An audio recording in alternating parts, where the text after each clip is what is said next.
wait to tune.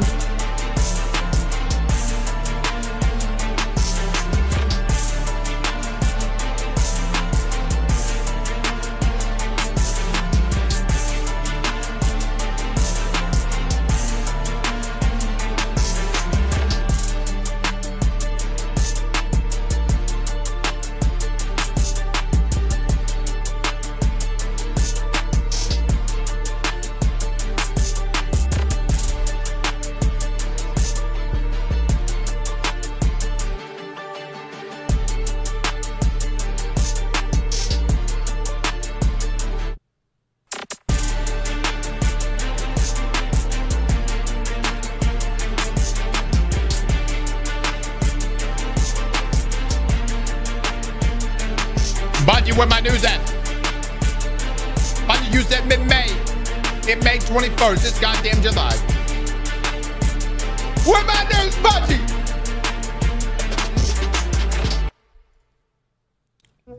Good morning, everybody. Good morning. How's everyone doing?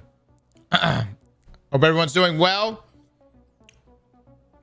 It is time. It is time. Listen, it's Thursday. It's TWAB day. TWID day, whatever. We're supposed to be getting something, hopefully. Hopefully. Surely there's not another delay. Slippy Dong with the 5 gifted sub. Dong! My man. My man. If this TWID is some community bullshit, we will literally explode. I'll tell you what, if this TWAB today is get your emblem, hashtag community. Oh my God.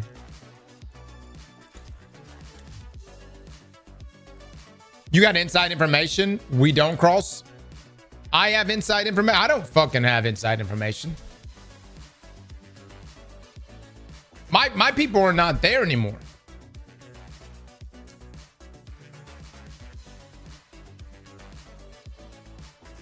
I don't have inside information.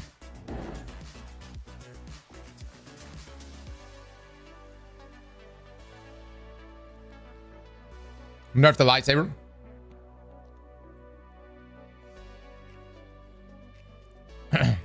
And whose fault is that? Are you saying it's my fault that Bungie is laid off close to 500 people over the past 2 years?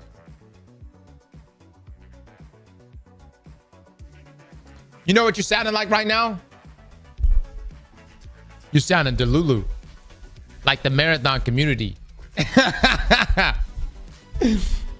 Ah, yes.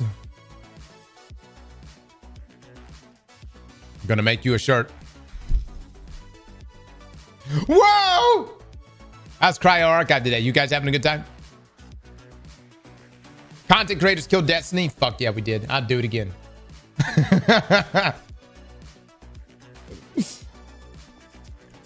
Bro thinks he's getting an update. Look, man, I don't think we're gonna get. I don't know. I don't fucking know.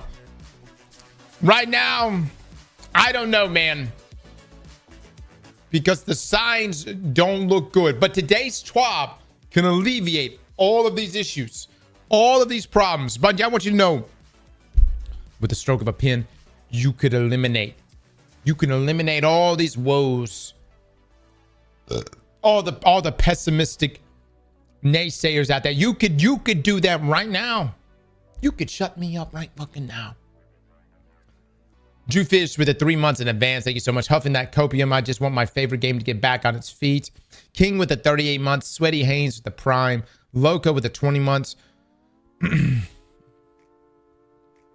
I'm being told by insider sources that today is going to be a big day. The biggest day. The ultimate day of Bungie delivering no information. Okay.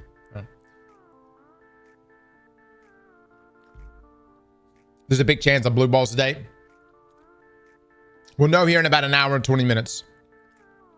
We'll know here in an hour and 20 minutes. Destiny roadmap, wait until June. Potentially. If this TWAB is nothing further, I'm going to make a bad Doom post video. Are you, Loco? Please do. We might watch it. I don't know. We might watch it. Apocalypse with the 3 months. Thank you so much. Foggy with the prime. Thank you, dude. Trav with the 2 months. Much love, fellas. Much love.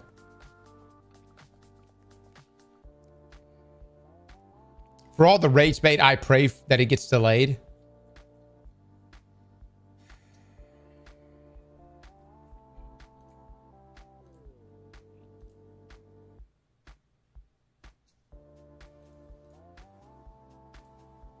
I don't think that's going to be good, man. I don't think it's going to be good.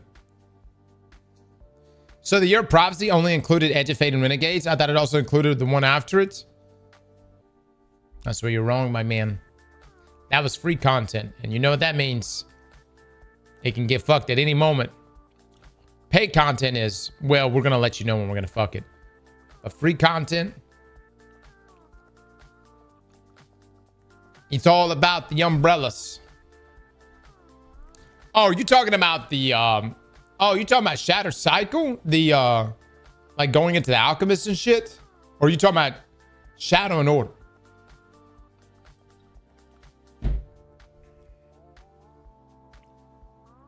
Darth Rubbish with the 28 months. Thank you so much.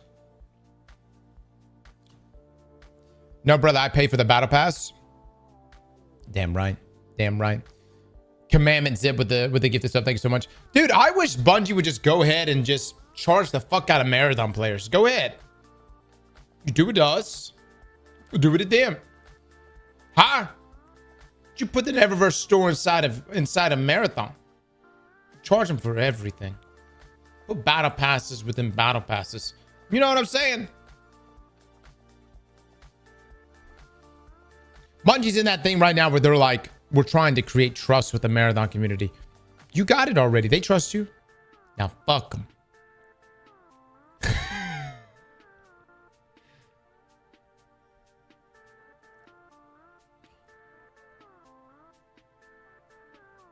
Then rip away half of what they pay for them. Too fast. Too Eververse.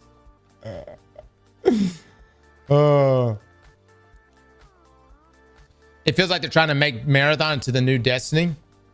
It's never going to be the new Destiny.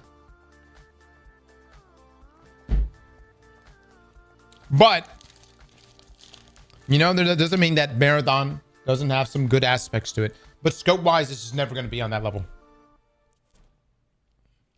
I'll tell you this. If Marathon's numbers ever overtake, when I say overtake, if Marathon's numbers can overtake Steam chart numbers for Destiny 2. I'm talking about its highest highs of life form final shape.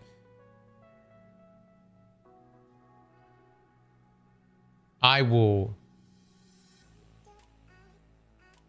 give my channel to Les. Les would now be your streamer.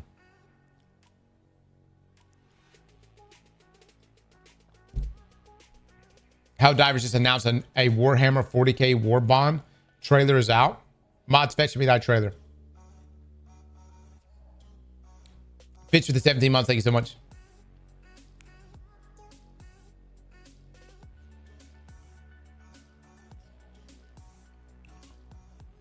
I'm unsubscribing right now. Do it, man. Do it. Do it. Do it.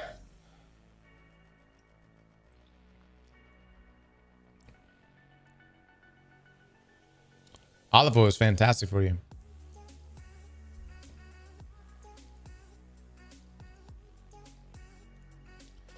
Helldivers 2 Warhammer 40k partnership announcement. Oh, hell. All right. All right.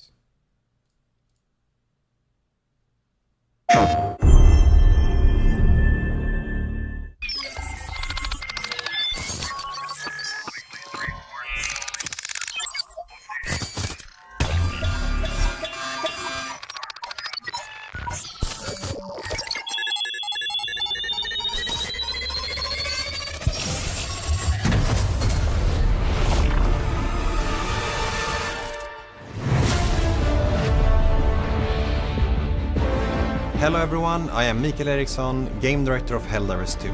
Today I am very excited to announce a collaboration between Helldivers 2 and Warhammer 40,000 for an upcoming Legendary Warbond. For those of you who haven't enlisted yet, Helldivers 2 is a high-octane 4-player co-op shooter where you fight as a Helldiver for democracy and the glory of Super Earth. Your mission? To liberate the galaxy from evil, oppressive aliens threatening our way of life. At Arrowhead, we believe these two worlds fit perfectly together. And as a studio full of die-hard Warhammer fans, we are beyond thrilled to see this legendary warbond come to life. We look forward to revealing more later this year. And until then, we'll see you all on the battlefield. Okay. You think they're going to show anything? They said later this year, but do y'all feel like we're going to see anything come? When is the next state of play? June the 2nd?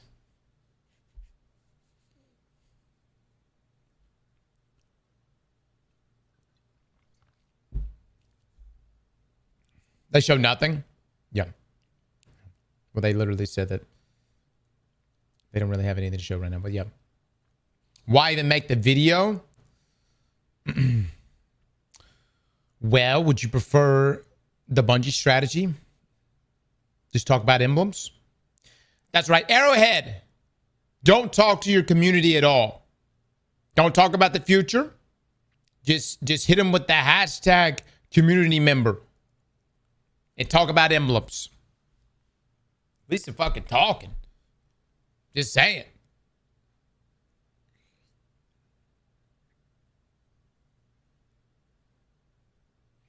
Or just wait for the showcase to do it. Oh my god, dude. Oh my god. I'm excited. I'll get down with that shit.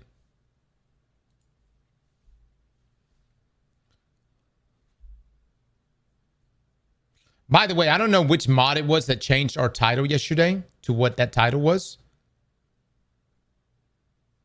I'm going to find out. And you will never mod in this stream. Let me just say this, mods. If you keep taking every opportunity to be fucking cute with your title choices, I will track you down.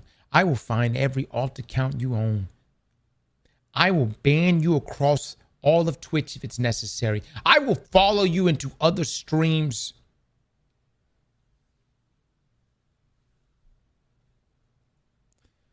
The title is not meant for you to be cute. Title it as such. And also, don't take out things like Starforge in our title, motherfuckers. You're fucking with the brands.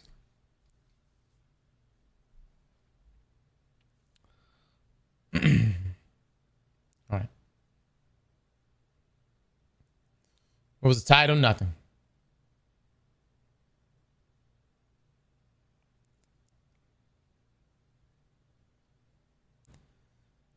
What about Still Series? What the fuck happened? They didn't re-up. Still Series? I don't even know them. They didn't re-up for budget reasons. Anyways, Razor looking pretty good right now. If I got any reps around.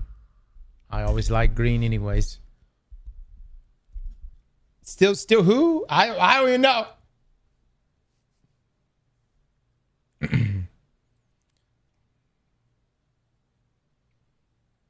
No, I don't know what happened. Still Series. My rep went silent for about 6 months, and then we get a notification that was like, we've parted ways with them, and it was like, damn, aren't you guys downsizing? And they're like, yep, and he wasn't the only one. Fuck you mean? But it happens like that.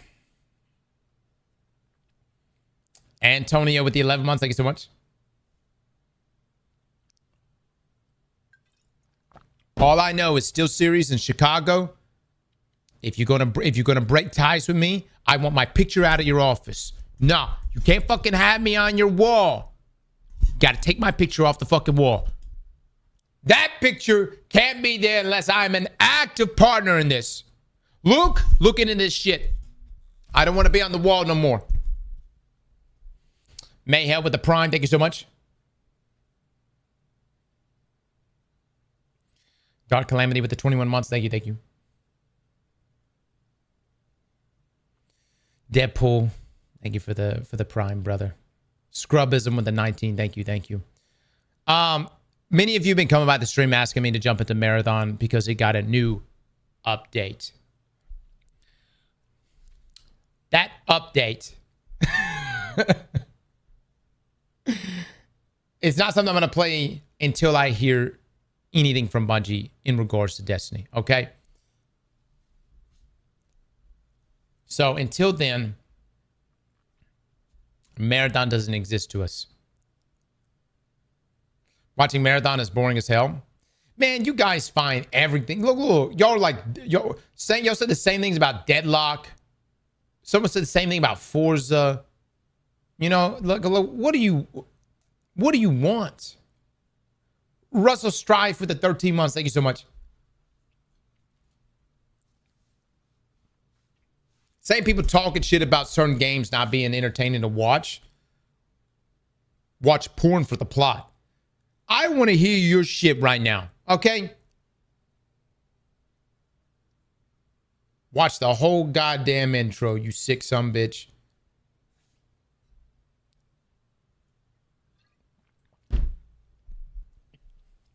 Yeah, you know.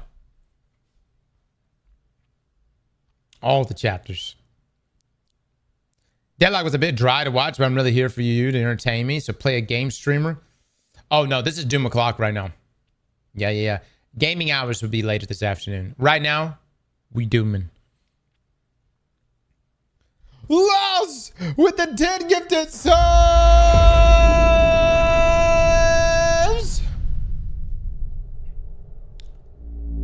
Lost, thank you so much for the big 10. Chat, please drop some love and eggplants right now.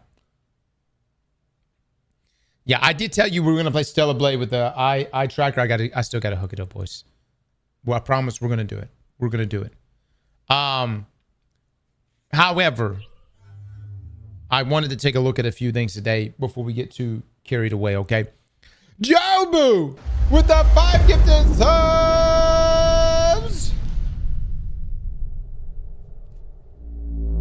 Empty promises. I have it. I just got to plug this shit in and fucking set this thing up, dude. Jobu, thank you so much for the 5, my man. Chat, please drop some love right now. Tris with the prime. Thank you. Thank you. Steamy with the sub. Mega Man with the 50 months. Thank you so much. It's on PC. What do you mean? Yeah, I know. Killer with the 11 months. Thank you so much. Tommy Tyne with the 8 months. Thank you. Thank you. Here's the thing, though. I really just, I don't know, man. Stellar Blade kind of bothers me a little bit, dude. You know, and it's just got, I'm telling you, fellas, there is something that's too much. And I appreciate the developers, you know, really towing that line, really approaching it and trying to see what is, in fact, the furthest you can go with it. But I feel like it's a little too much, man. Rom DHR Rom C with the 3 months. Thank you. But you played the first Ascendant. It's a great looter shooter. Yeah, it's a great looter shooter. I enjoyed.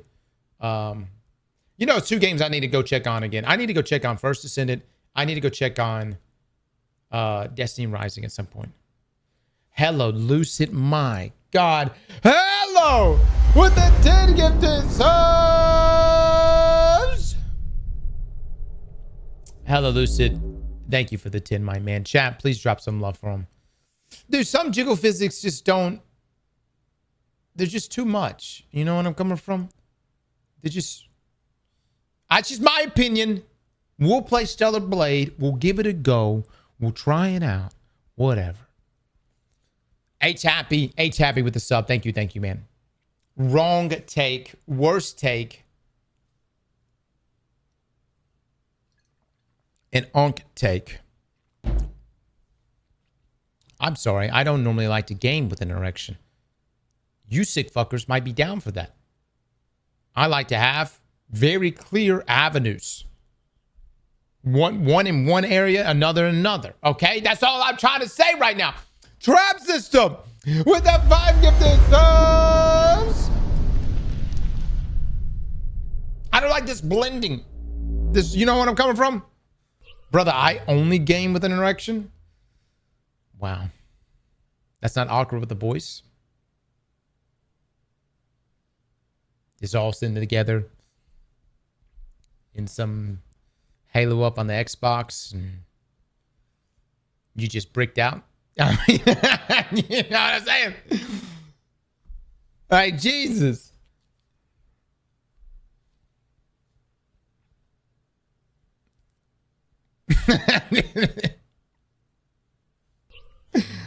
The Psycho Raven with the Prime. Thank you, my man. Trap System, thank you for the 5, dude. Better blood flow cross. Yeah. You justify however you want. If you sitting next to me, you moving the fuck over. All right. We about to find a different place to sit ourselves. Bad Style with the 5 gifted subs. Bad Style Max with the 5. Bad Style, thank you so much, man. Thank you. Chat, please drop some love right now. All right. We have a video I want us to watch. Why Destiny doesn't feel mysterious anymore. Man, this is 20 minutes, and I feel like it's about to touch the soul. I have a feeling. Ain't this video old? It's 2 weeks old. I mean, is that fucking old to you? TikTok brain motherfucker. Is that old to you? Goddamn. That's 14 days ago.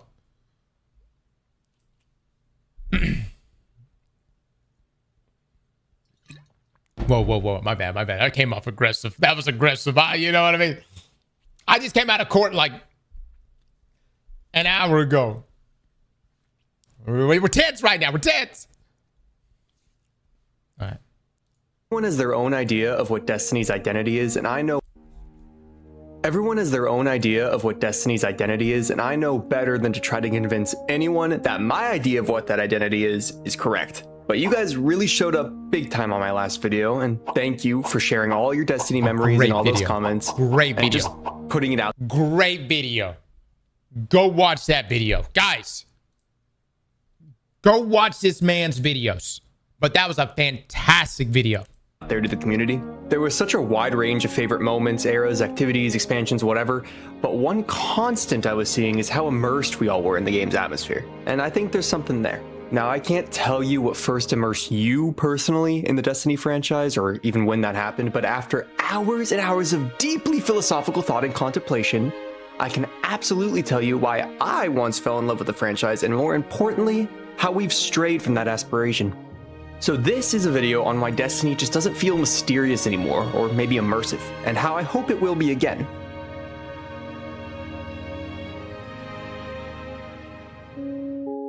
And because we as people love to categorize things, I'll be breaking this video down into 3 parts, though one part is pretty short. Each of these categories will just be covering an individual part of the game. And lastly, once again, any footage you're seeing will have its source listed at the top right of your screen. If there's nothing there, it's my own footage. Let's get into this.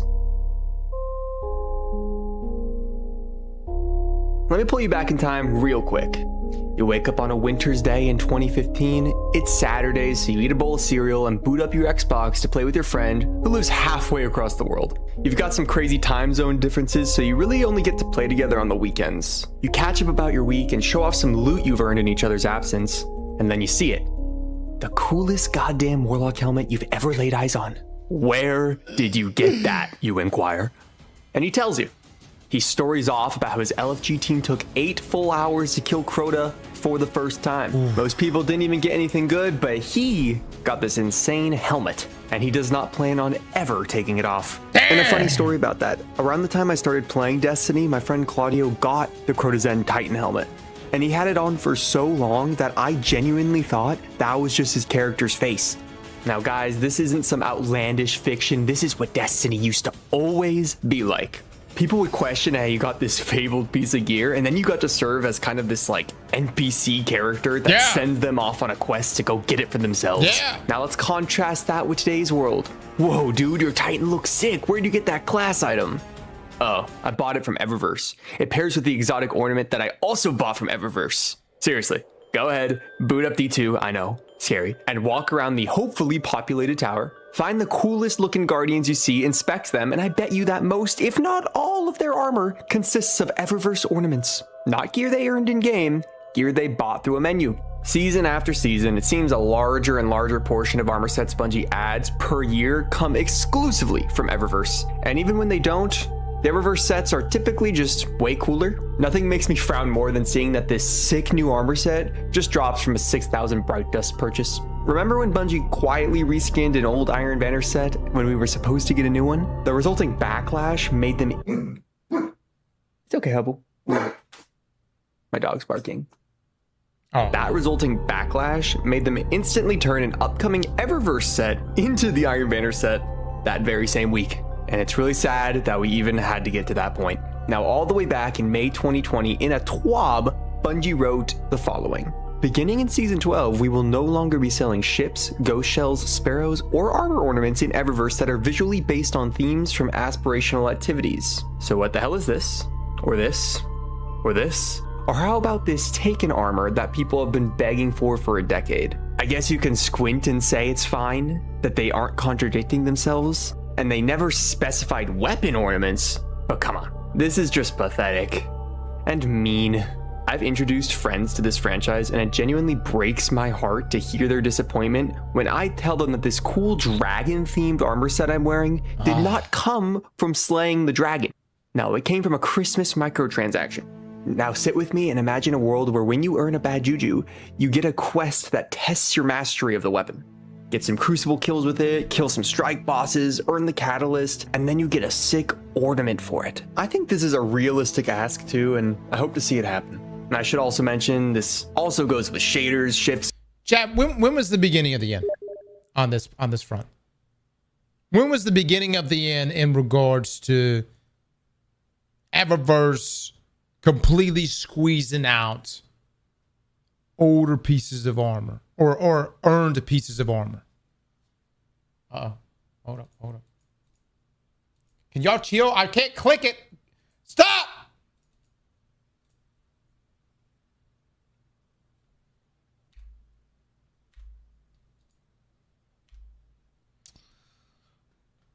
Well, hot damn.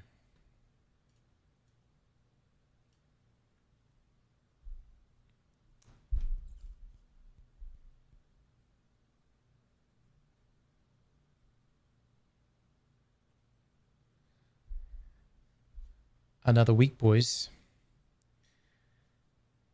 And I don't want to get my hopes up, but I think Bungie is potentially about to talk to us. Destiny 2.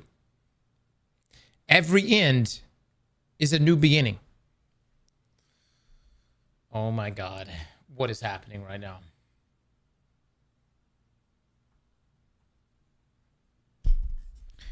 For almost 12 years, we have had the joy and honor to explore the Destiny universe with you all. Through all the ups and downs, surprises and triumphs, building Destiny alongside our players has been a monumental privilege. While our love for Destiny 2 has not changed, it has become clear that after the final shape, we have reached the time for our shared worlds and Destiny to live beyond Destiny 2. What is happening?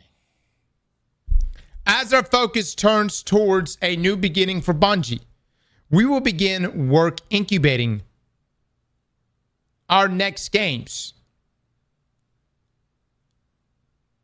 To that end, on June the 9th, 2026, we will release the final live service content update for Destiny 2 to begin that new journey as a studio. Oh my God! This is what is happening right now! Though active development may be concluding, we will ensure that Destiny 2 remains playable, just as the original Destiny is today. Many changes in this final update will aim to ensure that Destiny 2 is a welcoming place for players to return to. We're proud of Destiny 2, the places it took us, and the legacy it's created. Because of you all, our universe is vast, built on years of shared stories, adventures, and victories. From the Cosmodrome to the Pale Heart to the Lawless Frontier, we have forged lifelong memories and friendships with you all. We are incredibly grateful to everyone who made that journey with us. From the deepest part of our hearts, thank you, and we'll see you in the stars.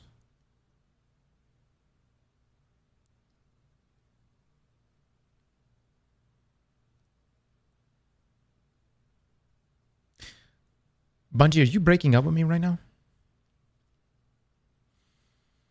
Is that what the fuck I'm reading? Are you breaking up with me because we've got a better future ahead of us? Or are you diverging and doing something else? What does this mean? What does this actually mean?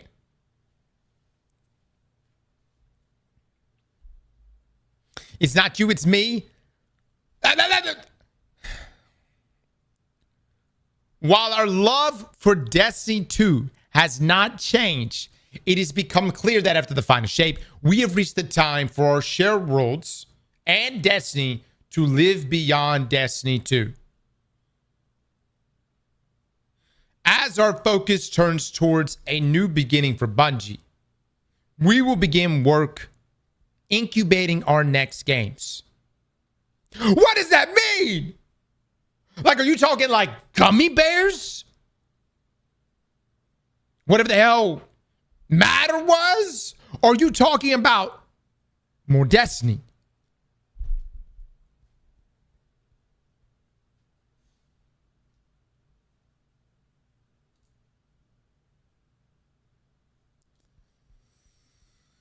I swear if it's Marathon 2, I'm going to lose it. Okay. All right. Everyone's saying keep reading.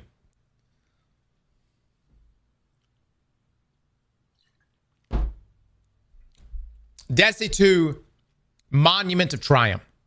So from the Destiny 2 development team, since Destiny 2 launch, Guardians have turned back the darkness, defeated gods, shattered blades, banished nightmares, outplayed Savathun at chess, and forged legendary stories across the Soul system.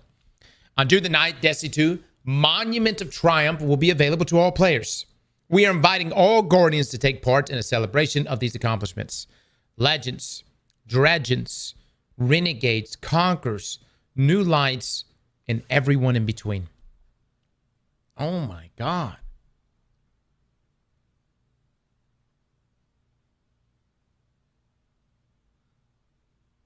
Boys, it's happening.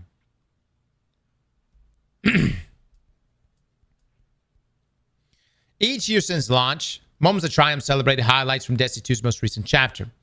This time, the Monument of Triumph update will broaden that celebration, bringing together experiences from across Destiny 2.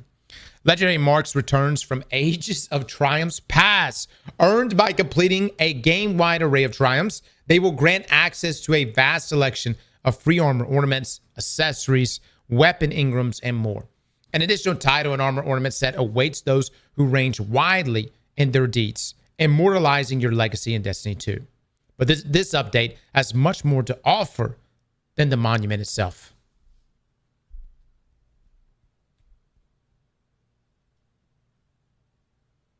Hold on. Hold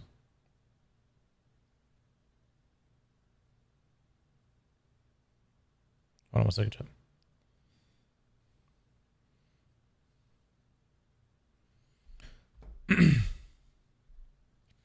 Rediscovering Soul. We've been embracing the mission of making this update feel meaningful, looking back at many of the requests that players have shared with us over the years while finding ways to bring some of them to life.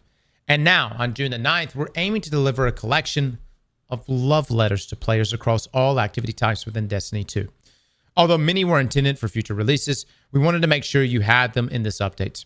Our goal is to ensure Destiny 2 can be a place you come back to and feel rewarded no matter what you play, while also having enough variety and activities to fit your mood for a given play session.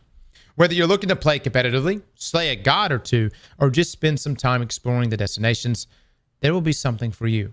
Below, you'll find a laundry list of features and bullets that expect further blog breakdowns to give a full picture. And of course, a few surprises for you to find on launch day 2. Story. Monument of Triumph will deliver small character beats to leave the story and characters in interesting places, touching on themes across Destiny.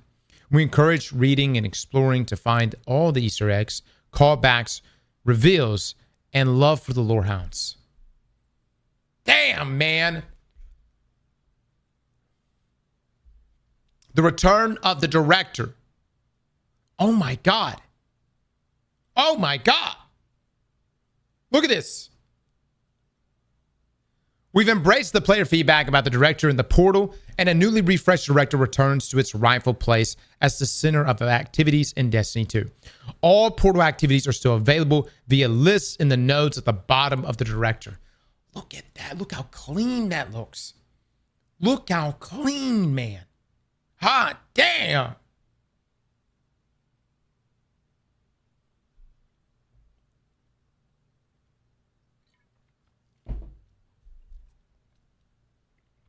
Guys, this is wild. This is wild. Like, on one hand, I'm so happy that we're getting the director here. We're going to have all whatever the wrap-ups here for the narratives. Whatever this is going to be. At the same time, this is it. Like, I hope everyone is recognizing this is it right now. This may be the last time we really play Destiny 2.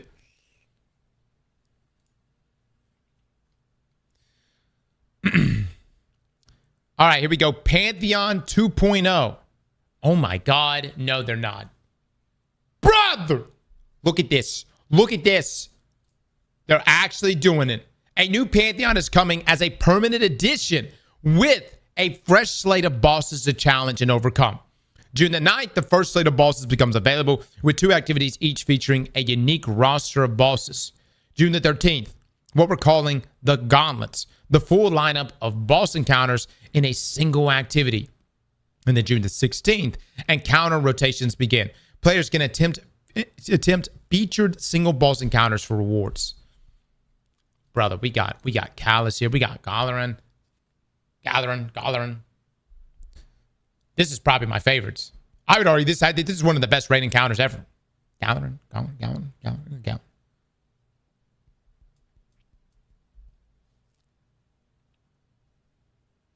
Argos is there. Yeah, Argos is pretty good.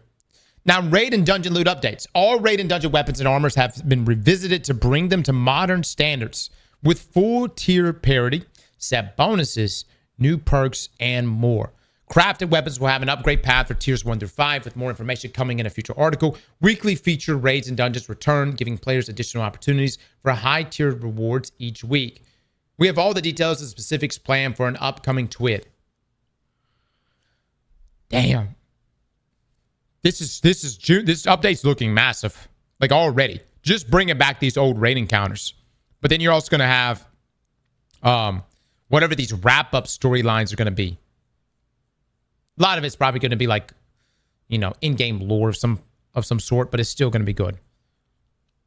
On top of all the refresh to our loot. Now, destinations, a trip down memory lane. Destination weapons and armor have also been revisited to bring them to modern standards with full tier parity, set bonuses, new perks, and more.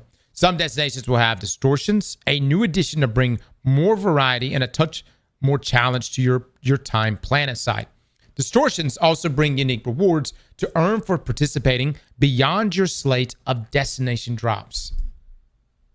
Interesting. This is going to add something to the destinations themselves.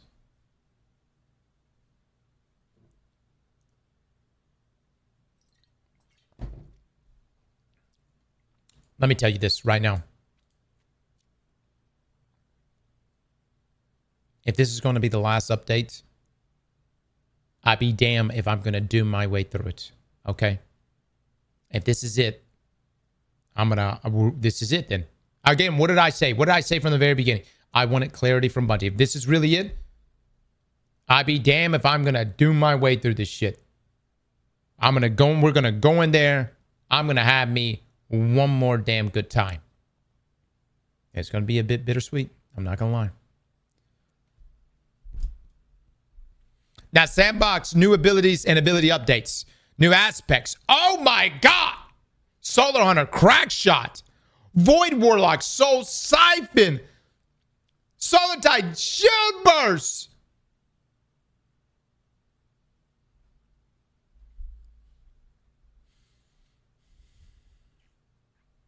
This is the last dance, boys. Bungie is taking us fishing right now. New Hunter Melee, Void Hunter, Phantom Surge, new grenades, all classes. Strand Slice Wire Grenade, all classes. Stasis Shatter Grenade. Class-specific abilities, Warlock, Titan, Hunters are all getting some new love. Mind Spun will interact with Threadling Grenades. Ward of Dawn is getting a complete rework. And Trapper's Ambush has new capabilities and more. Dude, I'm telling you, all the big Sandbox changes, all the big additions that they probably were going to roll out over the next year, I feel like they're moving it up and just drop. This is what they're dropping on us. Essentially, the stuff that was going to be coming in the second year of I guess, of the Prophecy Saga, if you will. That doesn't mean the contents, like the actual expansions, are being moved up. I'm talking about Sandbox stuff, which is normally always worked on well in advance. Sandbox elevating exotics. All exotic armors earned since the Edge of Fate launch will be automatically upgraded to have tier 5 stats. We made some changes to a handful of exotic armors. As an example, what if Warlocks could throw 2 Nova Bombs in quick succession to create an even larger explosion? More on this in a future tweet. What the fuck? Various exotic weapons will receive a tuning pass, and many will be receiving catalysts. Oh.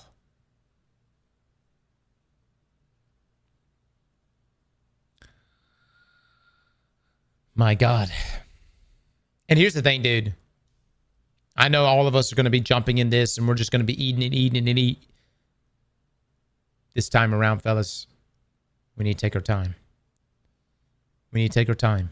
Let's absorb the content. All right? Absorb the content.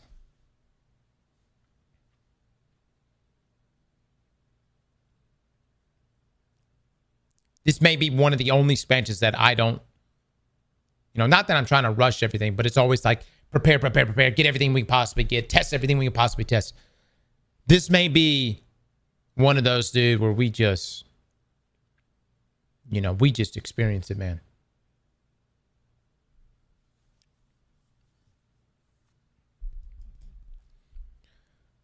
All right, Portal Overhaul. All portal activities are still available to players via the portal nodes at the bottom of the directory. We've taken a deep pass on the portal's difficulty system to ensure players can approach the ops categories and have fun with Destiny 2 while still being rewarded. We want to remove choice paralysis. Players should be able to sign in and find the fun quickly rather than being mired in stacking as many difficulty modifiers as possible to earn desirable rewards. We are expanding our weapons offerings within the portal activities. Each experience, solo ops, fireteam ops, arena ops, pinnacle ops, crucible ops, and gambit ops, will offer a different pool to earn. We're also updating armors across the portal with new art and new set bonuses and some reprisals too, while adding an exclusive armor to competitive Crucible. Now, Onslaught and Cross, Contest of Elders, and the Coil have received balance passes on difficulty and length. Interesting. All 3 activities will once again feature escalating difficulty over time rather than starting at the highest difficulty from the start. Onslaught has been rebalanced to remove revive tokens and get you more scrap more often to bring back the feeling of building up defenses over time. Oh my God. Shaxx maxing has returned. Jesus.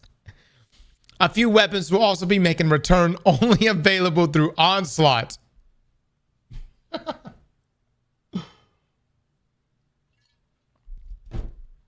A true Shaxx maxer. Contest of Elders has been reduced from 4 laps down to 3 to help the activity flow better. Now, Crucible playlists, private matches, and balance. We have 3 new game modes coming to the Crucible. 1 entering our playlist rotation and 2 more available via private matches. We have Playlist Arena, gunplay centric with some old school Bungie PvP vibes. Private matches, Glass Cannon, a throwback to Destiny 1 balancing, What? I wonder if the super regeneration is going to be the same. Private matches, software, third-person abilities only. Think Mayhem, but a little more wild. Now, Iron Banner will run every 4 weeks, and trials will appear on non-Iron Banner weeks. Both game modes features tiered loot and new armor sets to earn. Heavy Metal returns with a third vehicle type, the Cabal Walker, a brand new map, mixed vehicle combat, and vehicle selection. A full suite of competitive Crucible weapons will become tiered, and as mentioned above, a unique armor set has been added to incentivize more competitive play. Now, Gambit Ops. Gambit is being upgraded to an Ops category and receiving a rewards refresh, new armor to earn with a unique set bonus. We're reprising iconic Gambit weapons as tiered gear with new perks to earn. Now, seasonal events. Seasonal events are being retired. A collection of weapon rewards for Fest with the Lost, the Dawning, Guardian Games, and Solstice can be earned through Ingrams on a Monument of Triumph vendor. Armor ornament sets previously available for Bright Dust will be available not only through direct exchange, but also through Bright Ingram, focusing more on that below. Damn.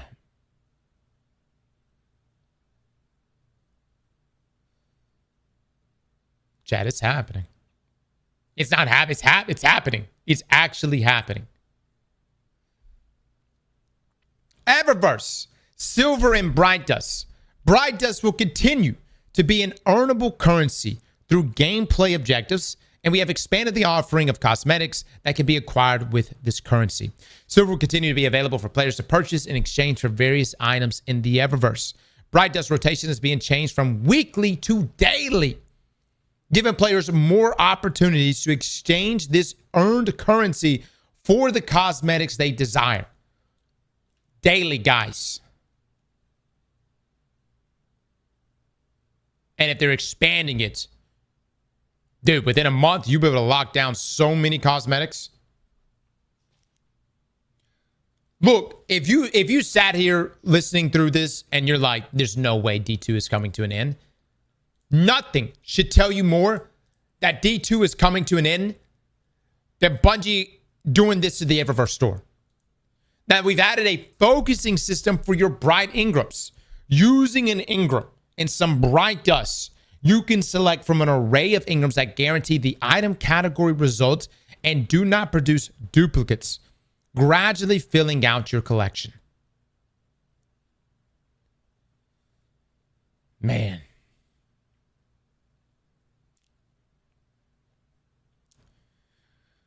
We're riding into the sunset right now. I hope everyone knows that.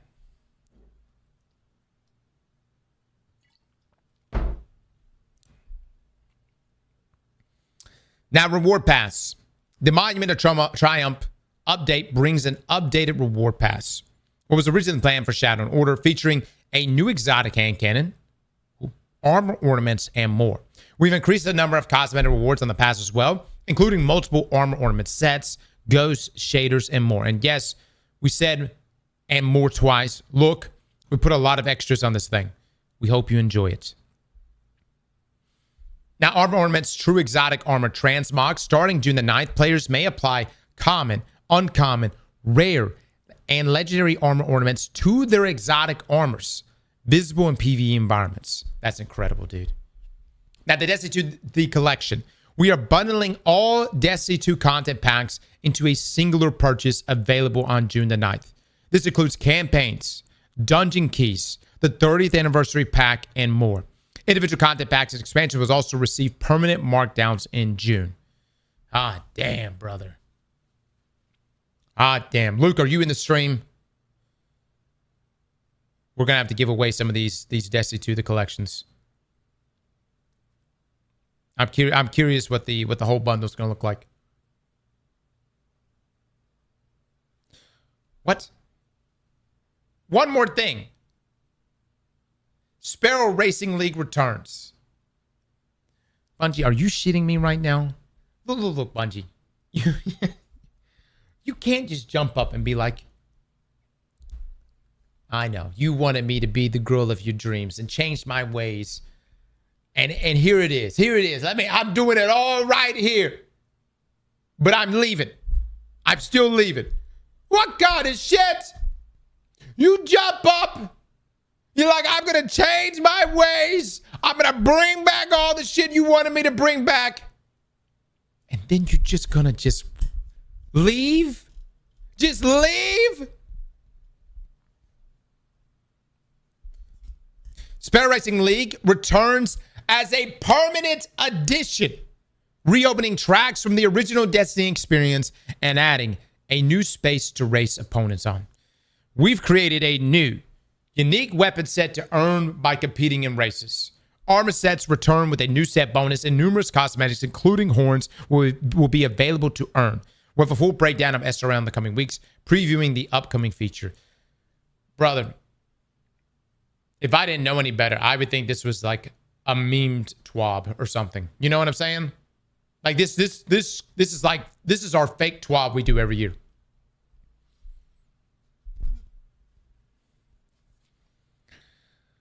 Now, TWIDs and development insights through launch. Each week through launch, we'll be diving a bit deeper into each subject through a mix of developer insight articles and This Week in Destiny updates. We're spreading things out just a bit to avoid massive walls of text and information overload while giving our team some time for last-minute tunings and testing passes. First on our list will be a deeper dive into the return of the Director, how we're updating activities across the game, and how we're updating SRL for Destiny 2. This will be followed by a full week of articles dedicated to our weapon sandbox, raids, and dungeon updates, and then a week dedicated to armor updates and abilities. After launch, the TWIB will continue for a few weeks to keep you informed on any immediate Monument of Triumph news. Once we're through our launch window, our weekly blog entries will be entering a form of hibernation. This won't be the end of communication from us by any means. We'll still be keeping in touch with you and sharing community highlights through our website, social media channels, Discord, and other outlets. Once we have more news to share on Destiny, you'll be the first to know.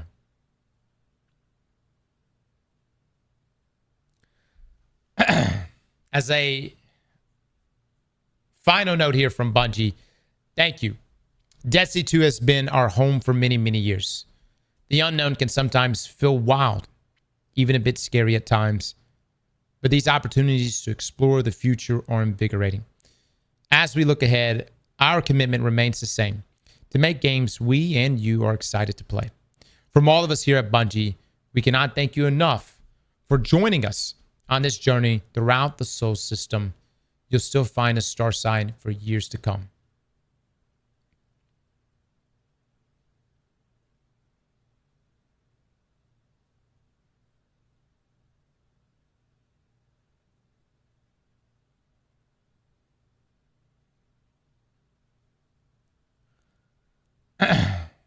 Where's Bife? Doesn't Bife always do these sign outs?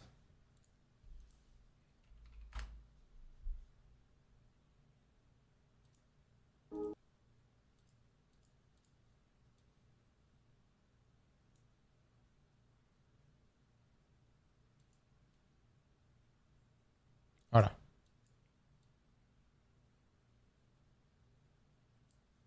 You are the prime mover of your own prophecies. Because you I'm just trying to get to the outro. are destiny.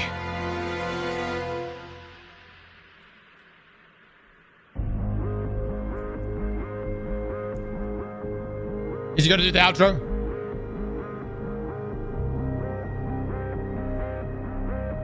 That's a great video, by the way. That's a great video, by the way. He might not do it on that one. All right, back to this. What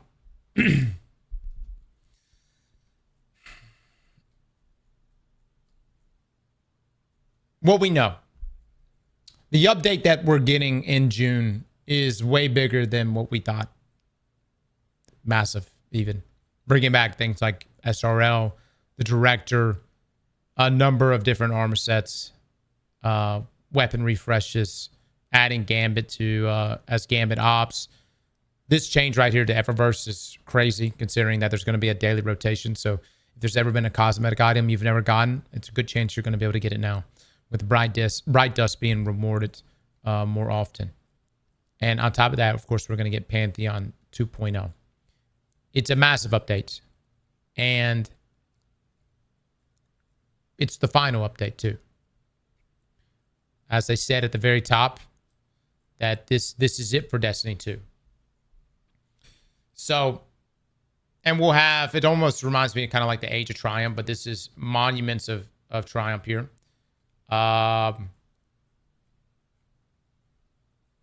Yeah. I don't know. What do we conclude from this, guys? What do we conclude as the future? Don't get me wrong. I'm excited about the June update. I'm excited about playing all this stuff.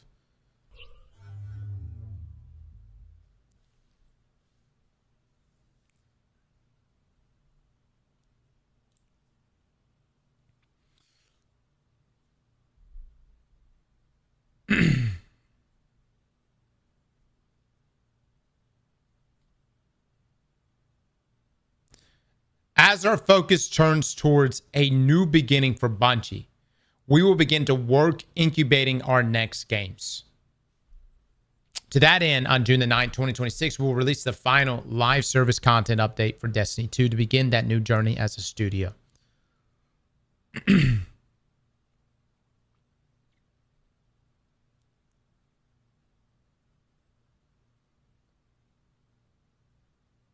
So, like, this is where I'm like, okay,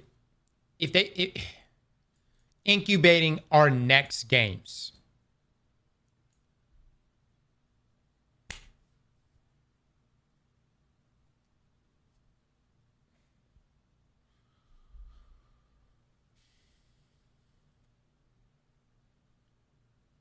I don't want to say the word D3 right now.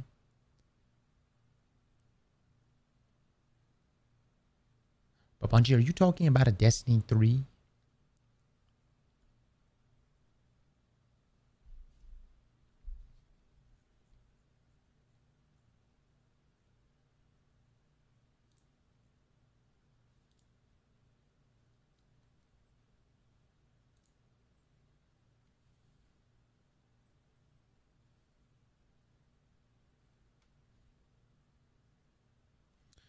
I mean, they say right here, from the deepest part of our hearts, thank you.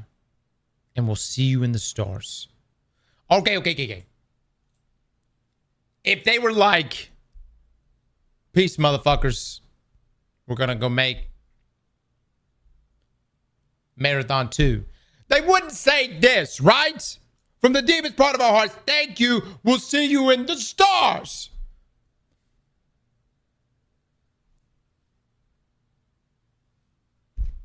Right? Poll this shit. Poll it right now. Poll this shit right now. Do we believe a Destiny 3 is actually going to be made? Poll this shit right now. Also, over on YouTube, I just want to say much love to Smiley for the massive donut. Thank you, Aztecross, for all the Destiny content you've created. I appreciate and enjoyed it. Much love. God damn it, brother. Much love to you. And that's it. That's it, I guess. I'll see you guys in a decade. I mean, is that it? I'll see you guys in 2030. Take care.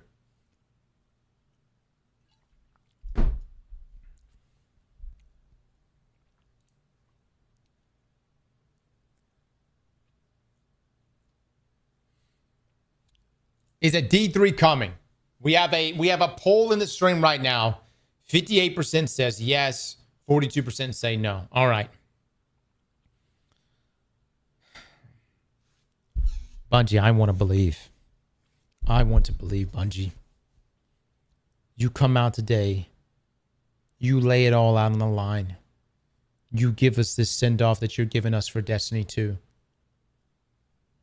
And I've said since, I don't know, since we put out that video way back, that in order to make a Destiny 3, Destiny 2 will have to die. And here we are. Now, I want y'all to know what that means. First up, we don't even know. Because right here it says, from the deepest part of our hearts, thank you and we'll see you in the stars. I don't know if that means D3. I don't know if that means, you know, Zavala's damn, or going back to the damn Dark Ages or something like that. You know where I'm coming from? We could wake up in Tor Bottle 10 years from now. I don't know. I don't know.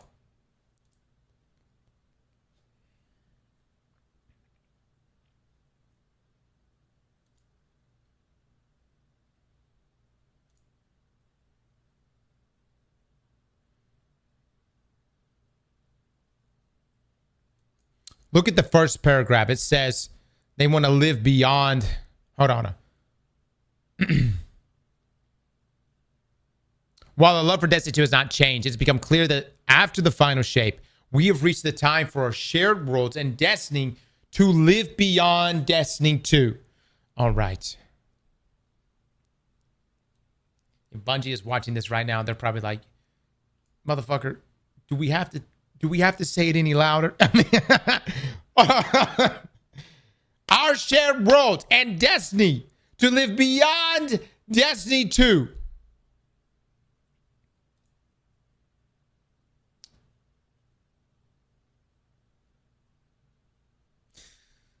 Fellas, I think they're making a Destiny 3.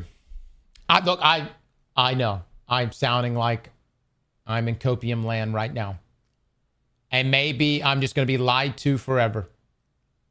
But this type of wording, this type of phrasing, the living beyond Destiny 2, I feel like you can't put that on paper without it meaning a Destiny 3. You can't just be like, hey, we made a card game for Destiny.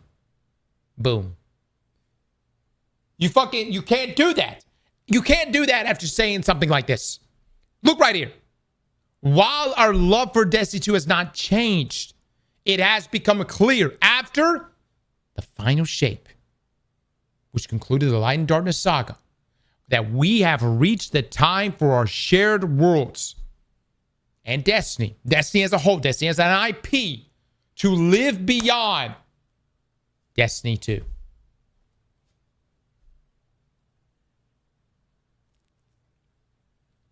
Live by the cope, die by the cope.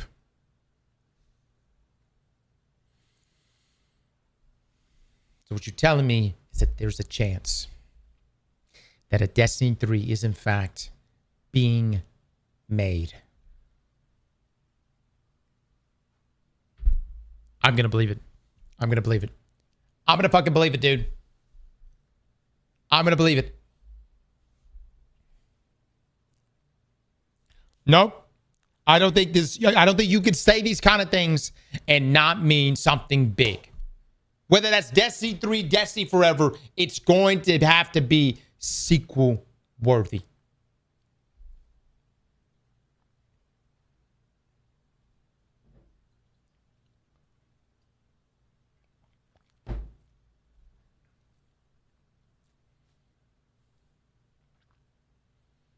Now, I want you to know what that means. I want you to know what this means right here. If it is, in fact, sequel, a D3. We may not see this game in our lifetime.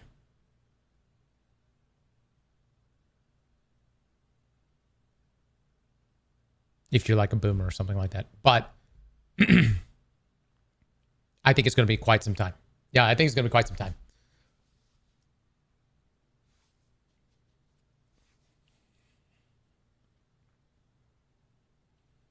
I'm thinking like at least in the 2030. 20 yeah, maybe 2030, 20, I don't know, 2031, I don't know.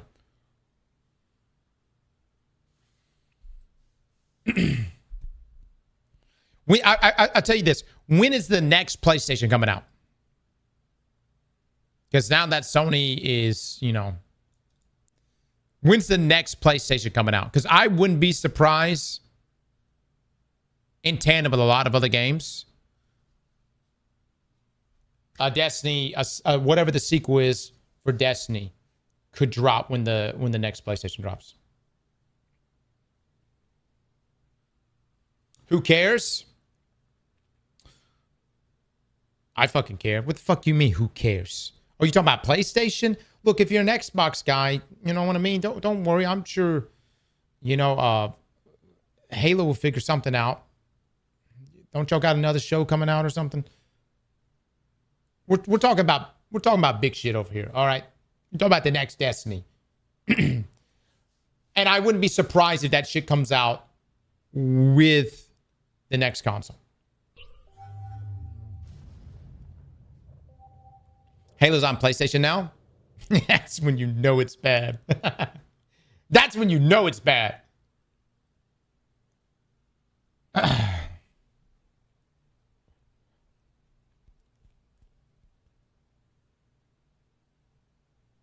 PS6 is going to come out within 2 years. Is that like definitive, or are we just pulling shit out of our ass?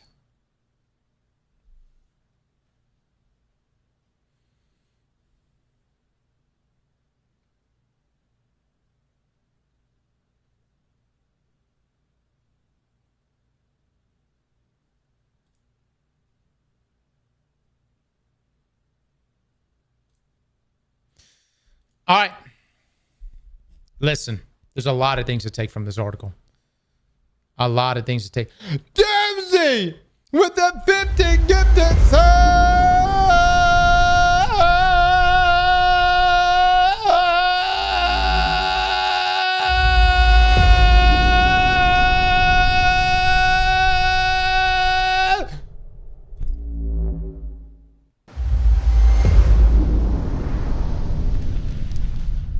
Need some water, man. Need some water.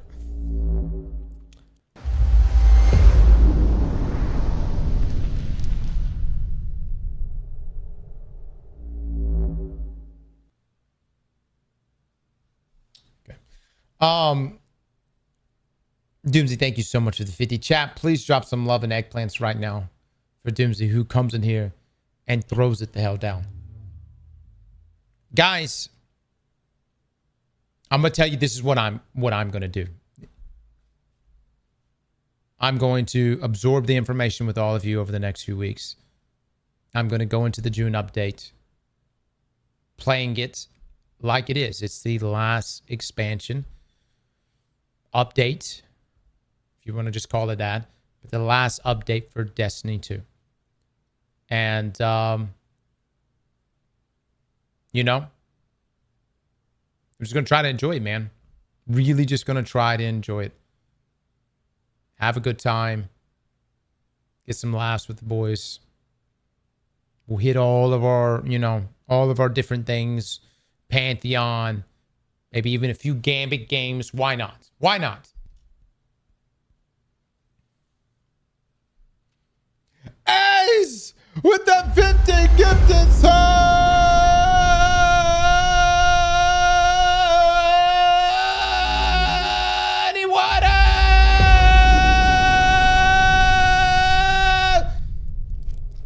I gotta get water, guys. Hold on. Jesus Christ.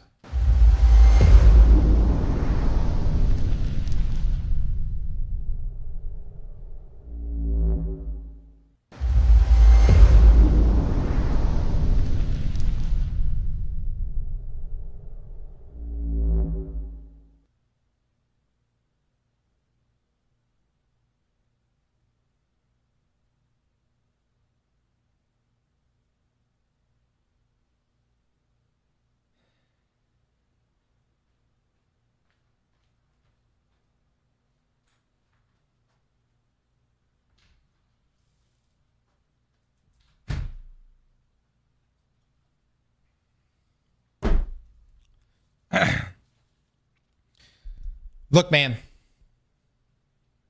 It's been a hell of a ride, guys. Truly, truly. I want y'all to know, man. I don't know what I expected.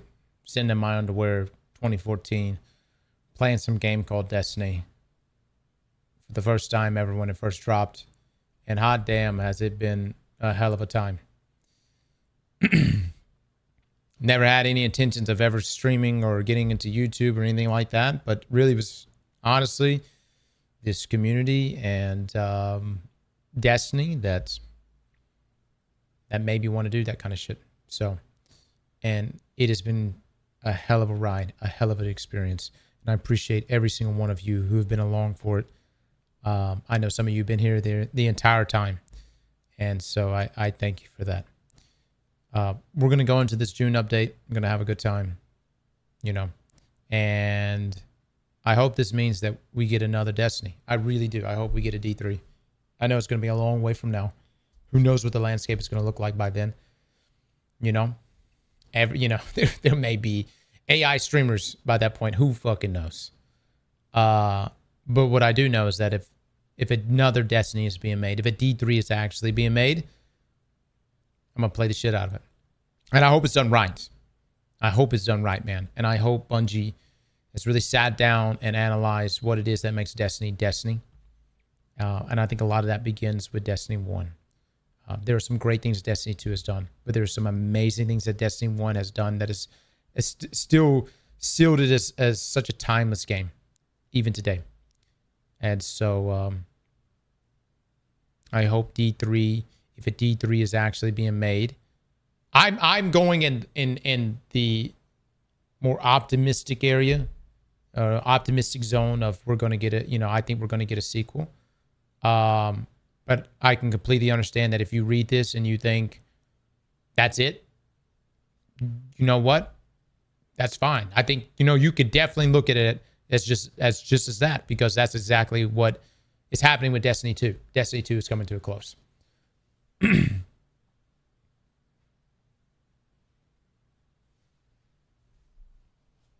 Until they say D3, I won't believe it.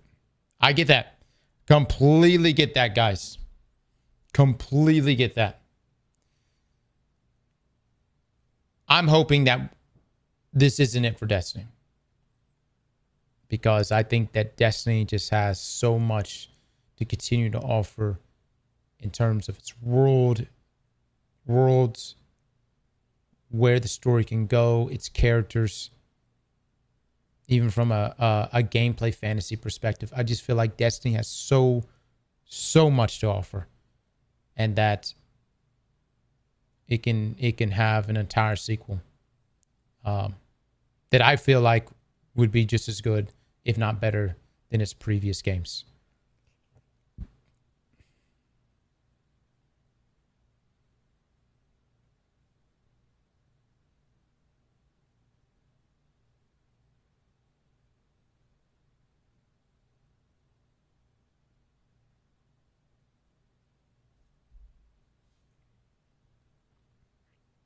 The fries in the back prophecy is coming true.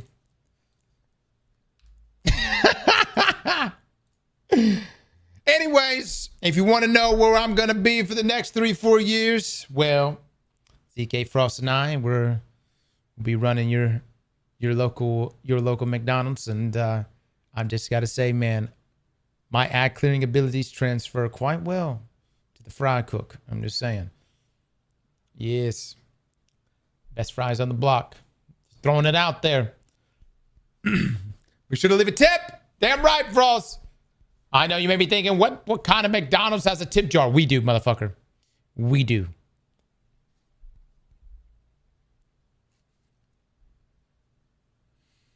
Young motherfuckers better not let the ice cream machine go. Well, Frostbolt happens to be his sole job. It's just making sure the ice cream machine is always operational. It's kind of in the name.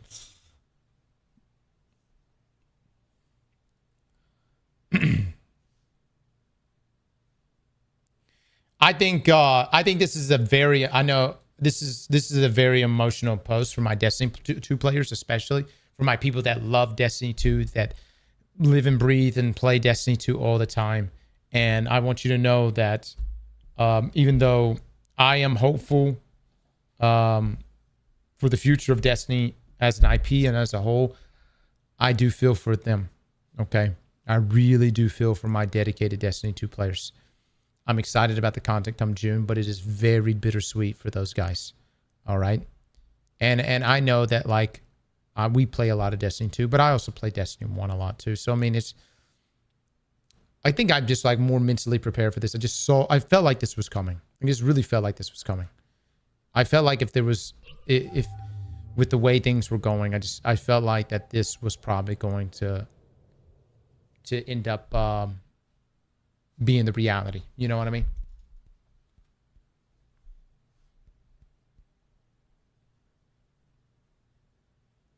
Yeah.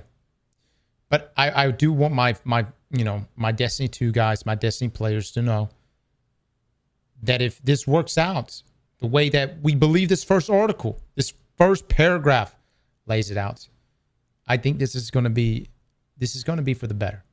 It's going to be some short-term pain for sure, which is going to feel like forever, right?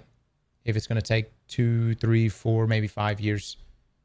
But I feel like by reading this, the fact it says to live beyond Destiny 2, not live beyond Destiny, not closing the doors on Destiny, to live beyond Destiny 2, that to me tells me that there's a future here.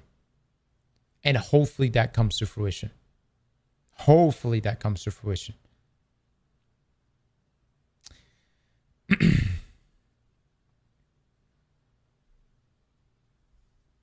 Are we going to do the best fire team NA? One last ride. Let's call Bombad. I want to do one more Grandmaster Nightfall. Bring Bombad, thy boogeyman, back. Tell him one more time. I'm here, Bombad. Bombad. We got to get one more GM in. We got to do it, dude. We got to make it happen one more time. Come this June. How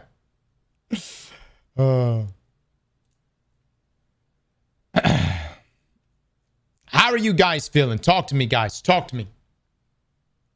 You know, I've been holding off on getting the therapist in here, but I think we might we might need the therapist now. How y'all feeling? Sad, depressed? I'm dead inside.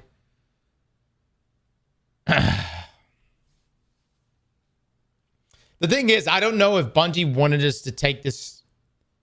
I don't think there's any other way to take this. You know what I mean? Especially if you're a dedicated Destiny 2 player. You know, you're I don't know if there's any other way to really take it.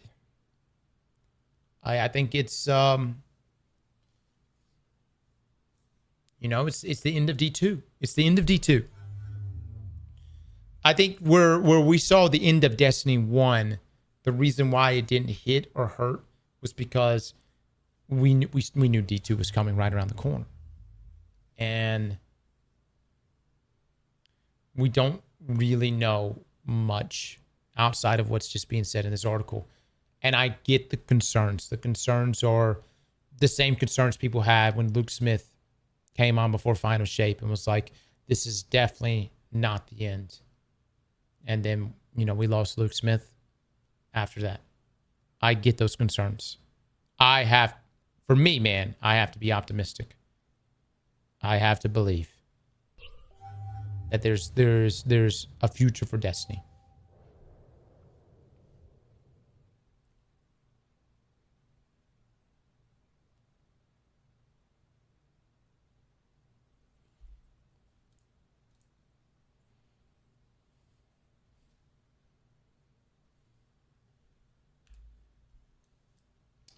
I've tweeted.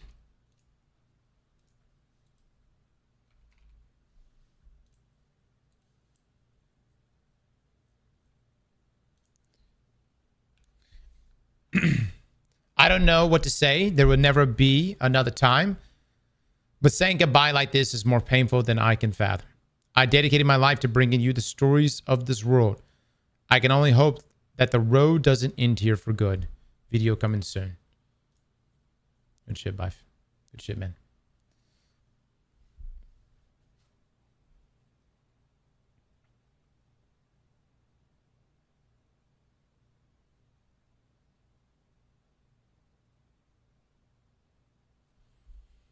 Seriously, there's hope. A Destiny 3 wouldn't be announced in a TWID. That's a full-on marketing announcement, not just one online article. I'm going to be honest. If a D3 is actually being made, we probably... I feel like we're going to hear about it at like a trailer drop in a Game Awards. in the future. You know where I'm coming from? I feel like it's gonna be some random game awards in like who knows what year, and we're gonna see some trailer pop up, and we're gonna be like, that looks familiar. Wait, is that? And then, oh my God. Or Sony just leaks that shit. That would probably happen more likely.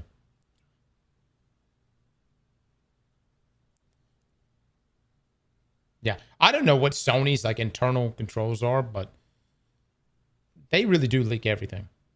That shit leaks, man. Always. Now they could save it for like a Sony showcase. They could do that. Yeah.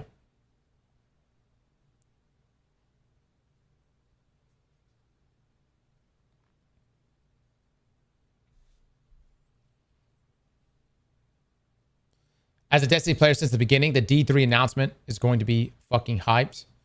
All right, so we're gauging everyone's emotions in here. How are you feeling? 57% pain, depression.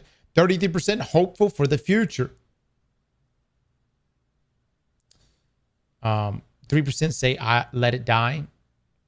2% say I'm just here hanging out.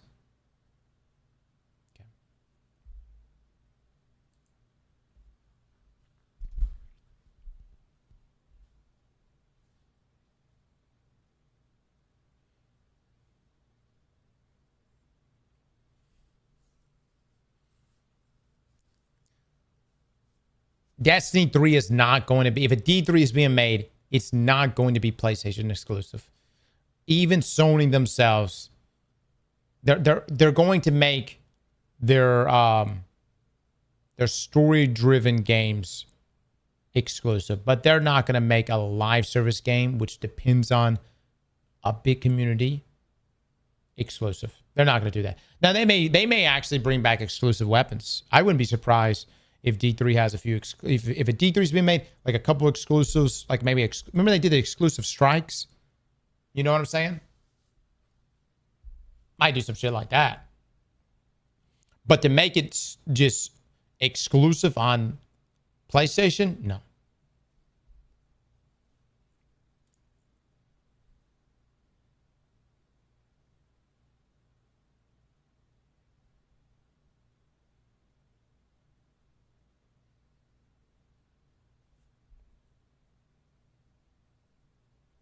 Paul Tassi said, don't count on a Destiny 3.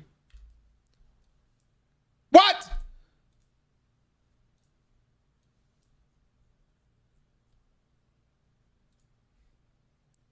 I cannot confirm the existence of Destiny 3 in production incubation, but A, I would not bank on that. It may be years until we know anything definitive. And 3, no, it is certainly not at the PlayStation state of play expectations in check here. Paul, can you calm the fuck down? Can you just calm the hell down? Look, I think, based on what I'm reading from this, that a D3 is going to be made. That's what I fucking believe. All right. Now, look, I may sound like a crazy guy. I may sit here and just be waiting and waiting and waiting. It's fucking, I'll be in the nursing home still waiting. Maybe.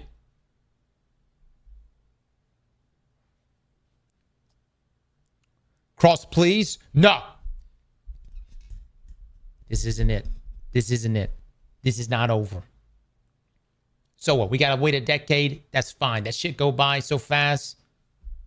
Some of my kids be going off to college. Good. More free time for me. Perfect. Take as long as you need. But there's no. There's no way. There's no way Destiny just ends here. You read it wrong. Bullshit. No. You guys go reread this. Y'all go fucking reread this shit.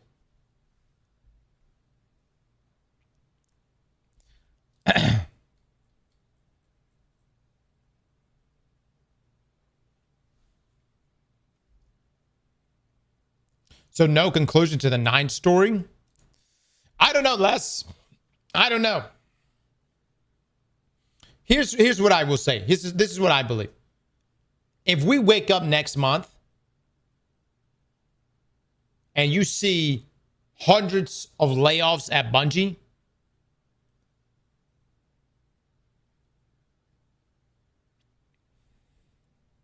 that's a bad sign. That's a bad sign. That's a really bad sign.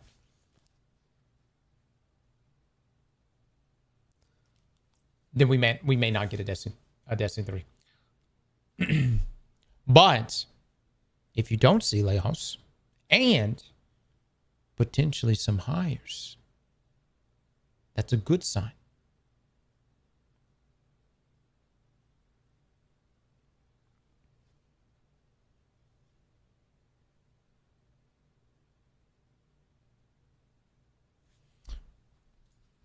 Mark Noseworthy just tweeted.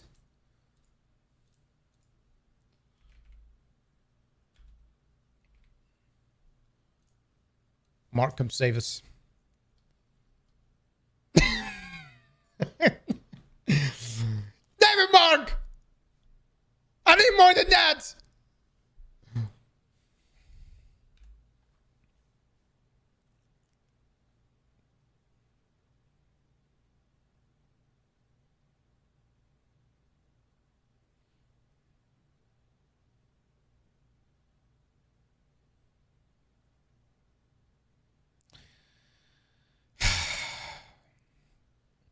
Look, boys, that's fine.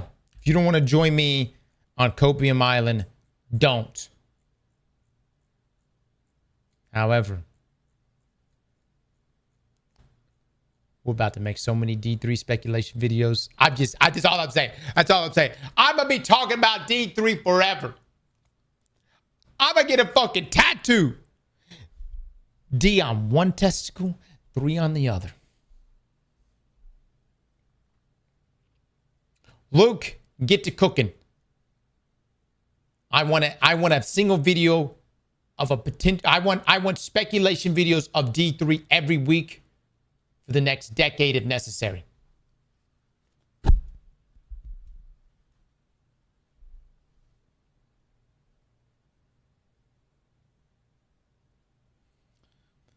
I'm not stopping it. No, you fucking stop it. You fucking stop. I'm not fucking stopping. D3 is uncanceled. All right. So chat, Luke actually has, I don't know if y'all know this or not, he actually has a law degree. And so Luke, come in here and decipher the nomenclature of today's TWID. Tell me what it is that you see. What it is that you see.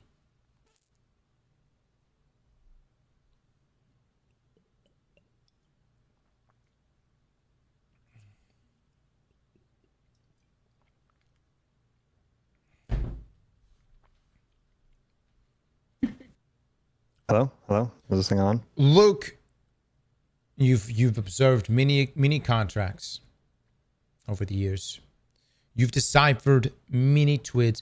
You are actually the writer to all of the fake TWABs we've done in the past.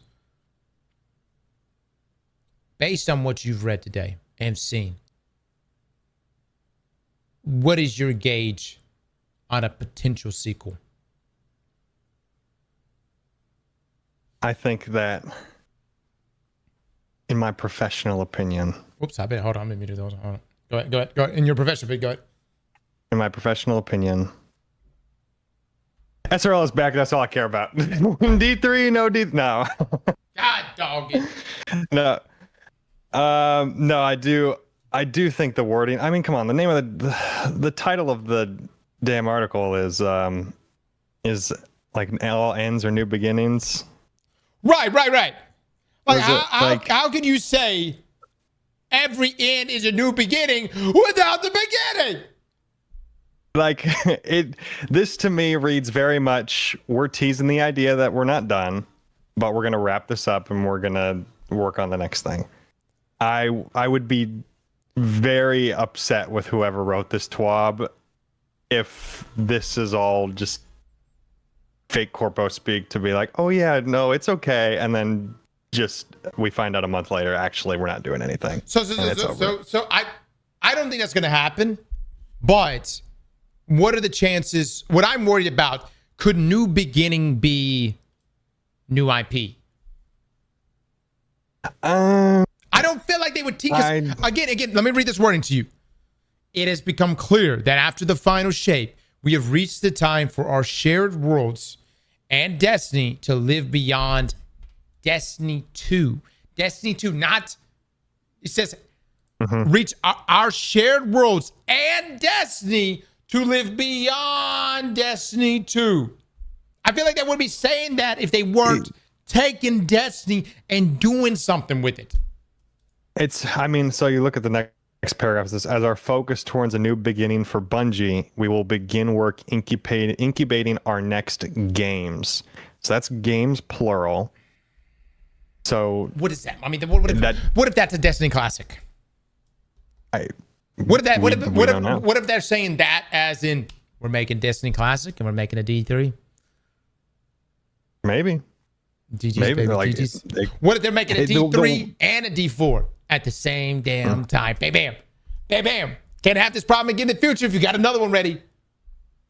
I think the most, here's my thoughts on the total situation as a whole. After the Marathon earnings announcement and what Bungie, like they were talking about there on the Sony earnings call, there was this speculation of, is Bungie as a studio going to be like moving towards closing its doors after Marathon is like, they see how this year plays out? Is it going to lead to more layoffs?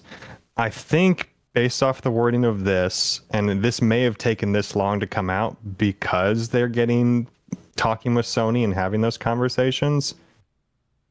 It sounds to me like Bungie's not going away. They're going to be incubating something. The question is what that thing is. Is it Destiny? Is it a D3? Is it a D Classic? Is it something else entirely? We don't know. But I don't think you would write in, we're going to begin incubating our next games plural, unless you actually planned on doing that. Because if you just would leave that out if you weren't doing that. Like you just wouldn't say anything. So.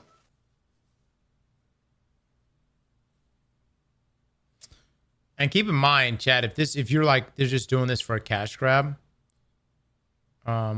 everything in June is free, right? I'm pretty sure everything that we're getting in June with this last update is free. Because they're giving away even essentially the cosmetics. But like even the season pass is just an extension of what we have now. All free. And then they're also discounting their bundles and all of their previous stuff. So why would you do that if you aren't, if you're, say for instance, like, all right, they're just bullshitting here in this first paragraph because they're just trying to extract more money in June. They're not even charging.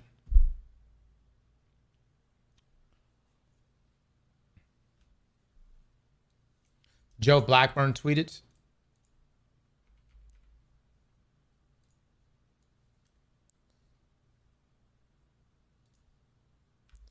Destiny made a mark on me as a player. Getting a chance to work in that world is an honor I'll never fully be able to repay.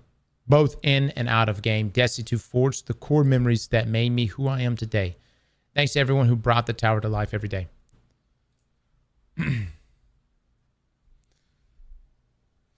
should joke go back to Bungie.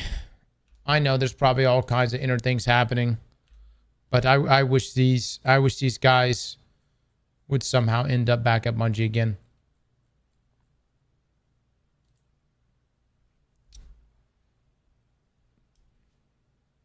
They're also permanently discounting the DLCs.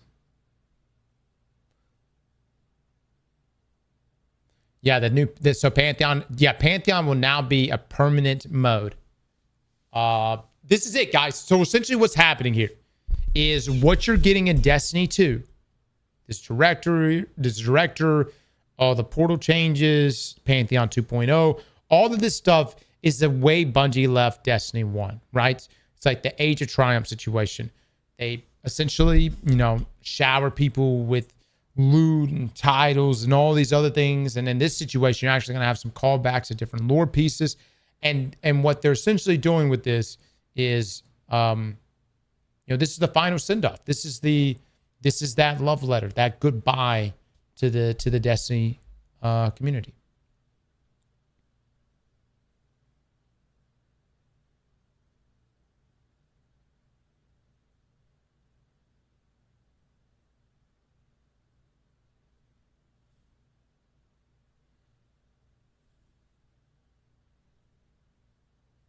Will we get another raid? No.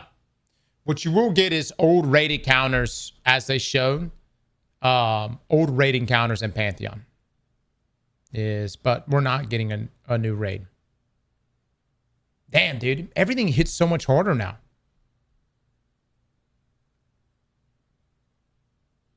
DP was it. DP was the final raid. I mean, when you think about it, where do you go after DP? You know? D3.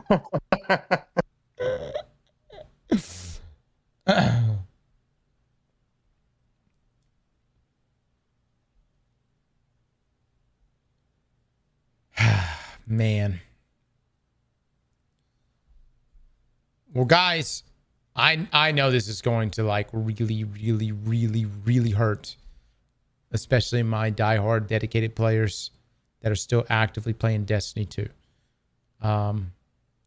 Luke, what do you project? What do you feel like you're going to see over the next few years? People are going to still jump into Destiny 2. There's going to be some people that still actively participate. I think there's probably going to be some community-driven events here and there. But then it'll probably kind of walk down to a very, very small population for years to come. I mean, are they keeping? I didn't read the full article yet, but are they keeping like trials? They're keeping trials. They're keeping Iron Banner, and they're keeping the same sequence of holiday events. So there's still going to be a dawning, and there's still going to be a festival of loss, right, Chad? They did say that, right? They're still going to have festival of loss. They're going to have dawning and stuff, right?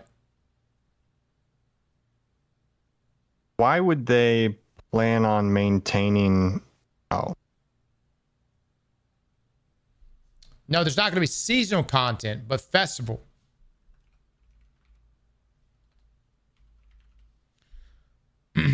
A collection weapon rewards for Festival Lost. The Dawn and Guardian Game Socials can be earned through Ingrams on a Monument to Triumph vendor. Oh. Yeah, it sounds to me like they're not bringing those. They're not coming back. Fuck. Okay. Well, we're gonna have trials. We're gonna have Iron Banner. That's it. Yeah, that's everything. Yep.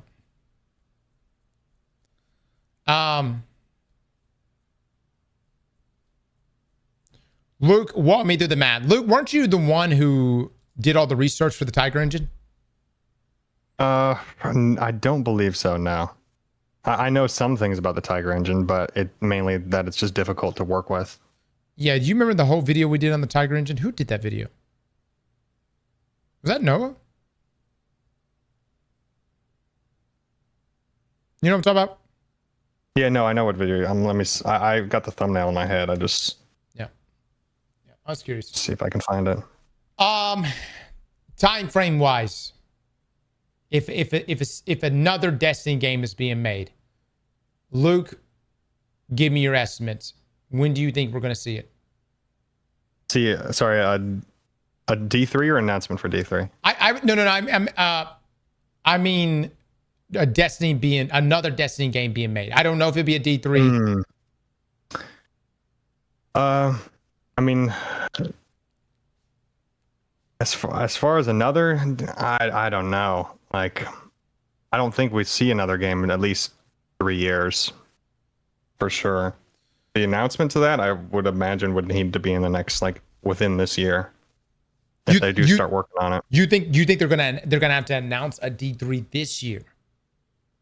I think an incubation period I don't know. Actually, I don't know how long an incubation period for this type of game would be, but I don't think if they plan on really abandoning Destiny 2, Marathon maybe not being the golden egg they want. If Bungie as a studio is going to exist, they need to really start moving towards what's our big money maker. And that kind of would be an all hands on deck thing. I would think. But I mean, you're saying you think they would announce that to the community? I feel like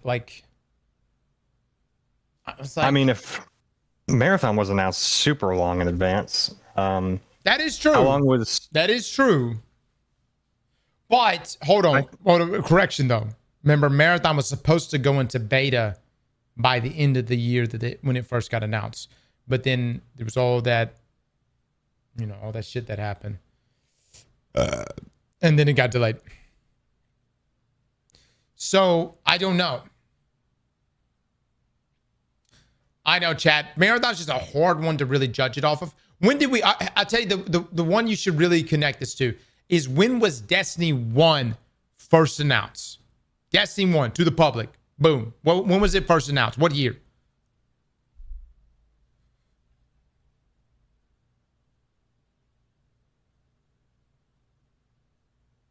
Damn, 2013? For real? They announced it only 1 year before they dropped it? Shit.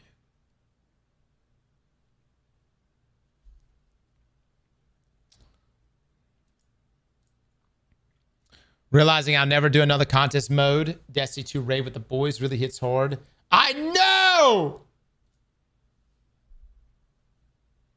We got to do Pantheon. Got to do Pantheon. Got to do Pantheon. Get one more. It's not quite the same. So February 13, 2013. All right. So I knowing that, then I feel like, because we can't really judge Marathon because Marathon was supposed to come out way before it actually dropped, right? So I feel like we're not going to know about a D3 being made until a year and a half before it drops, based on how they handled D1. When did we know D2 was being made? Luke, when did we know D2 was being made? D2 we knew was being made as soon as we got the Moments of Triumph or the Age of Triumph for Destiny 1. Damn, they didn't give us much time to think about it, huh? They were just like, bam, bam. Yeah, because I think the communication was we're winding down a lot of the stuff that's actually happening in Destiny 1 in order to like the whole point was it to be in the new game, so.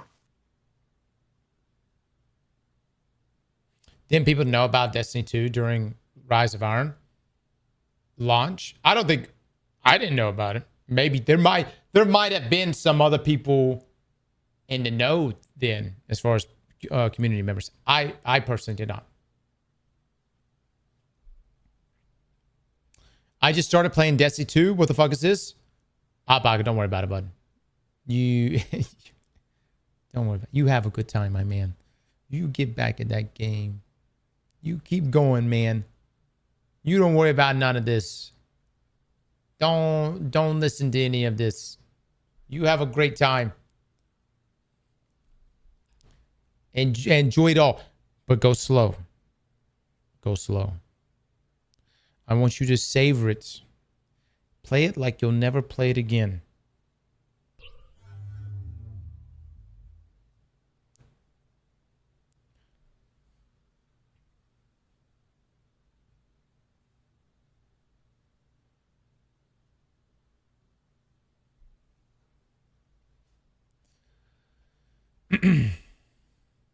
Genuinely, this is depressing as fuck. Look, what I mean, like, guys, I know you guys are depressed, but I mean, like, are you kind of happy to just have some clarity on this? Or would you have rather... Chat. The alternative is this. I was so concerned that we were going to be getting some Ash and Iron style update once a year, every year for perpetually ever. I was genuinely concerned that was our future. That it was going to be like, here's your Eververse refresh. Ooh, here's your Ashen Iron style update, and then that was it.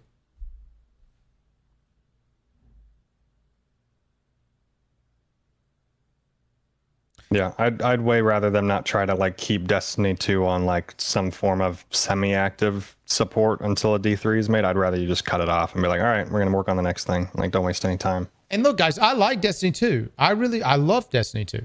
However, Destiny 2 has really put itself in a bind, man.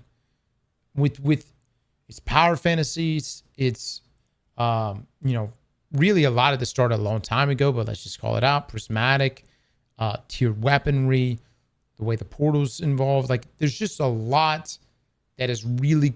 Destiny 2 has really cornered itself from a design standpoint that I don't believe it could pull off a Forsaken level drop that could save it. I just don't believe that can work under... At some point, you got to start fresh. And I feel like now, if it should be that moment. Now, what's going to suck out of all of this is if it turns out a D3 is not being made, there is no future, and everything is in fact going to shit. That's the worst case scenario. Worst case scenario. Actually, no, that's the worst case scenario. Second worst case scenario. Destiny 3 drops and it's D2 vanilla all over again. That would be bad. That would be really, really bad.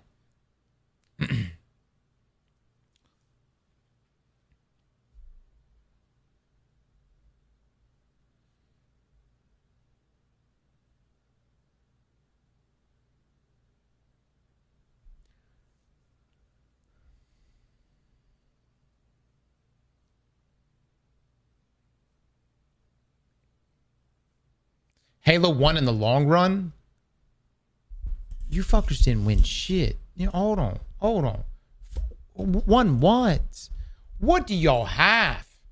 What does Halo even have, man? Brother. Are you shitting me right now?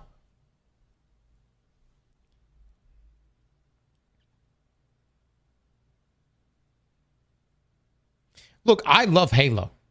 All right? Why there's still some like jaded Halo fans that feel like Bungie abandoned them. You know what I mean?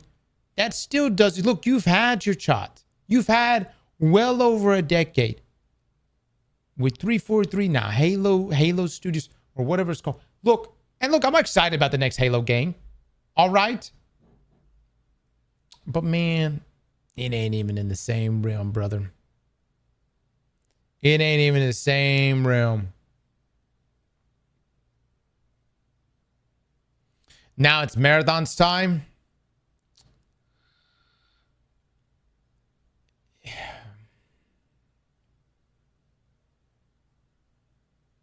Look, what do I do? Do I play Marathon now? For the next 3 years? I mean, I think you'd be I think working at McDonald's is it's almost like a good community, like service to society at this point, you know? Look, I did say though yesterday that I'm not going to play Marathon unless I get some Destiny news. So as a man of my word, I will be playing Marathon when Season 2 drops. I will. We'll be playing Marathon. Season 2 drops. I don't know how long we're going to play. Probably only going to play a few days. And then it's going to be nothing but Destiny. At least for a good month. Like a good month. Taking it slow. Jumping in there. And just really taking it all in, man. It's the last time. It's the last update we get for Destiny 2. I thought about running it back in Destiny 2 and playing through all the expansions. Starting fresh with a new account. We may still do that, guys. We may start back fresh. New accounts. Literally next week. Start with Shadowkeep and work our way up.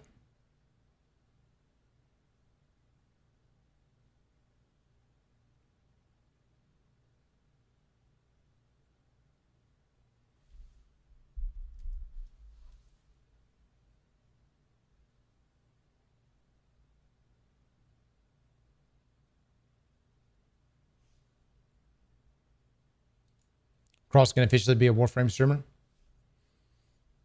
We're going to be at TennoCon this year, actually.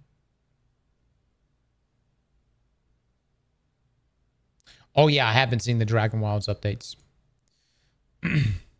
I feel for my Destiny 2 players. Look, y'all show some love for the D2 guys. Really, really. I know some of y'all are like, you know, maybe you're tired of hearing this shit, but y'all show some love to some of the D2 guys, especially my diehard D2 guys. They are fucking going through it right now. They are going through it right now. As much cool shit is coming in June, those folks are feeling it right now.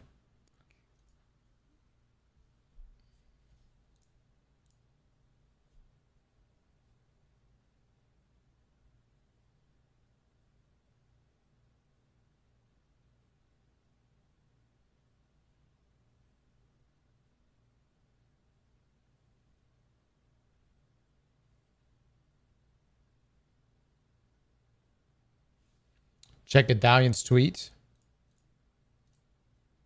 Full steam on D3 as the request of Sony feels very likely here.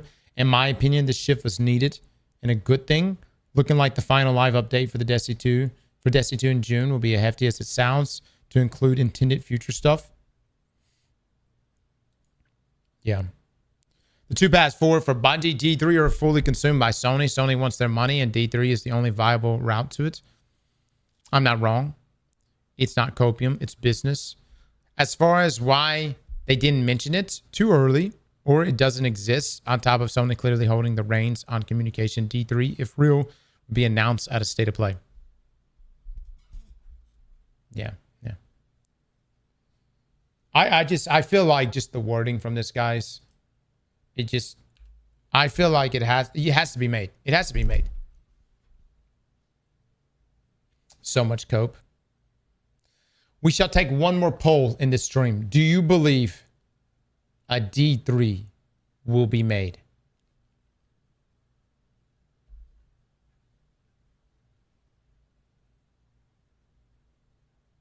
One more poll. Luke, talk to the people right now. I have to piss.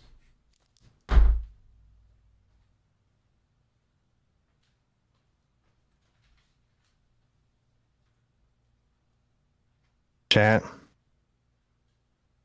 I know it's a sad day,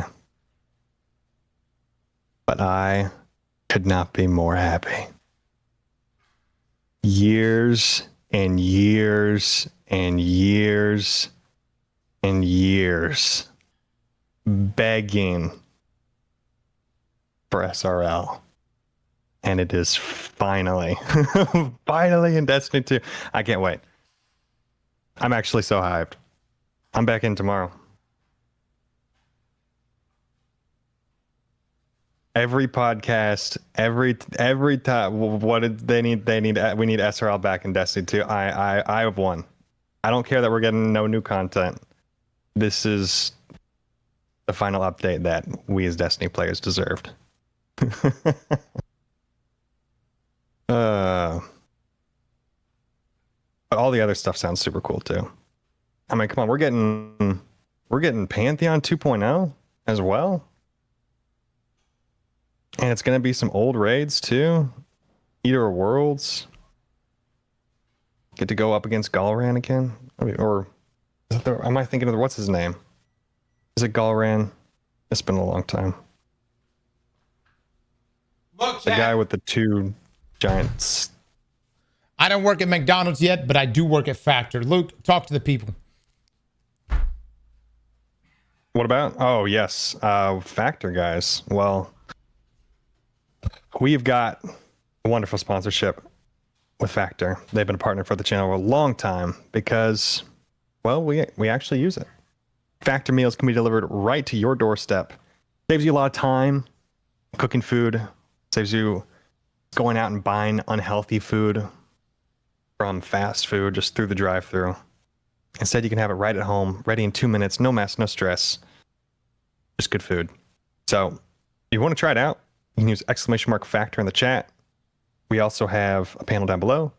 And if you use our code Aztecross F, and get 50% off your first box and free breakfast for 1 year. And that's a lot of free breakfast.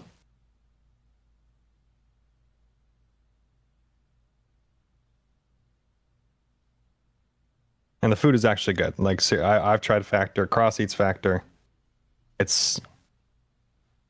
I was surprised with how good it is. I was like, dang, I'd eat this every day.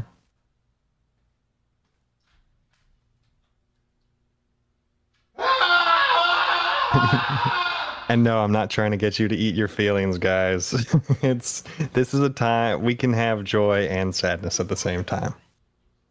It is sad that Destiny 2 is ending, but I would not go full doomer until if we hear about layoffs, then it's time to like really be concerned.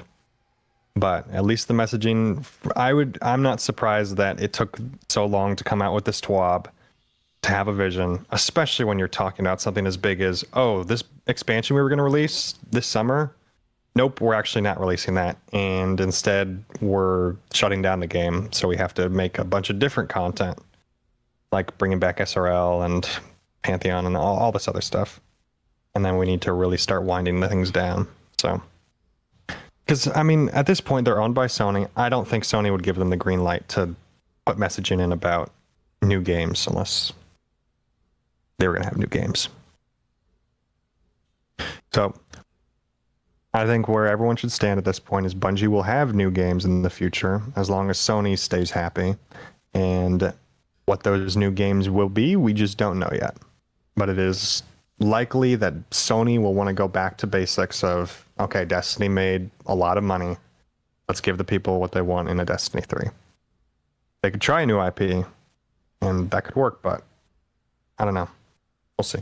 Maybe there's something at Bungie that is more promising in their incubation projects they spun up before, but... And I know it's Cope, but I would not go full Doom either.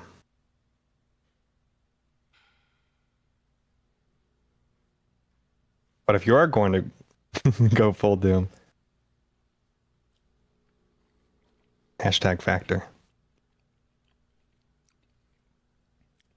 To my folks on YouTube, though, that have dropped these massive donos, thank you, fellas. Too kind, man. Smiley, thank you so much for the big dono. The Destiny Guardians will be back on Avengers Doomsday. Cross, from the 6 paths of the Sage. Been a phenomenal ride, Cross, since Vaulted Glass in 2014. Thanks for the decade of content and giving a reason to stick around, even when Bungie can't seem to. Here's to D3 and see everyone down the road. Hopefully, with pinnacle weapons again. Let's go, baby. Let's go. That's a real one, man. Legion, thank you so much for that 5 gifted over on YouTube as well, brother. Too kind, my man. Too kind.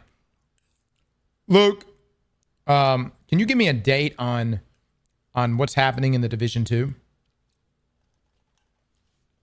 On the Division 3?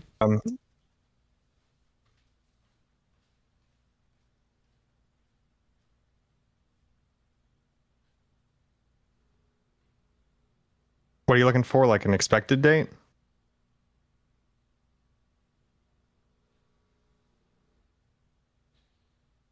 I don't think there's any news on that I can see.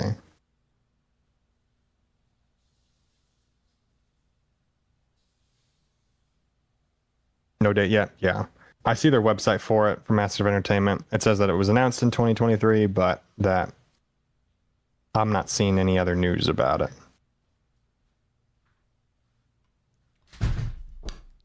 That'll be sick. What is it? I was saying that I don't think we have a date yet for Division 3, just that it's been announced. Okay.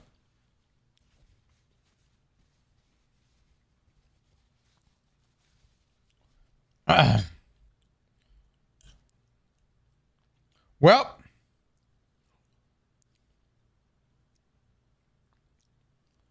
Bungie isn't worth $2.9 billion without a massive project in development. Marathon's great, but it's not like that.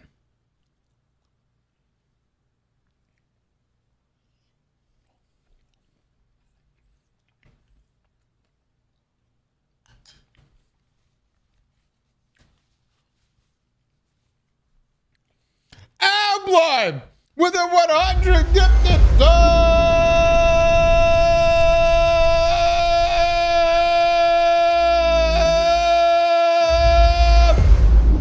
Luke, keep it going!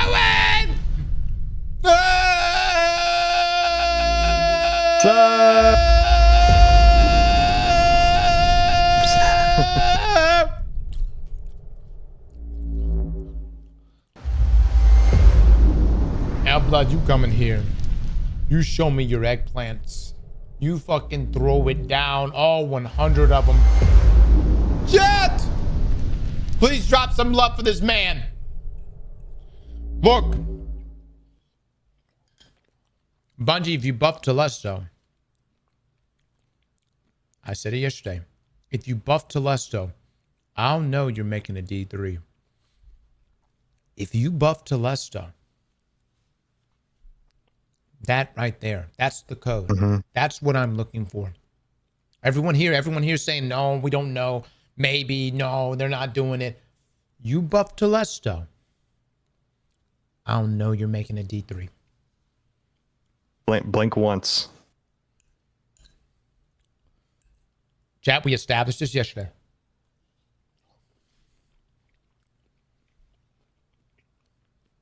You got to let the copium go. Says the guy with a ghost icon next to his name. You fucking let go first.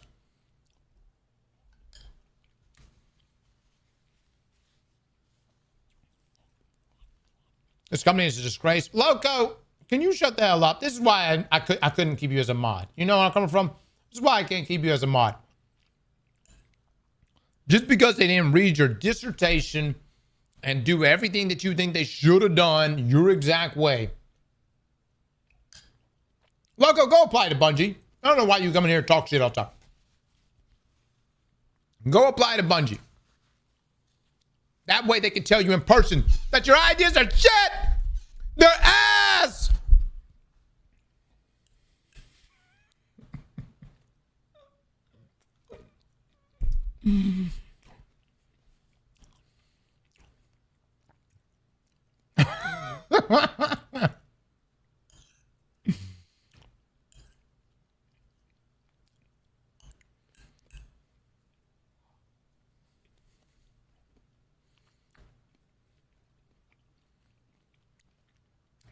Cross is just lashing out at this point. Don't try to break me down.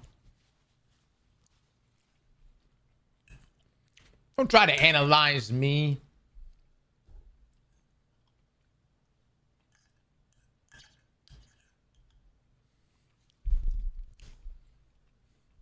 I really hate that the 9 story will not be completed.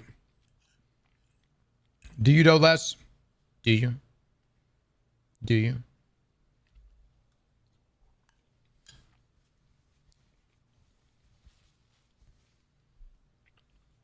I don't know. I mean, like, where do we go with it? I don't know. Luke, were you paying attention to the 9 story? Is Factor actually a good cross? I like the food a lot. I actually think the food's healthy. Or at least it's really good at managing macros.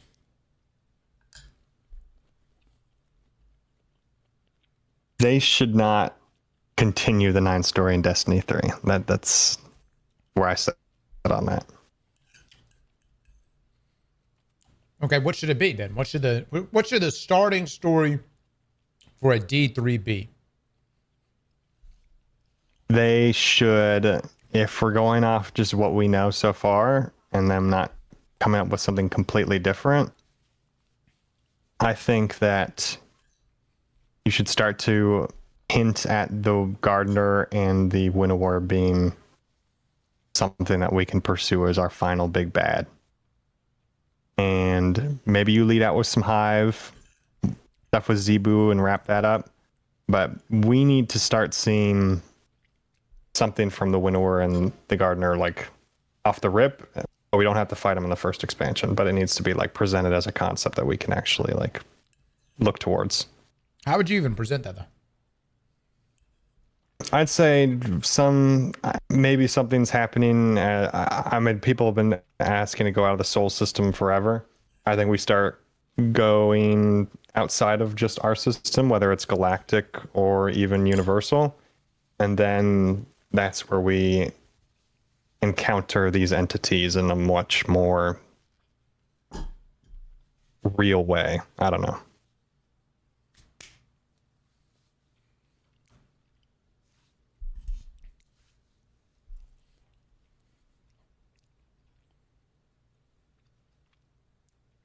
But I think our Guardians are going to need some sort of like massive power boost, because it gets to a point where it's like, how realistic is it that we're fighting these entities that are just like not even corporeal? They're like just like ideas currently in the lore of the game.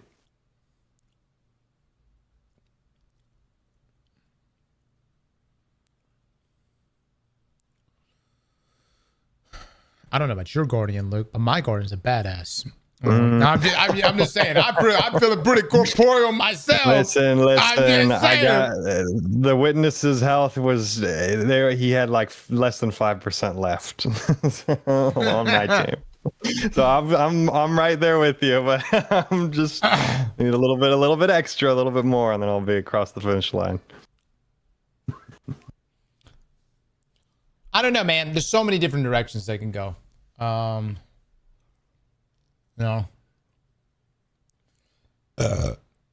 many different directions. I would say that, and these type of designs, you know, I think the anchor for everything is gonna have to be the story, the narrative.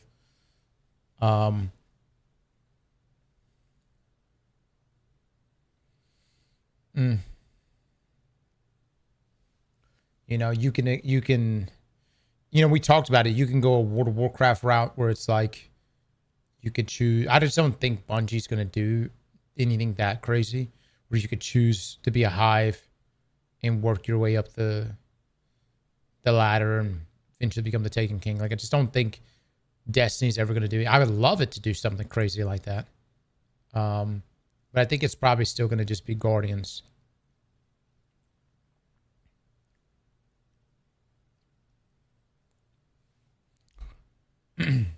Cross is in panic mode. Don't worry, buddy. I'm going to shit on Marathon for the next 2 years. Maybe 4. Who knows? We'll be fine. I do think the one thing that's most important about Destiny 3 is that it actually has choices that matter. Like things like if you're a light guardian or dark guardian, if that actually affects like the gameplay or like your interactions with the world. Because that was one of the biggest letdowns of D2 is that like even something like siding with the Drifter or the Vanguard, like I was actually like didn't do anything. Right. But I mean, that's the difference between, in my opinion, like seasonal stuff versus annual stuff. Yeah, I don't know. Part of me wonders, what if a D3 was a completely separate entity blessed by the light that were very much similar to Guardians, but there's no Vanguard, no nothing. You know what I mean? And it starts off that way, and you're playing in that role. And then eventually you might run into the Vanguard's Guardians, you know?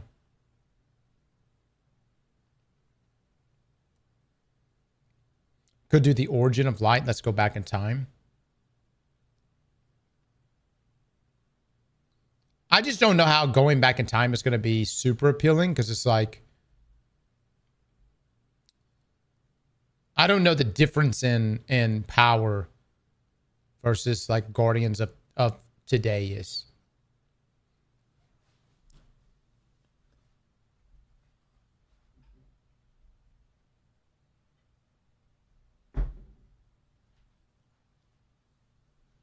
And what if we went forward in time, like time skip like a couple thousand years instead? Yeah, sure. But I mean, like, let's like tangibly lay it out. Like, who are you? Who are you? You open your eyes for the first time in a Destiny 3. Who are you? Who do you, okay, in this, who do you want to be?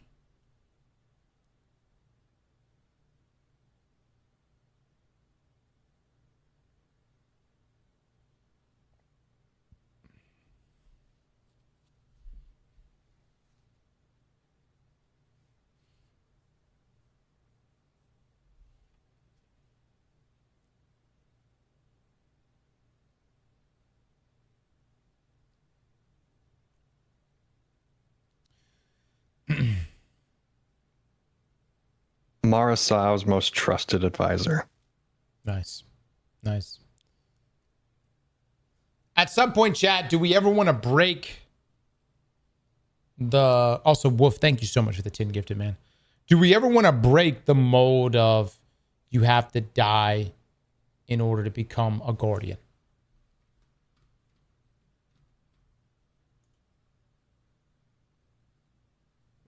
When instead of a Destiny 3, it's a prequel, like Destiny Dark Ages? Right, right.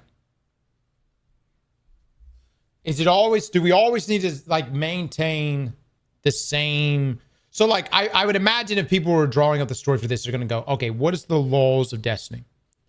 In order to become a Guardian, you must be dead. In order to become a Guardian, your previous life and memories must be wiped. You know what I'm saying?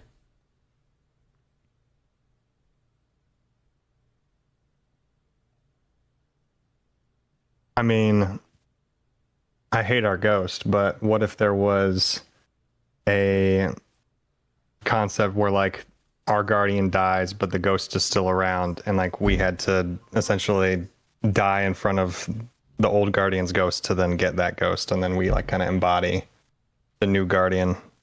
Wait, say that again? 1,000+ years of. So like, imagine like you're standing at like the statue of our dead guardian in the tower or something like that, and you're just a normal guy, and then you I don't know, jump off the tower, get revived by our guardian's ghost from way in the future, and then we become an embodiment of I'm just throwing ideas out there, man. Look, I know we're making a game together. I will be in charge of the narrative. I see. Sorry, I didn't realize when I was throwing darts at the wall, I was facing the opposite direction. No. I get where you're coming from. It's you know, yeah, it's a pretty good idea. Not bad. It's a terrible idea. It's fine. You know? We all have terrible ideas every now and again. All right, chat. I feel like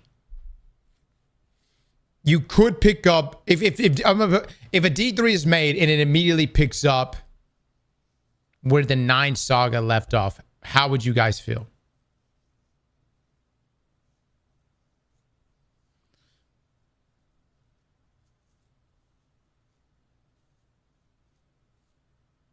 Pissed?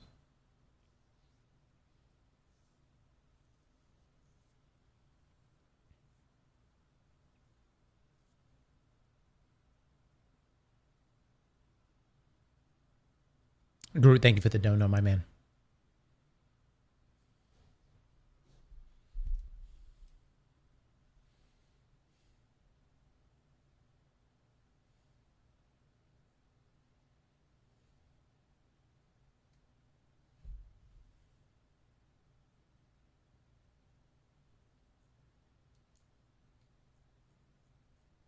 Pizza Planet with the 10 gifted subs, my man. Pizza, thank you so much.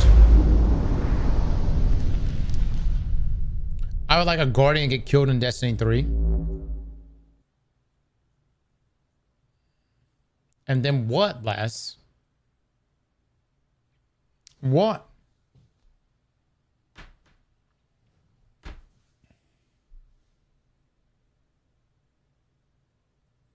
And then Nimbus does CPR and brings us back to life.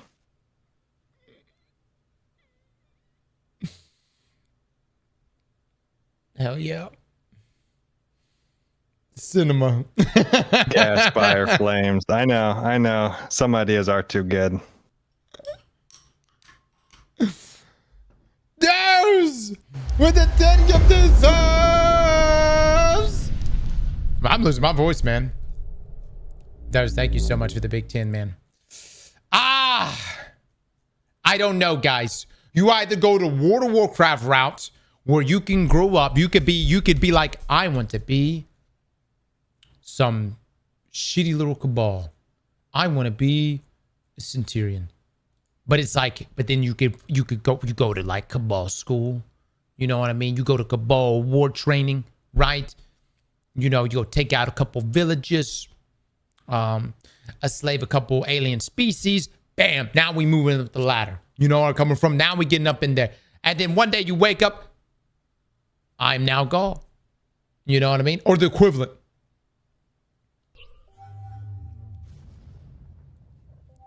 And then like same on the Hive side too. Never gonna happen? Probably not. Probably not. I don't see Bungie deviating much from Guardians. So all right, so let's stick with what we know. Guardians. If you wake up in D3 as a Guardian and you don't have aspects and fragments, wouldn't you not be a little pissed? If you didn't have Prismatic in D3, wouldn't you not be a little pissed? No? This is where an entirely different Guardian, like a different type of Guardian. That's what I'm saying, man. Imagine the game opening up and you're like, you know, you're being told that, hey, there's this Guardian known as the Weapon. He's in the Soul System. He's binding the Nine, which is breaking the laws of the universe. Your job is to eliminate him. How would you feel about that? Opening story.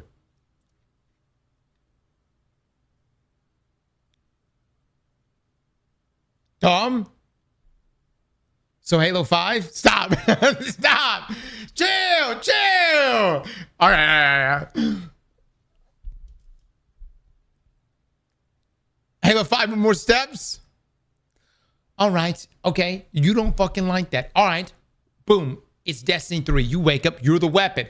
Ooh, look at me. I'm Weapon. I'm Big Dick. Welcome to my world. This is Big Dick World, where they call me Weapon and I fuck everything up. And then what? What do we do from that point? Huh? Oh, what are you doing today, Big Dick? Oh, just binding the Nine, doing big dick things. And then what? There's got to be a moment of reset / humbling.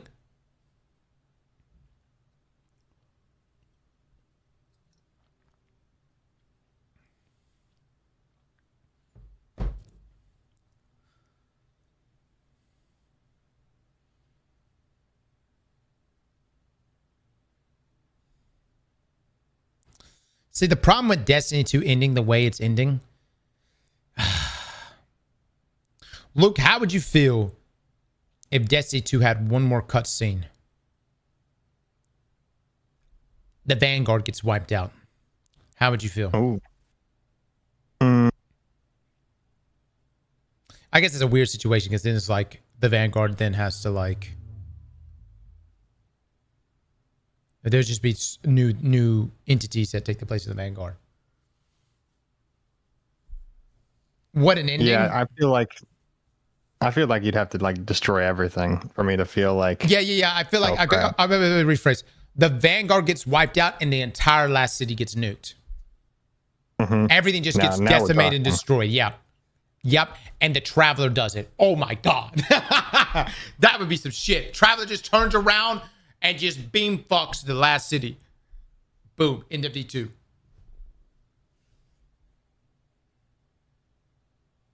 And then that really unwinds everything because now we're like, what the fuck? We're the Weapon. We're the Guardian. We're supposed to stand for, you know, goodness, right? What just happened? Well, we got to remember how the Traveler is being left. It's the Traveler. My lore people, correct me if I'm wrong. The Traveler is infected. By all accounts, the Witness did exactly what the Winnower wanted it to do. The Traveler has, in fact, been infected. Not by Siva. Nobody gives a shit about Siva. Yes, by Siva. Yes, the cook.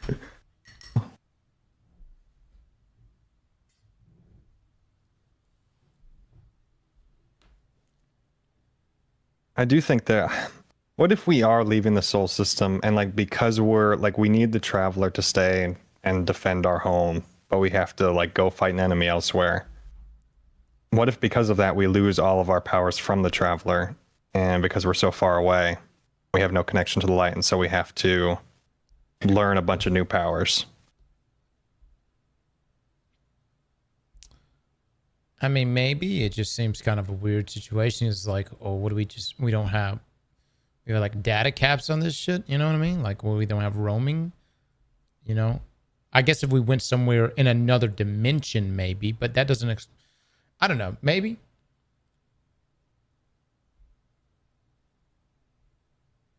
I mean, that would make sense in introducing a new subclass. I just don't know if I want like. I don't want to be in a situation where we're relearning the same stuff we've already learned. Exactly, exactly. I don't. D3 is like time to learn Void again. It's like, okay, well, like I've been down this road before. But if it's like, so either I'm coming in with my powers from before, or you're giving me an entirely new slate to work with. So hold on. What do we know for sure, chat? What we know for sure is that the Traveler is still going to be a thing in the next game. It has to be. The problem is the Traveler has what? A peephole in the shape of a triangle. And therefore, oh fuck. And therefore, it is infected and it's leaking. Okay? So, let me fix this. Hold on. They make medication for this? Not for this, though. No. Oh, okay. They do make other medication. Okay, all right, so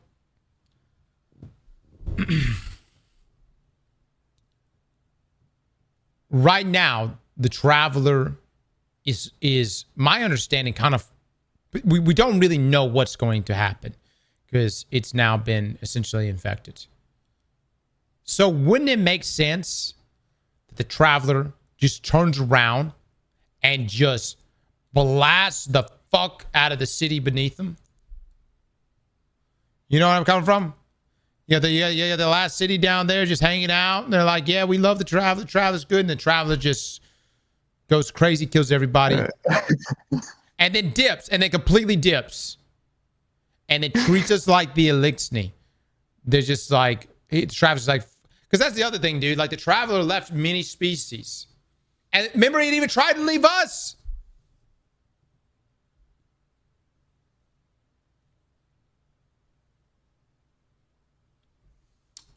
I'm super down for this nuke idea. I'm just curious how we got from leaking to obliteration. I don't know. How do we get the Traveler to reach the point where they're just like, you know what? Fuck these people. And just zap.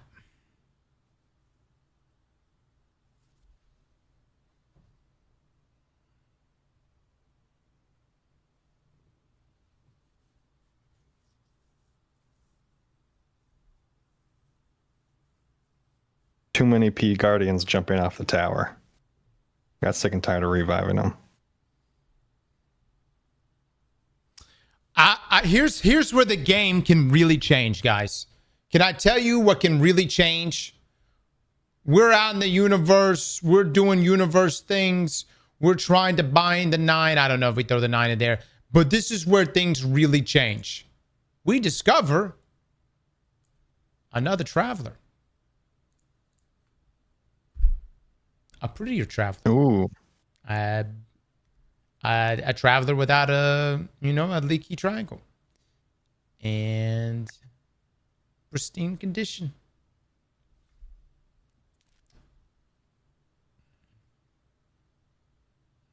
What if we don't know the Traveler like we think we do? What if the Witness was trying to save us this entire time?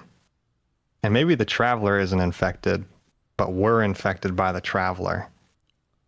And it has bigger, more interesting plans for us than we think. Okay, so now you're saying that the Traveler is evil. Yes, like evil the entire time and is actually raising us like cattle to be slaughtered for its eventual ultimate goal. But doesn't that defeat the flower game?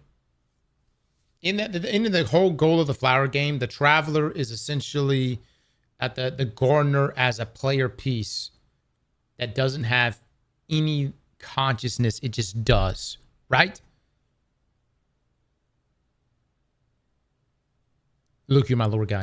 What if my thought is in every growth, like if we're going and using flowers as an example, what if we're not a flower right now? What if we're just a seed? What is it that we'd have to become to be a flower? Maybe that's something we don't want. Let's just get back to the topic. We're in the solar system. We're outside the solar system, and we find another Traveler. Would this be an oh shit moment? You got to build to the oh shit moments. Chat, you're in another galaxy. You're doing shit, and all of a sudden you run up on another Traveler. How would you feel about that? All right, fine then, dicks. You don't run into a Traveler. You run into a cube. I don't know. Is that better? This is, yes. Hold on a second. Now we're cooking.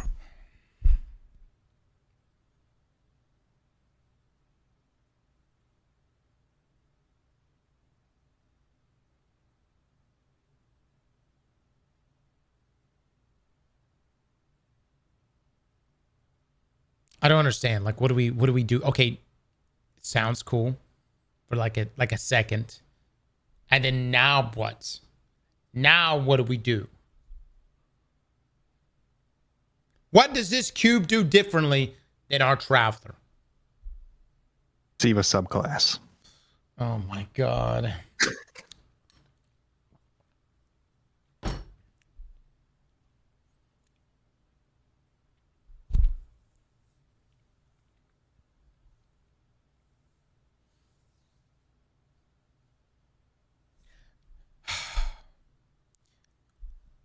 What, Chad, let me just throw this out here. What if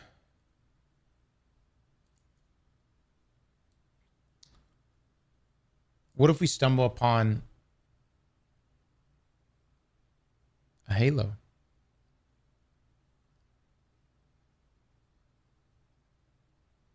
Which happens to be a weapon. Now we're cooking. I'm throwing it out there. I'm throwing it out there. Microsoft lawyer intensifies.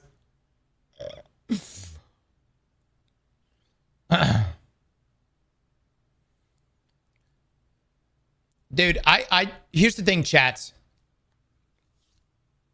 You have to make the universe feel bigger.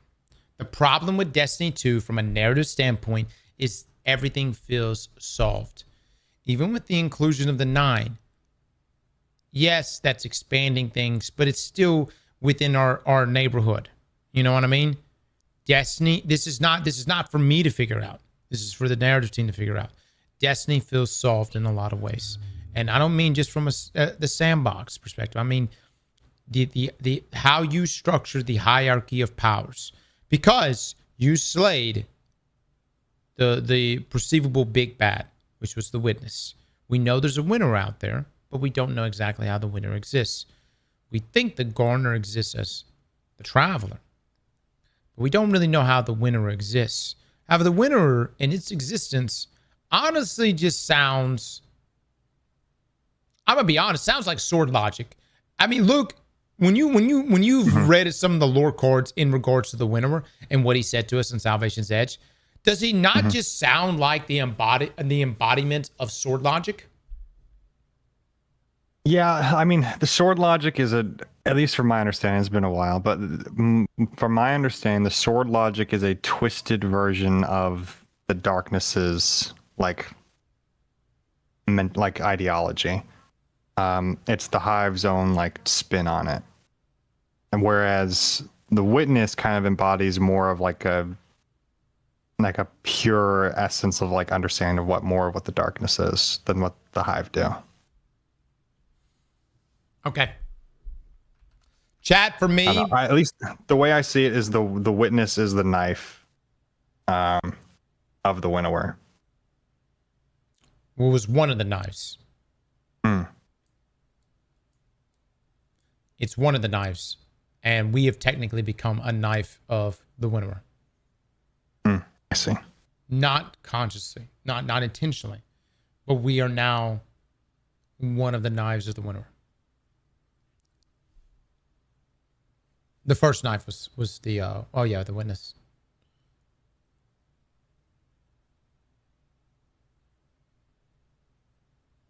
So like, I mean, if we're talking about, there you go. Oh.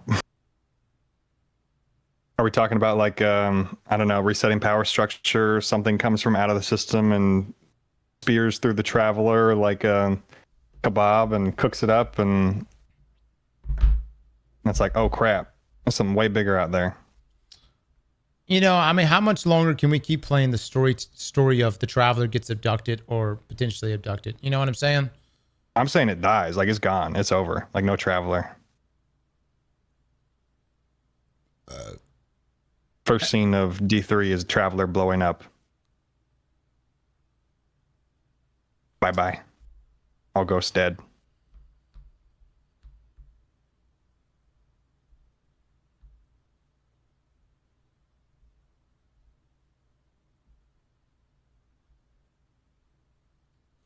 And then how do we become immortal again? The cube. I don't know. I don't know the solution. Again, just chucking ideas out there. All right. Bungie, you're going to have to figure out a way to make the universe feel as big as the moment we saw the Traveler defeat Gaul and emit that light across the entire universe and woke up the pyramid ships. That feeling that was captured right there was so powerful because it emphasized one of the big threats out there. It emphasized just how vast this conflict is spread out, right? And it reframed for us. Do you think D2 would have lived longer if Pete was never the CEO? No idea. What the fuck voice was that?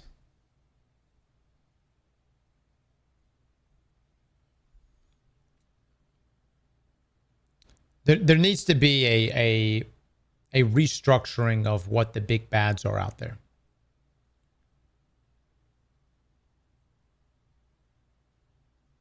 Across the smoke of that wacky pack. Look, man, I feel like a D3 is happening. I feel like if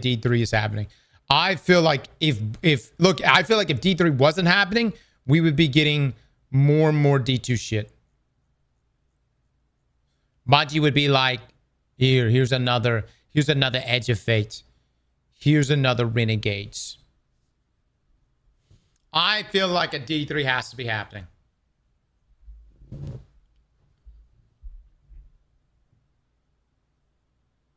Paul Tassi disagrees. Oh, now y'all agree with Paul Tassi? Really? You fuckers sitting here all week long, week after week, and y'all are like, fuck Paul, fuck everything he stands for, fuck everything he says. But now you're like, well, Paul says he doesn't believe a D3 is going to happen.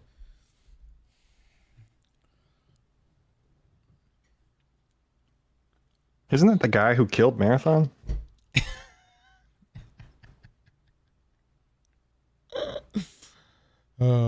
Oh, that is a great point. D3 could open with an alternate timeline. One of LC's timelines. I don't know how that overlaps or how that plays. But it could, I guess.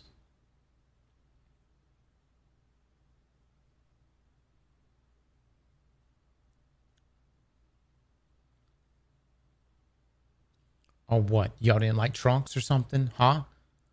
Really? Oh, you got a stance against this shit? One of the greatest characters introduced to us in DBZ? All because you don't like alternate timelines? Get the fuck out of here. Get the fuck out of here.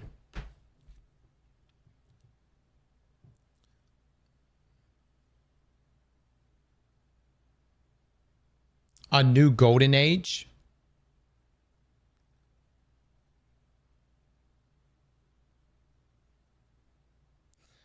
I would say fundamentally what I want from a Destiny going forward, Destiny, whatever it may be in the future, I would like to get back to Destiny being a good mix, a good 50-50 split between gunplay and abilities. And when I say abilities, I don't mean neutral game. I mean neutral game abilities plus super. I want Destiny to return to its 50-50 split. Narrative, we'll leave that to the narrative minded people. I would oh man, dude, I would love to hear Bife on this. I would love to hear Donkey on this.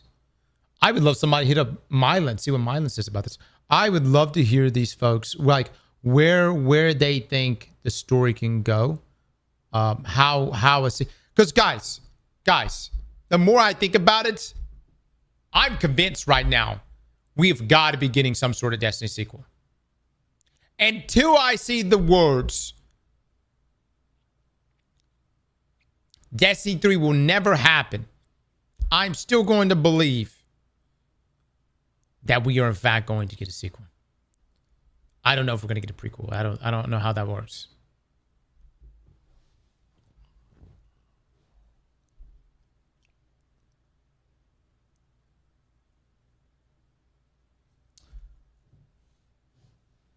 A new AAA live service looter shooter in 2026 is insanely expensive and risky. You know what else is expensive? Not making shit. That's what's expensive. You know what I mean? You know what else is expensive? Making something that bombs. That's fucking expensive too. You know what's not as expensive? Making a game that would obviously fucking sell like a Destiny 3. That's fucking not expensive.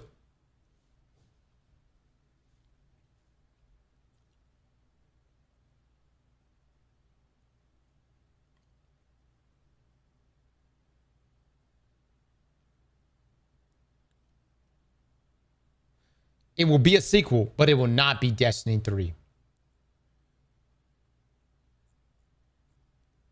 Okay, all right, fuck it. I don't mean, call it whatever the fuck you want to call it, I guess. Sure.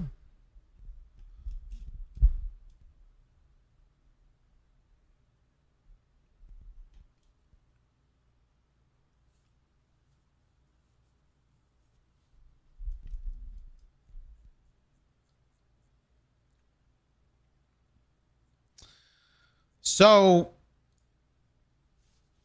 what y'all want to do for like the next 5 years or something?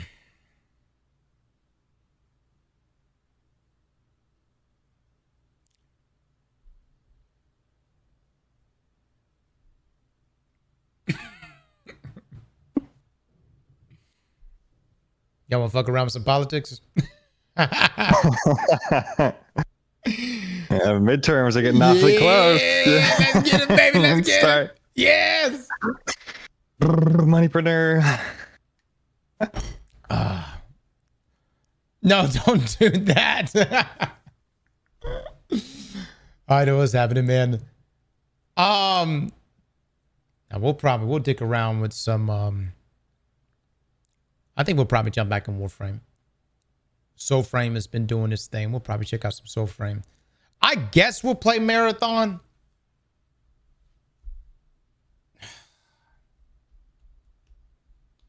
Man, dude, I could play Marathon. It's the people that play Marathon, dude. Oh my God. Yeah. You fuckers.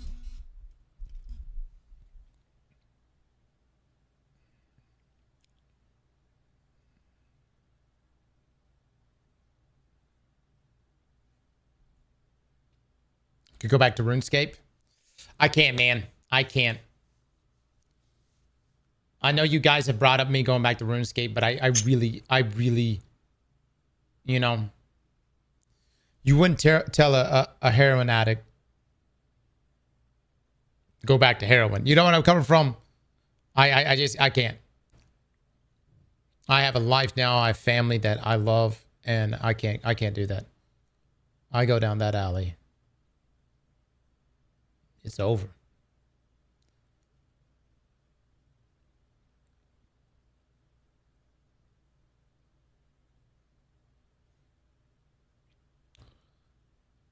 Daddy Nikola Tesla with a dono. Thank you so much. Guys, it's great to play with you guys. I stopped playing since I defeated Callus. I knew the end was coming. In my opinion, the Witch Queen was the last really good DLC they dropped, but D3 could come. I agree. Jason with a donut. Vex have their own Traveler, the box, which uses containment logic, which is why they trap us in simulations. And the threat is the cube trying to contain the biggest threat in the galaxy, us and the Traveler. That is something too, man.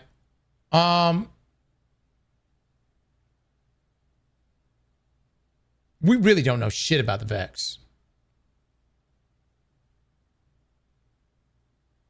We know they like to wear clothes now. Some of them do. But I don't know anything else about the Vex.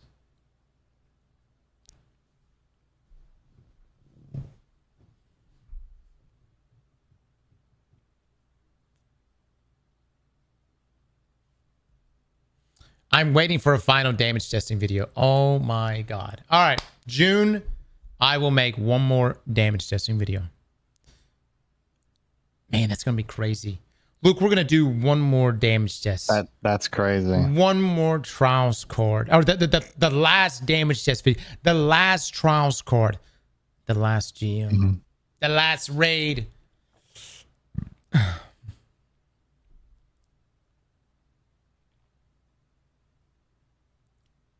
No shot. This news is real. I'm at work and I'm devastated by this, man. I've been a Guardian since day one beta test for D1. Yeah, man. Yep. I mean, look. At least they're sending. At least they're sending D2 off in a good way, man. I mean, I feel like they're sending it off in a good way. Mm-hmm. I was so concerned they were, if they were just gonna leave it as it was or try to milk the shit out of this more and more. Oh, can you imagine if they came out today and we're just like, actually, there's no update and that's it. We're closing it down. Like, I got a lot to be happy about. That would have been awful. That would have been awful. Imagine that's literally breaking up over a text. That is literally just like, y'all been great. Y'all take care now. So the fact that they're doing this tells me that it's not all that bad, fellas. I feel like with them doing it this way, they're like, listen, we want you to know this isn't it. Destiny will return. There's still hope.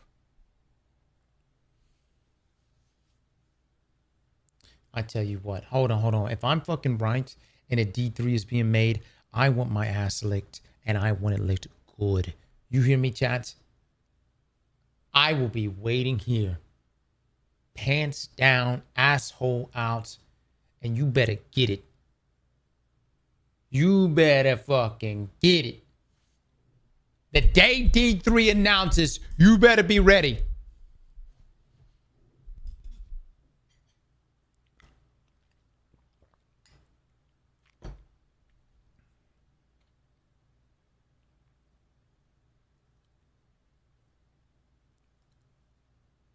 Look, are you making a thumbnail for the TWAB video? I already did. Okay, are they cutting it up? Because it seems like it's taking a long time. I will ask. Could you check on that? Mm-hmm.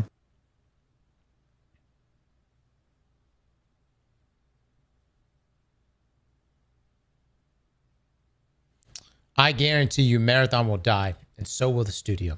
Sony will have another studio make Destiny 3.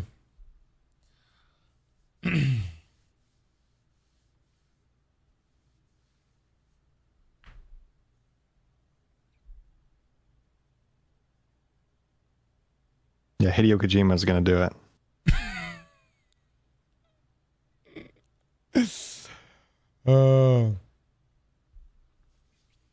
As much shit as we give Bungie, guys, I think that they need to be the ones to make a D3.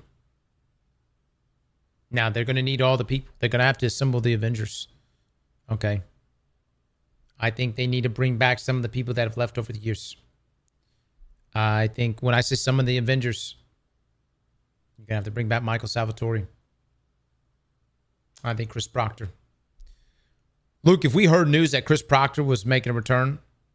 Oh, man. My God. I would, he's like, even if his LinkedIn changed and he didn't say anything, I was just, he's back at Bungie. I'd be like, oh my. I was like, so much hope for the future. Joe Blackburn. If we hear Joe Blackburn go back.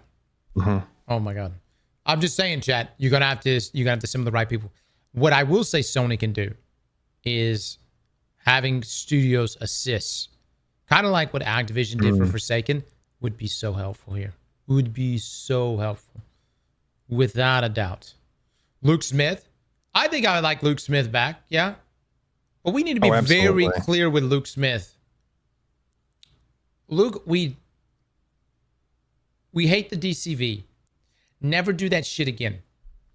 What I will say what Luke Smith brings is he always does bring big ideas. But my question is this. Was Luke Smith just the unfortunate captain of the ship that had to deliver the news of the DCV?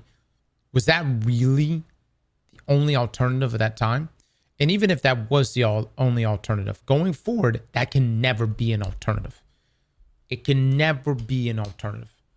I think Mark knows where they're going back. Luke Smith, that duo there, I would like that too. But here's the thing. There's been people that have left over the years. Here's the thing. I think Bungie still needs to be, because creatively, I think they understand Destiny. They know what needs to be done. I really like Allison and her narrative team. I think they do a tremendous job. I do think that fundamentally they need to sit the entire team down, especially from a Sandbox side, and really narrow down on what makes Destiny Destiny. And nothing does that better than replaying all of Destiny 1. I'm telling you guys, replaying all of Destiny 1 really solidifies what made Destiny Destiny. And then having other studios that could assist would be really good.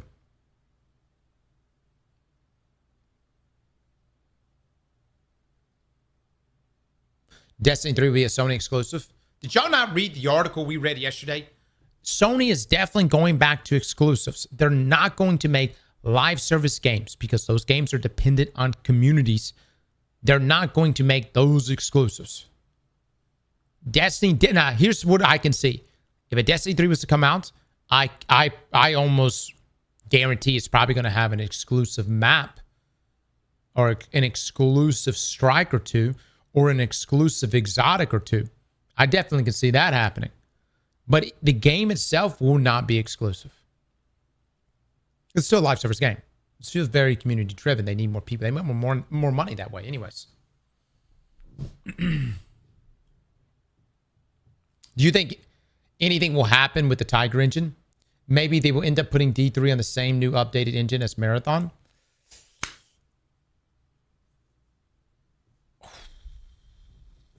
Look, what are the chances you think Destiny, if a Destiny 3 is being made, it would be made in something like Unreal? You and I have been working with Xidium now for the past, bit, and we've been seeing just because there's a lot of like flack that Unreal gets, but the things that Unreal has done, especially over the past 6 months, would allow Destiny and Bungie to scale in such a way for horde mode, for large density of enemies, for endless abilities with their tag system. I think the deciding factor for that is, can Bungie engineer the gunplay in Unreal to feel like the Tiger engine? And I think that's what it really comes down to. If it can get like on the money, then I think that Unreal becomes an option.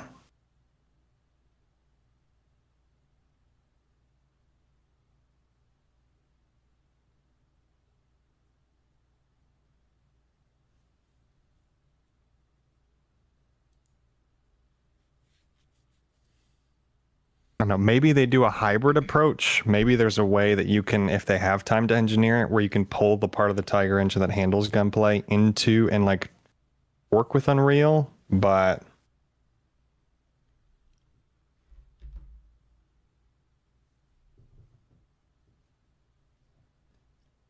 check your super chat. Pretty fucked how they strung players along for months. Not very fond of that, just to turn around and flip the bird. Should have spoke sooner about it. I made real life friends from the people in the Destiny community. We still hang out to this day. This is a sad announcement. Yeah.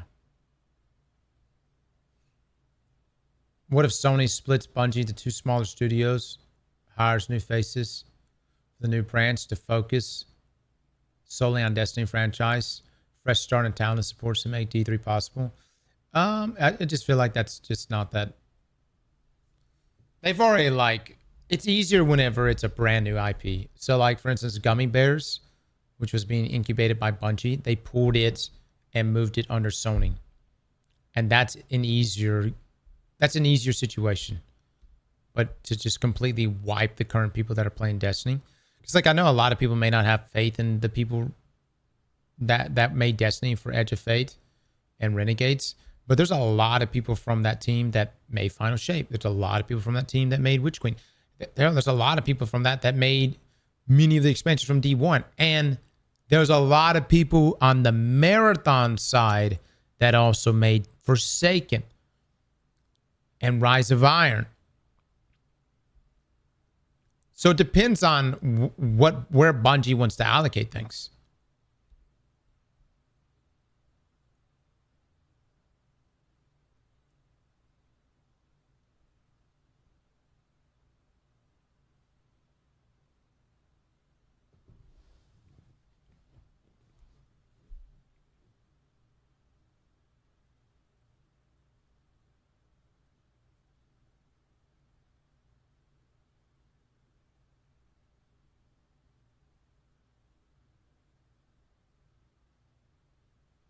This also just means Sony owns Bungie.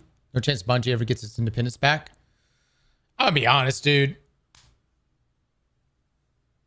That was always by design. Like, Sony was always going to have... They gave, like, some creative freedoms. But, like, yeah, like, Sony's always had the say at the end of the day, man. So, when you pay what they've paid... You know, that's what I went... When you paid $3.6 billion...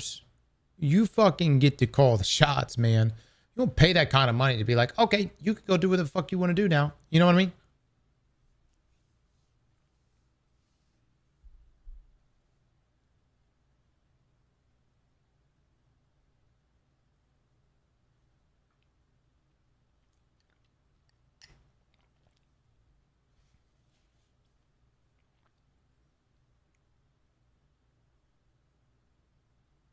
You roasted me for making that statement once in the past. Oh, did I? Damn. Charlie made a video. Let's go look.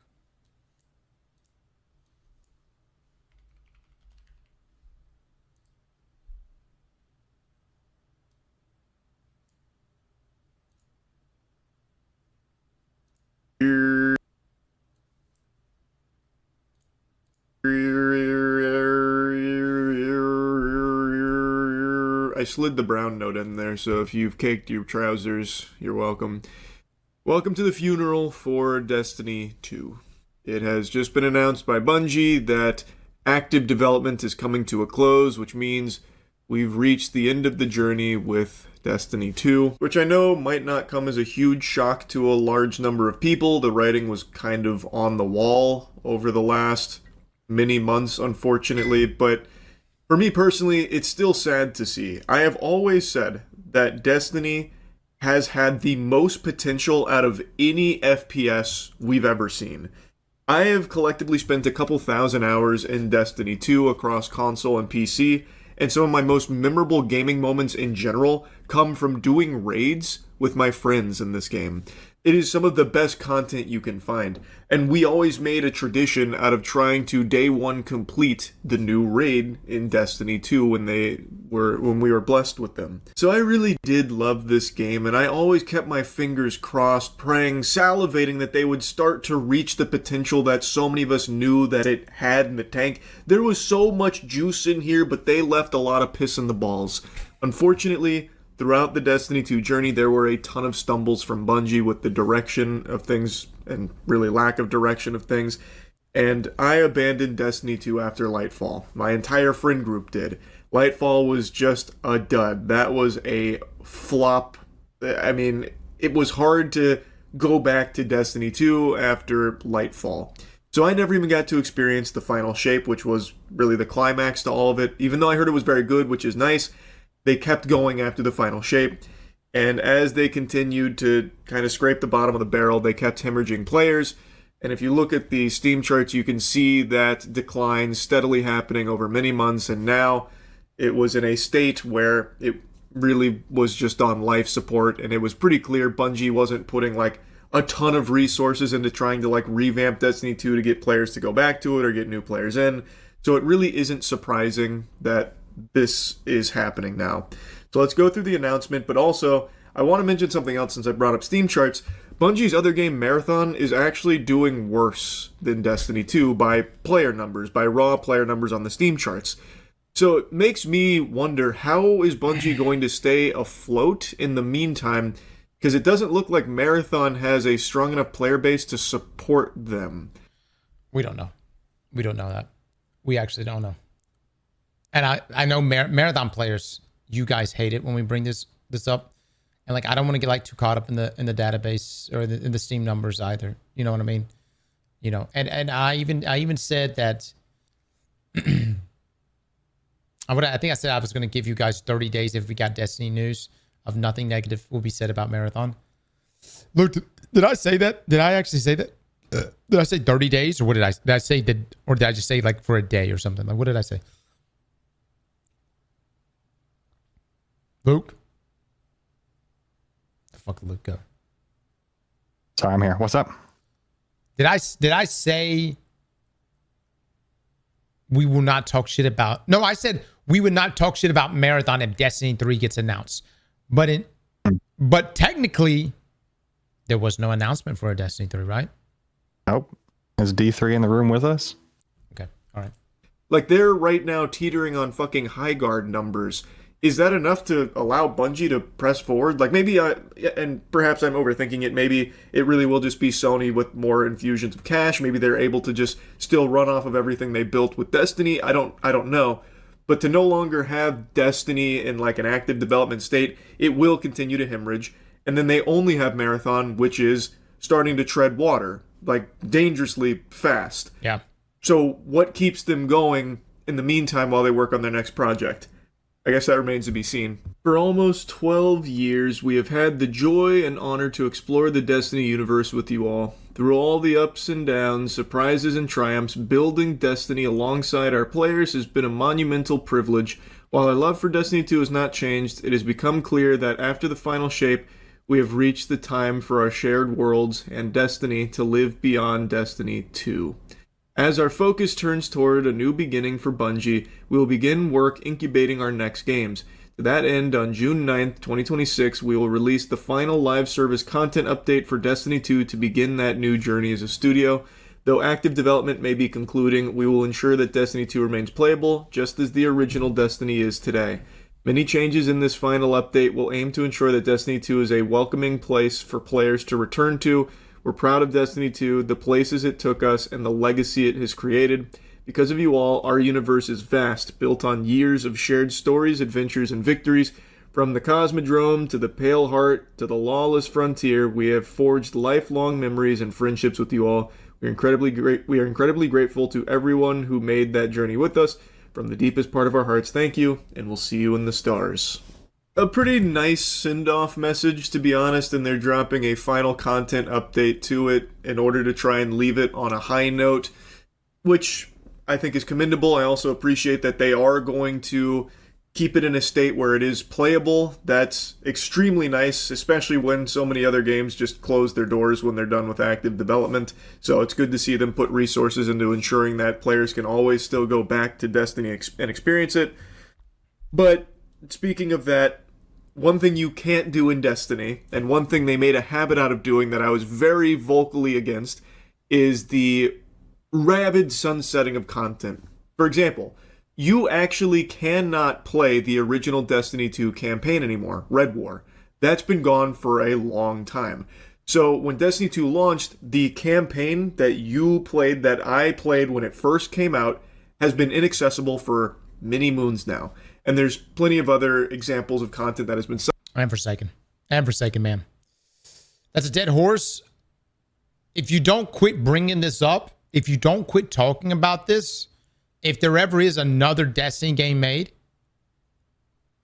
you have to be concerned that this type of shit's going to happen there too. You know what I mean? And seasonal content. All I know is this. If there is ever a D3, it cannot be built in a way where the only way forward is by cutting your own fucking tail off. You see what I'm saying?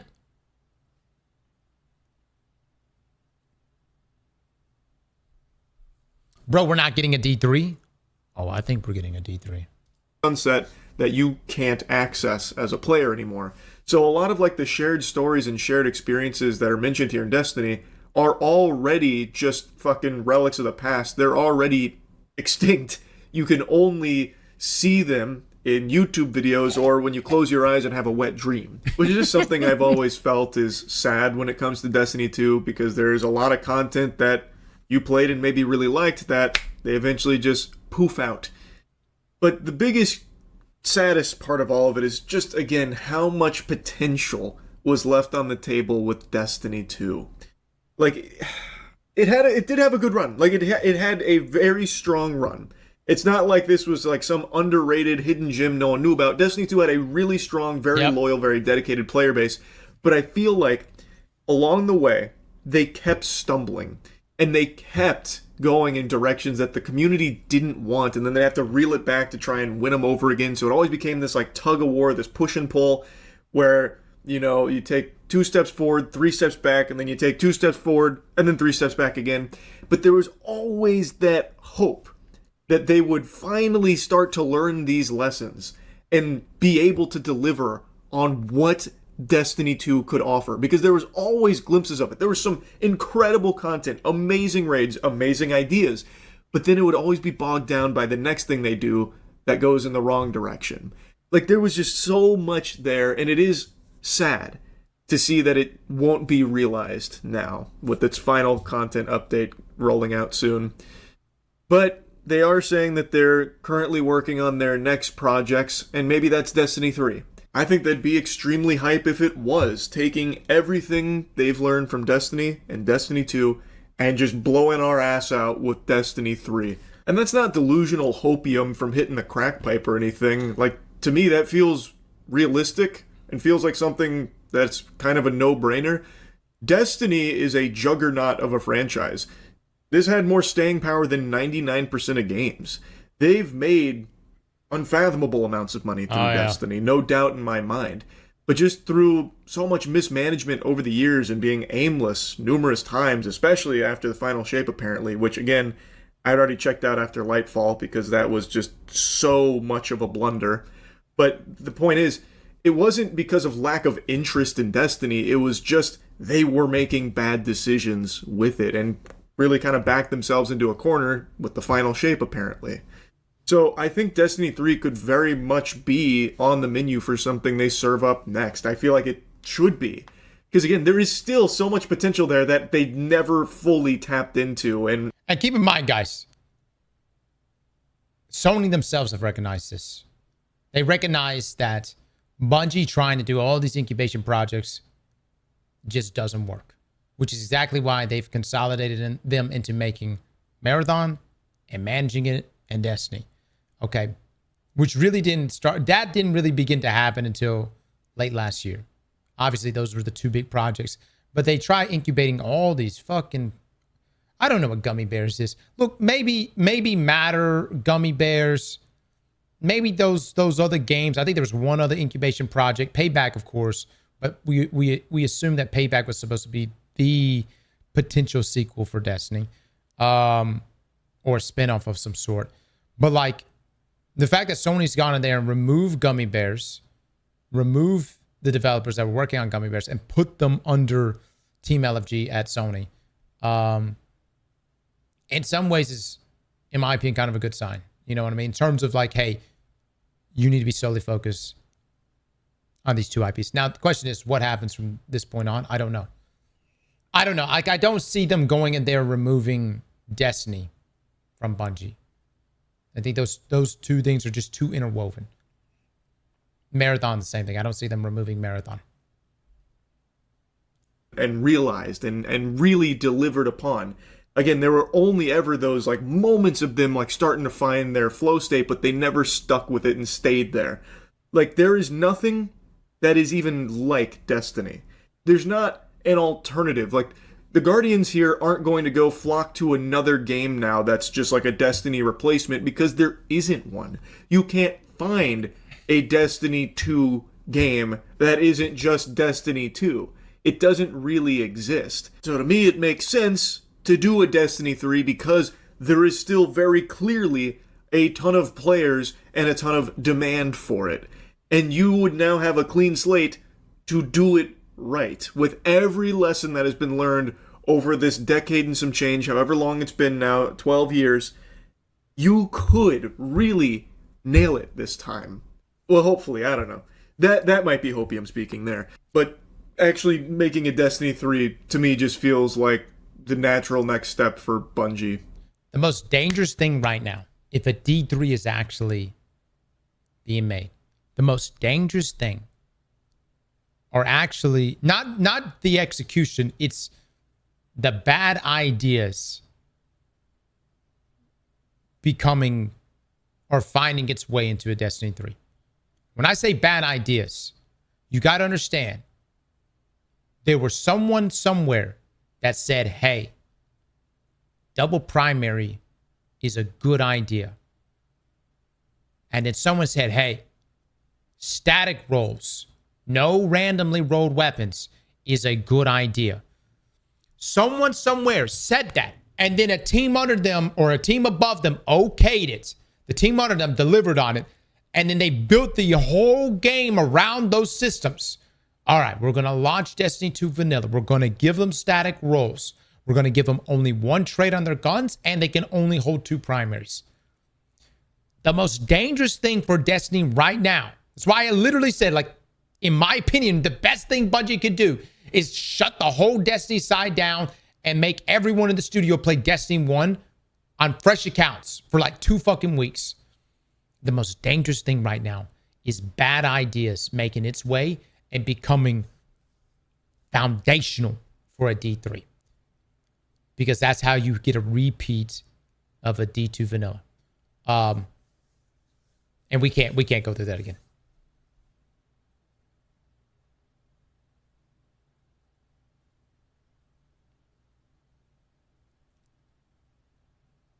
Hopefully we get triple primaries in D3. My God. But I guess we'll see. Anyway, just wanted to yap about it a bit. That's it. Yeah. Thank you, Charlie. By the way, if Charlie ever wants to do Salvation's Edge, somebody let him know. We would definitely, I feel like, I don't know if he's got time, but if he could do the Final Shape campaign before doing Salvation's Edge, I feel like it would be way more impactful. But yeah, we can gather the squad and do a run of Salvation's Edge. I think it'd be a great time.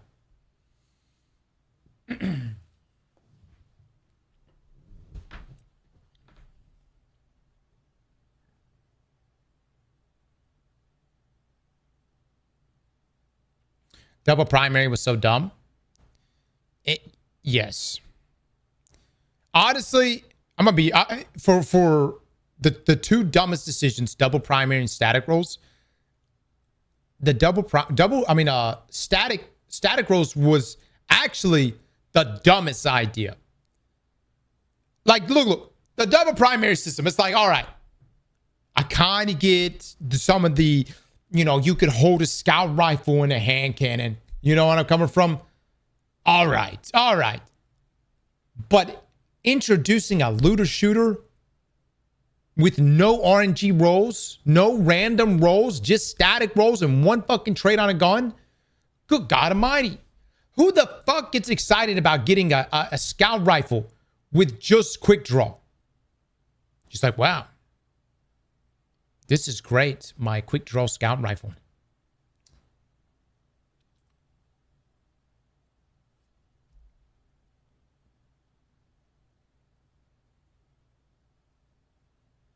They did that because they were trying to make the game competitive. That too should have been dumb right out the gate. They were trying to make the game PvP competitive. With our fucking servers? Really? Our servers? You're gonna try to make a PvP competitive game? Our peer-to-peer shit? Are you kidding me? Our damn tick rates?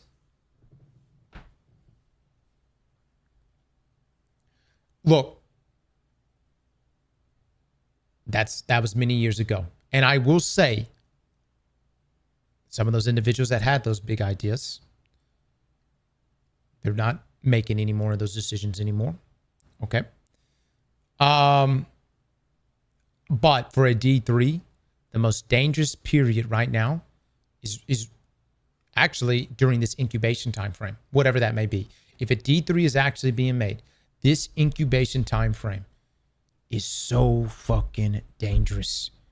Bad ideas will kill the game. And sunsetting. You cannot build the game in a way where you have to sunset to keep going forward.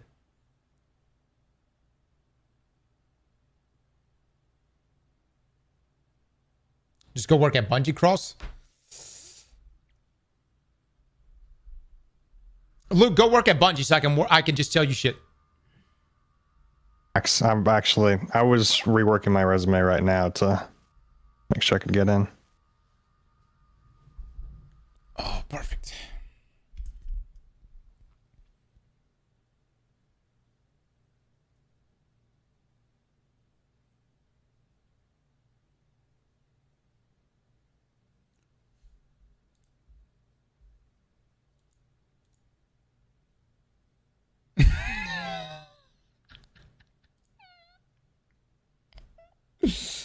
Oh, that's fucking great, Panda. That's fucking great. Cross, would you trust me to make a D3? I trust you would make that shit hard as fuck, Les. You would piss people off for sure. I trust that.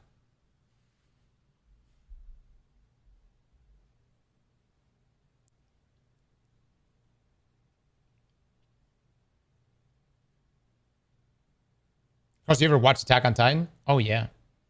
Oh, yeah. I love Attack on Titan's great, man. I love the ending. I don't know why so many people talk shit about the ending. I thought the ending was fantastic. I think Attack on Titan had one of the best runs ever.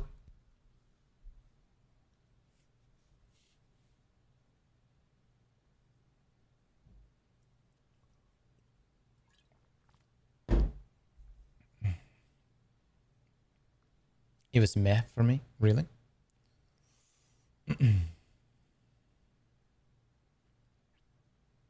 Look, the people here talking shit about Attack on Titan probably like shit like One Piece. You know, last night I saw a clip of One Piece. And it's supposed to be like Luffy fully powered up. And I was like, God, dog it. I was like, man, you think 3,000 episodes in that the damn anime would be better. The fight scenes would be better. And that shit's still awful. Oh, excuse me. Luffy.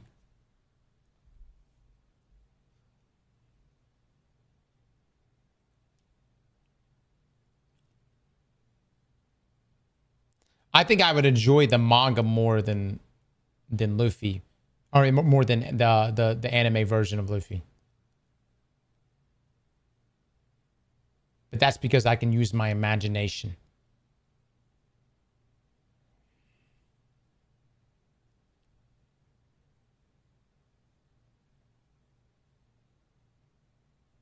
Do Tassie's video now. Go watch Made in Abyss. I already have, bud. I already have. Season 2 went to shit. That shit got weird. I love season 1. Made in Abyss is a fantastic show. Fantastic season 1. And then it just got weird.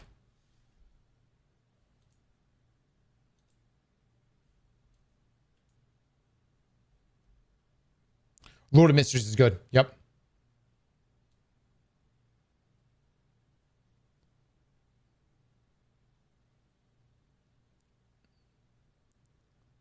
You watched My Hero? Yeah, I watched it. My son is a big fan of it. All right, Chad, I have to piss. Hold on. Luke, talk to the people.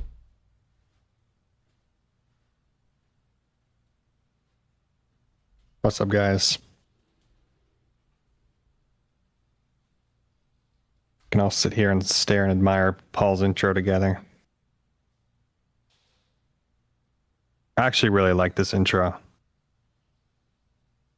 I think it's one of the best things about Paul's. I love every single time seeing this intro.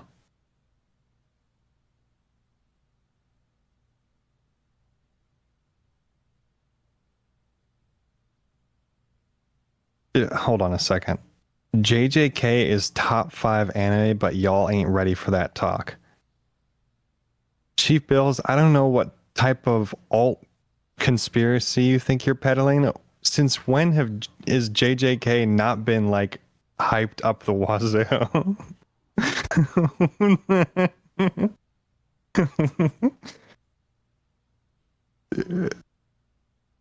I love JJK, like manga and the anime, but like freaking top 5, like acting.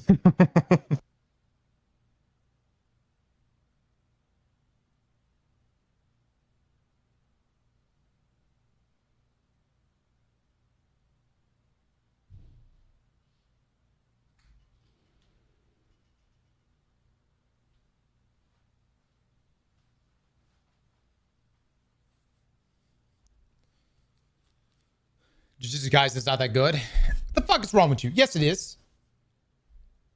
It's fantastic. What are you talking about? Look, look, look. It's world building right now. If you didn't like this past season, it's world building. The latest, look, it's building. It's building. All right. It's getting there.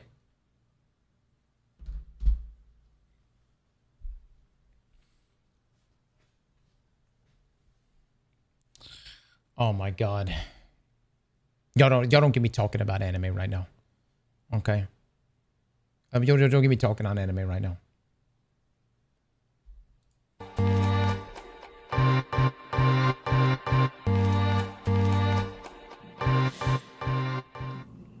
All right, I'm back with a Destiny 2 video. Not going to say one of the last ones because, man, there's going to be a lot to dissect from here. But it was just announced by Bungie that development is ceasing entirely on Destiny 2 after this latest June update. The game is over as of then. It's not being pulled offline, but there will be no more live service updates for it. They published a big blog about this, and while there are some lingering questions, it is the end of an era, essentially. We have been at this for 11 years, and I think if you're watching this, it may have been a significant part of your life. I owe a lot of my career and followership and all of that to Destiny, so this is obviously a very sad day. I did know this was coming for a little while now. I heard this was in the works, and everyone's asking about the major update, but there was something much worse coming. I didn't think it was really my place to break the story. I thought that, Bungie should sort of end this and announce this on its own terms. So that is today. I just found out today it was about to happen, but I knew it would be some. Luke, find out who Paul's inside guy is. And then introduce us. Because I need to know. Can do. I need to know. All right. That's crazy. I need to know. Okay. Send him a card or some shit. Time before the major updates. I guess we can just read through at least part of this because, funnily enough, like half of this is a TWAB about things that are being added in this last final update. Part of the reason this was delayed so much, all of Bungie did not know this, was they wanted to get even more updates in here than they were originally planning to, so they could have kind of a big last hurrah. Except a lot of those are just, gameplay things, and so far as we could tell, there's no story stuff here. There's no conclusion, and we probably just all have to pretend it ended at the final shape, and none of this other stuff happens because we are not going to get anything resembling a coherent or satisfying conclusion. Okay, wait. Are you telling me that a D3 can launch, if a D3 was ever to launch, and we retcon Edge of Fate and Renegades? Really? What about all the characters that were introduced in this? What about Loda? What about Bell? Okay, no, let's pull this shit. Do you guys really want to pretend like Edge of Fate and Renegades never happened? Are you guys for real right now? Mods, initiate thy poll. Based on how fast this is getting just killed after 2 weeks. After, was it 2 weeks, 3 weeks? There's just not going to be anything after that. So, all right. Destiny 2. Every end is a new beginning. For almost 12 years, we've had the joy and honor to explore the Destiny universe with you all. Through all the ups and downs, surprises and triumphs, building Destiny alongside our players has been a monumental privilege.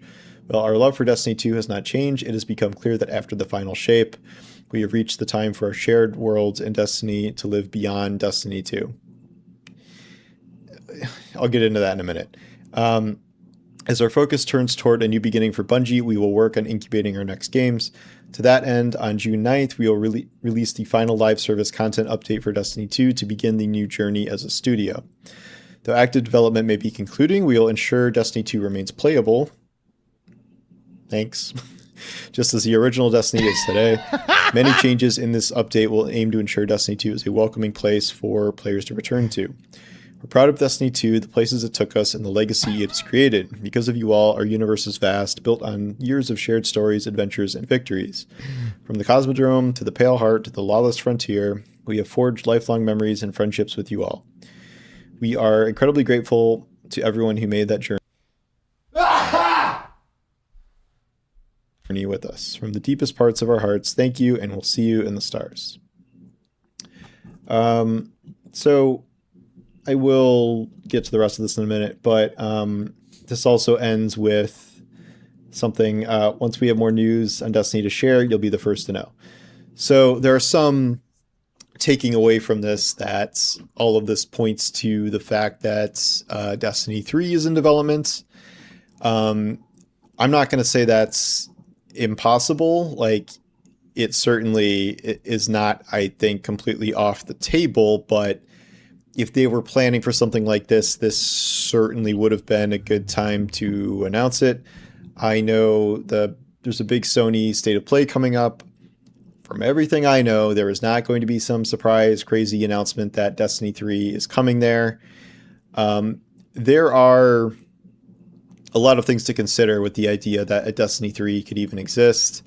Bungie is down to about 800 employees, and last I reported about 400 or more, was doing marathon development right now, with the rest on Destiny in some capacity.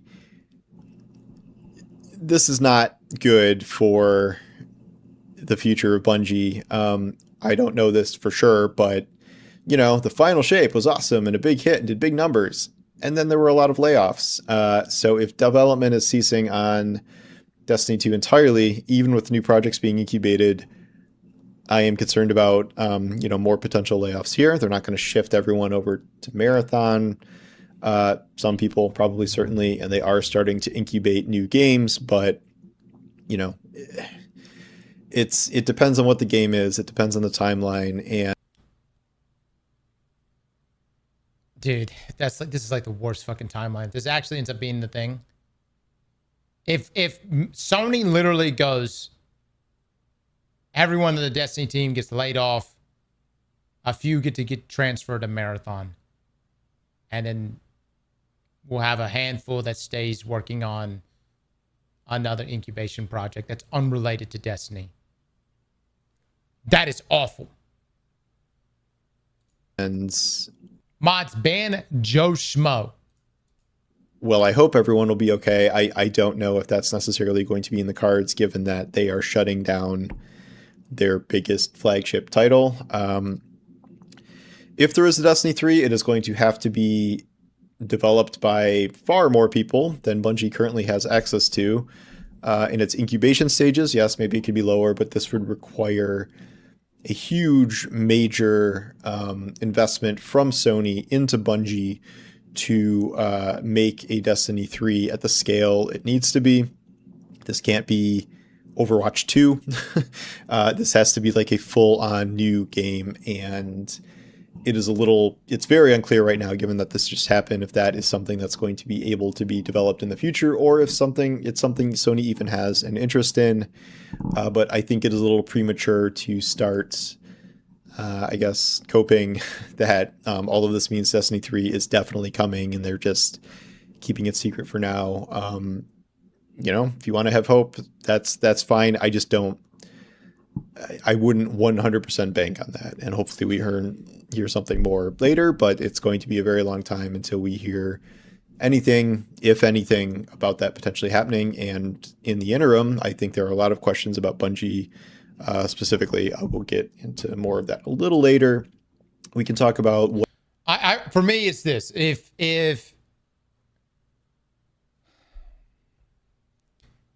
the month following this June update, we get a batch of news that Bungie just laid off a number of people, then I think that at that point we may have to just accept that D3, because a D3 cannot be made with 50 fucking people. Can't be made with 100 people. It's going to need a lot of people, more than what they have currently right now.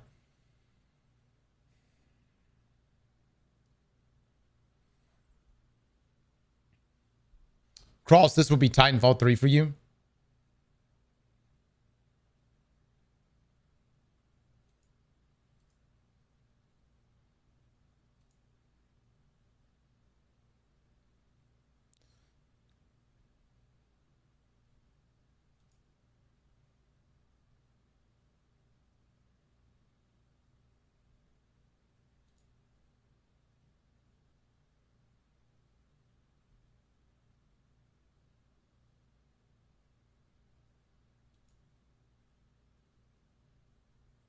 That was uncalled for. Don't put that fucking evil on me. I'm telling you, state of play is June the 2nd, believe. I don't think we're going to get anything June this. I mean, I think that'd be way too soon, guys. I would be shocked. I would be if we got something. Completely shocked. I don't think a D3 is going to be shown. If a D3 is ever shown, I don't think it's going to be shown until well close to release.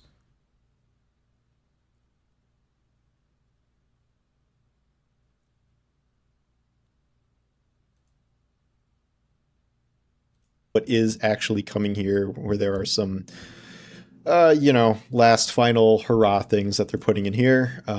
Monument of Triumph. Since Destiny 2 launch, Guardians have So it just kind of recaps everything. art and set bonuses. How we're updating activities, how we're updating SR is when, or planning ahead for that is when they should have started lining up Destiny 3 currently. And in order to probably a whole separate video, Ad Astra, I never knew how to pronounce that. There you have it. I'm already at 21 minutes here, but special occasion. I will do probably a whole separate video on this, but generally speaking, like, part of this is expected, but part of it is also somewhat infuriating because I don't think it really had to go down like this.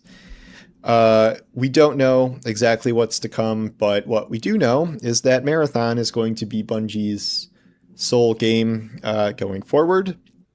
A game that has underperformed and is doing drastically less players than Destiny in its worst state ever currently. And in order to add players is adding PvP and PvE modes.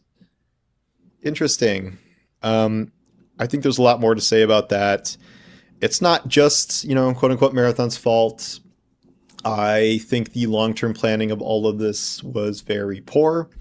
I think things in hindsight probably should have ended at the final shape. I think that 2024 is when, or, planning ahead for that is when they should have started lining up. The June update is free, guys. Free. And they're actually discounting all of the previous Destiny expansions and even bundling stuff. Destiny 3 and, getting who they could to work on that. Although it was like full steam ahead from like pretty much all of Bungie for the final shape for a while there. So it's kind of a question of resources, but the quote unquote right move was probably Did anything to ever come from that leak that end the D3 series was in there early and continue on to Destiny 3, being because I talked don't know about necessarily sometime if just last year, or was that just to get continuing on clicks? Destiny 2 forever was going to be the right thing. I think it would have been better if they had access to all the same resources and we were getting seasons and or episodes and then a big annual expansion release. I think that could have made Destiny still do pretty well over time, even in Destiny 2, even as it was aging. But it wasn't there anymore. There have been a lot of layoffs. Marathon is the new important thing. And so it just didn't happen. I also think what did arrive was a disaster in terms of the post-launch content. Edge of Fate was like, whatever. I mean, I in general, the smaller expansion thing was not really going to play out, especially when it's something you could essentially beat in like 5 hours, and then there's no story content for 3 months. Yeah. Then there's 5 seconds of story content, and then nothing for 3 months. Like that wasn't enough to sustain a live game anyway. And then of course we have something like the Portal, which just destroyed everyone's motivation to do much of anything. I think the Portal will go down as one of the worst ideas in Destiny history. Like that was sort of trying to be their maintenance mode, like something that people could return to without really having to make much new content, if any. That was the idea, at least, but obviously that did not go according to plan. So we ended up where we ended up. We could not even get through a full year of the new plan of content, much less 2 years with 2 more expansions. Like they just couldn't do it. Player count was not recovering under that schedule. The Edge of Fate was like a third of the players of Final Shape, which like we knew it was going to drop, but that's a big drop. Then even Renegades, which I would consider a much better expansion, was at 70% of that. And then just daily players just went down and down and down and down and down. And now they're at 10, 11,000 a day on Steam, which is still higher than Marathon, which is majority Steam player base. I've said before that I just think they backed the wrong horse in terms of what is now abandoning Destiny for Marathon. I want to talk about a whole thing about that now, but I will restrain myself for now. Say it, I don't Paul. know. I'm sad. I feel like Paul knows something.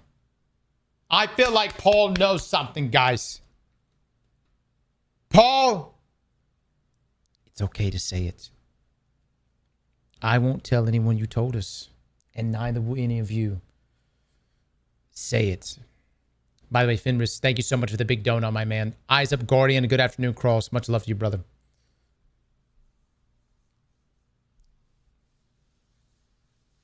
Say it, Paul. Your secret is safe with us. What do you know? What do you know? I will probably do a whole other thing about this too, but I owe so much to Destiny, and I've had so many good memories with it that it's just sad. I mean, I'm very sad about it. And like when I first heard about this, I was like legitimately depressed. And it's just been such like a, not even just my career, like my life. You put like 4,000, 5,000, 6,000 hours into a game. Like that is certainly a giant chunk of like investment in your life. And I was playing this, when did it come out? 2012, I don't know, whatever, over a decade ago. And it was 2014, right? And it's just like, I've never played any game for this long. And I think that's true of a lot of you as well.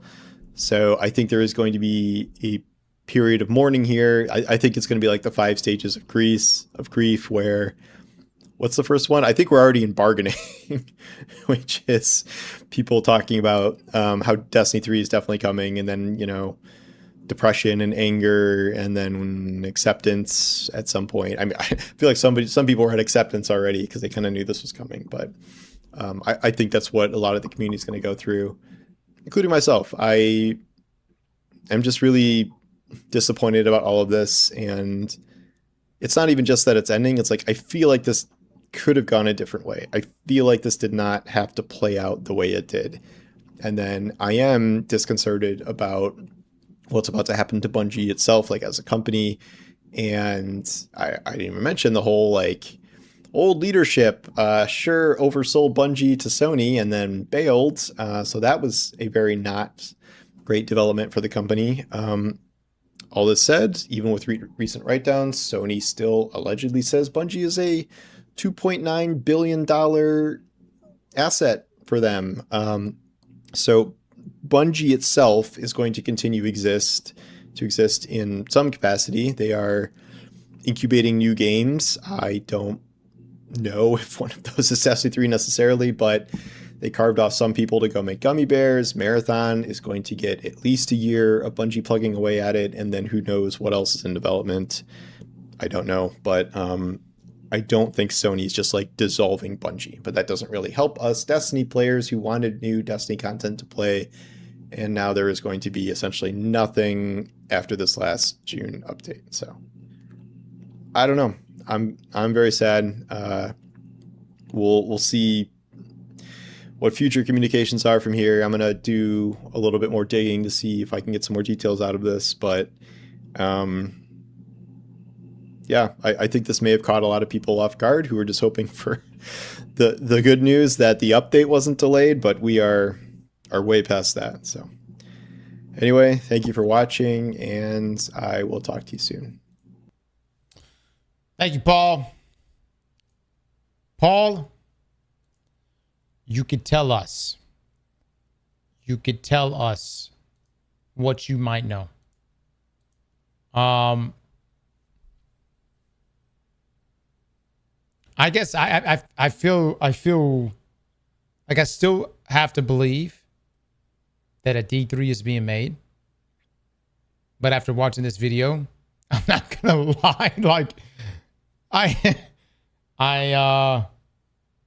Paul seems to be very convinced that a D3 is not being made.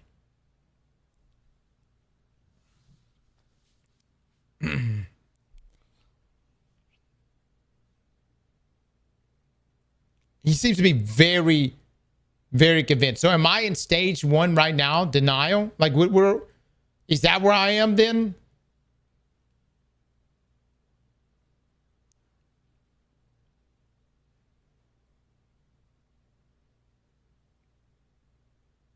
I just feel like it just seems so obvious, man. Make a D3. You know? Look, this is what I would do. I would make a Destiny Classic. Let that bridge the gap for a bit. You know what I'm saying? Kind of buy some time, bring in some revenue, right? And then bam, hit the big stuff, D3. I'm just throwing it out there. And let me just say this. I think Bungie could do it. I think they could turn things around. Their dynamics is a bit different, though, considering they have Sony. But I think they could turn it around. But I really want them to kind of pull from the playbook of RuneScape. Jagex was in a corner, man. A bad one. They were on their way out, guys. They had lost so many of the players. I'm talking like 90% of their players that left. And they turned it around. They turned it around. There's always a chance. Always a chance. Jagex was in the death spiral. But here's the thing. You're going to continue in that death spiral until you fucking inevitably die. And look, Marathon people, you're going to hate me saying this. If what you're betting on for the future of your studio is Marathon. Look, I'll play Marathon. Hell, at this point, it's the only thing that's going to be getting updated from Bungie. So I guess I'll be playing Marathon. Not a whole lot, but I'll be playing some of Marathon.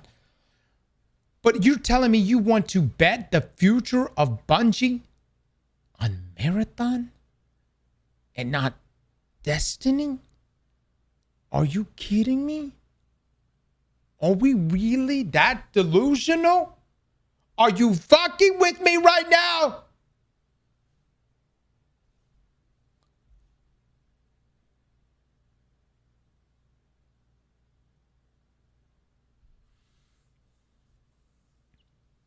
Could bet on both. I'm going to withhold judgments on everything. I'm going to play the June updates. And I'm going to hope that there is not going to be a wave of layoffs. If I don't see any layoffs, that tells me that Bungie is in fact true to the word based on the day's TWAB. They are in fact working on these incubation projects, and I'm going to assume that one of those incubation projects happens to be something related to the future of Destiny. But if the June update rolls out, and then if we're met 3 weeks later with a wave of layoffs at Bungie, that is a terrible, terrible sign. Conde! Love you, Cross. With the 20 gifted this subs, my may be man. the end of D2, but whatever you do in the future, we can guarantee you'll look good doing it. My text is actually not even, I'm not even showing y'all's messages right there. Thank you for the donut, brother. What is that AI voice force go?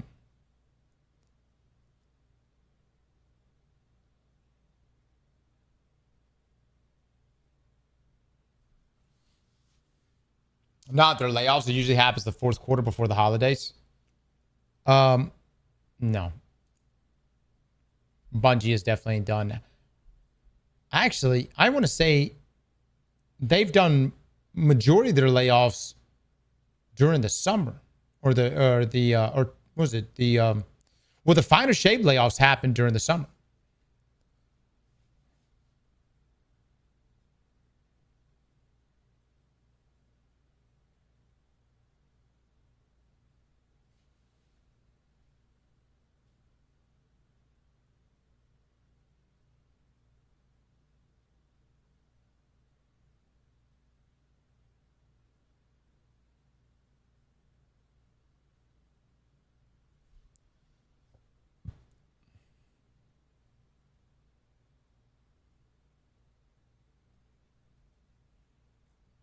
Buff Telesto. Bungie, if you buff Telesto, I'll believe a D3 is being made. All right. Well, Paul seems to be pretty depressed right now. And I'm curious to know what his follow-up thoughts are. I guess I'm being a little bit... Maybe I'm being a little bit too optimistic. I read the same post you guys read.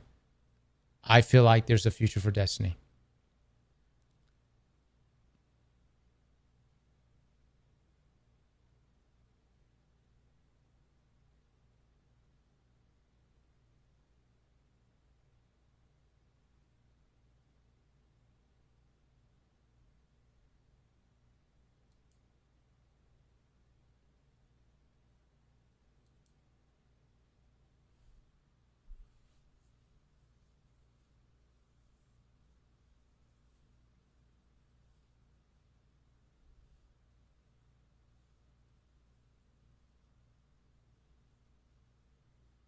Destiny 2 needed to die for Destiny 3 to live. Yeah. Yeah, in a lot of ways, yeah. You can't make a D3 if everybody's still focused on D2. But you can't make a D3 if you got no developers. So if you lay them all off, you know what I'm saying? Try death with 1,000 bits. Thank you so much. I don't want a D3 for any sooner than 3 years. I want Destiny 2 to become a warm memory in those who moved on in their lives. So much so that when a trailer drops, it hits like a sleeper cell keyword, turning every fan back around. I don't want it around the corner. I want nostalgia, something long past to really drive everyone's drive for a new announcement. No sooner than 3.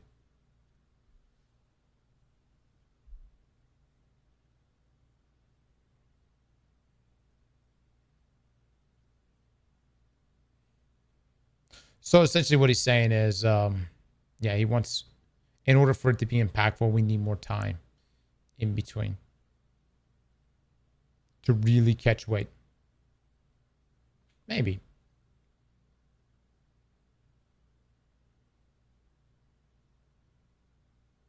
Void with the 4 months. Thank you so much. Did you hear that?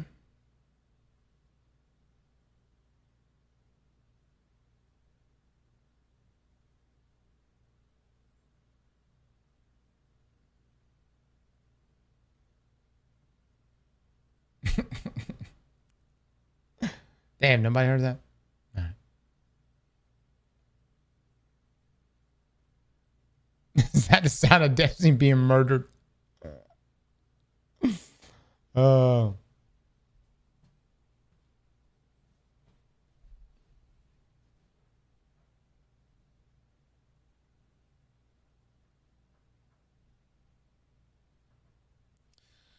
Nine years because of the 9.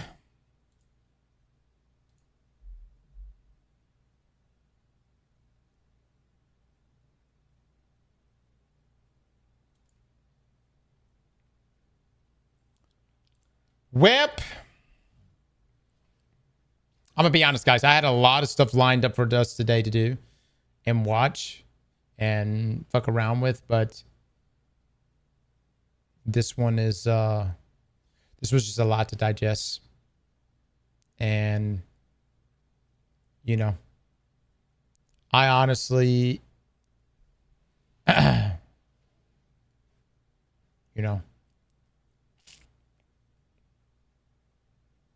coincidentally am going on family vacation this weekend, which is actually a family vacation.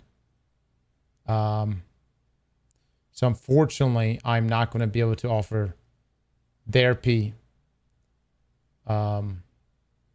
tomorrow, Saturday, or Sunday.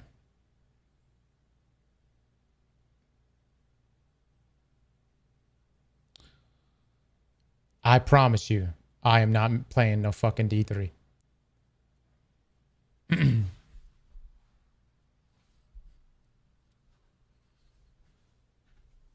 No, this was something already planned that I had to go do.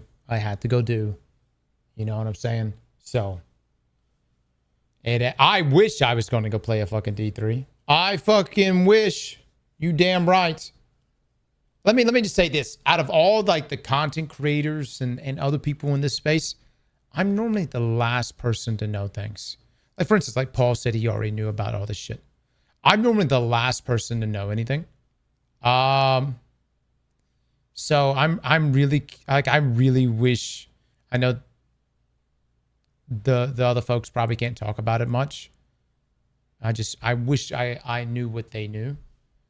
Because maybe I am looking at things too optimistically. So. Because you run your mouth. Oh, forgive me for getting excited about shit. All right? Whoa. And look, it was one fucking time. One time. After that, you know what I'm saying? After that, we were good. Didn't say nothing after that one fucking time. Luke Smith is back, right? Where are y'all getting that for information? That's not fucking from me. I've never said that. Finry with the 20. Thank you so much, my man. Enjoy your vacation. I'm peacing out. Much love to you guys. Much love. Yo, on the YouTube side. Much love to y'all, for real. Paniac, thank you so much, man, for the big 5 gifted, brother. Thank you, thank you. It was a wild ride. I didn't play DTO as much as you and many others, but I'm grateful for it. Because without it, when I met you and the others alongside you, started playing during a bad time in my life, and through watching and gaming with you has made so many great memories and made more to come. Much love, DTO. Much love.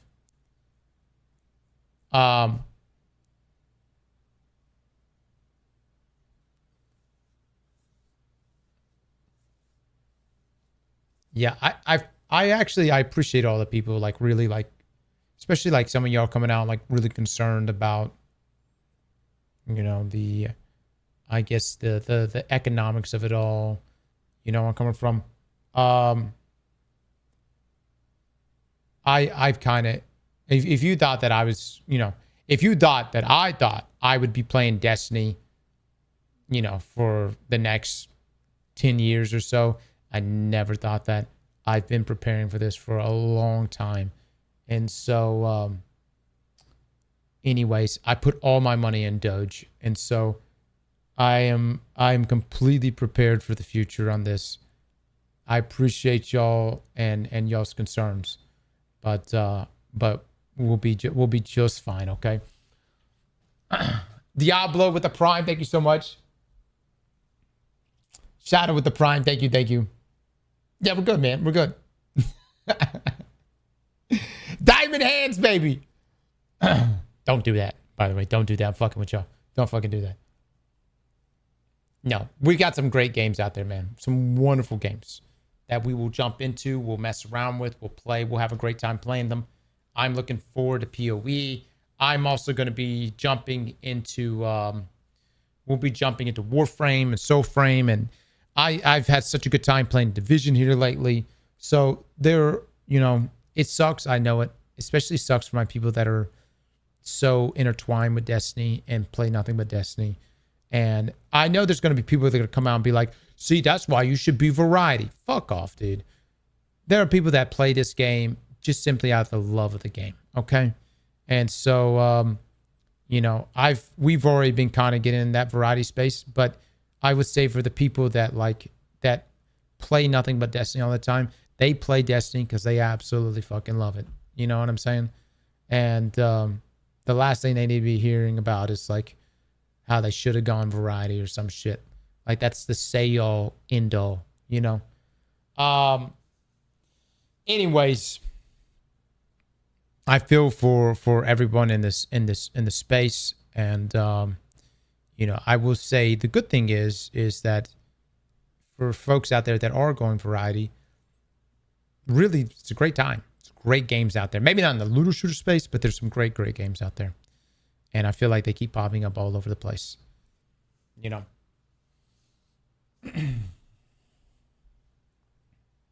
I think the people you guys are bringing up right now, you're like, you know, so-and-so's in shambles right now. So-and-so's going through it. I'm telling those people, you maybe think they're like, some of y'all are like throwing out, they're going through it. They're going through it because they got love for the game, man. They got love for Destiny 2. They got love for this game. That's what they're going through right now. More than anything, you know. So, much love, Joel. Thank you so much for the donut, brother. Thank you, man.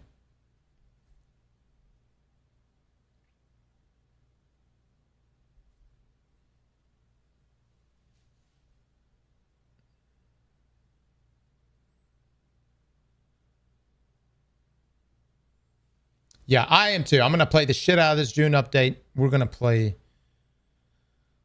it like we've never played Destiny. You know what I mean? We're going to go through that. We're going to take in every moment. Hot damn it. It may be the most pleasant we will ever be playing a Destiny update. Dare I say.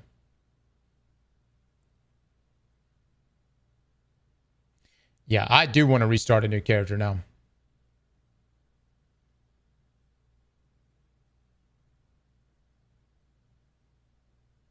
It's free.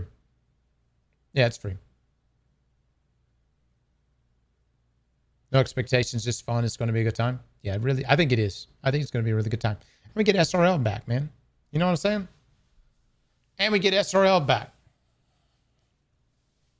Will I retire from streaming? Jesus, dude. Is this all you think of me? Fucking just making Destiny shit?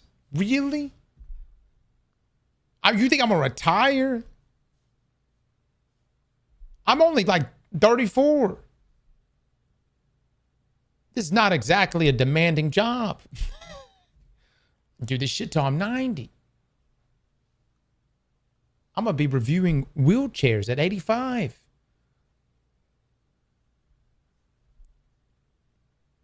I'm just saying, look, there's a pivot down the road. We'll pivot. You know what I mean? But retiring? Goddamn. Goddamn.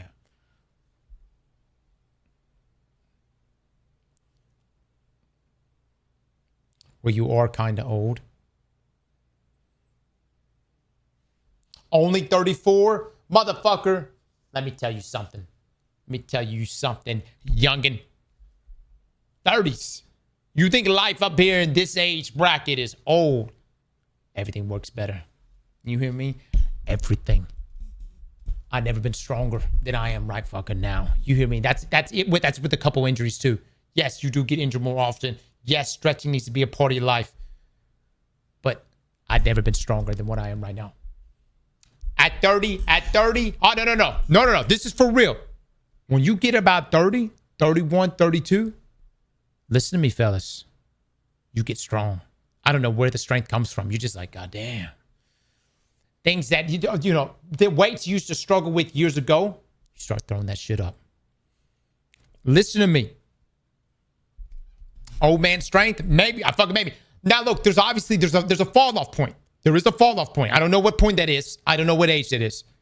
But 30, 31, 32, 33, 34. Do you get more winded every now and then? Sure. But you do get stronger. I'll give you that. You gain a little bit of weight. Sure, that's all right. You know what I mean? A little bit of weight. Ain't nothing wrong with that.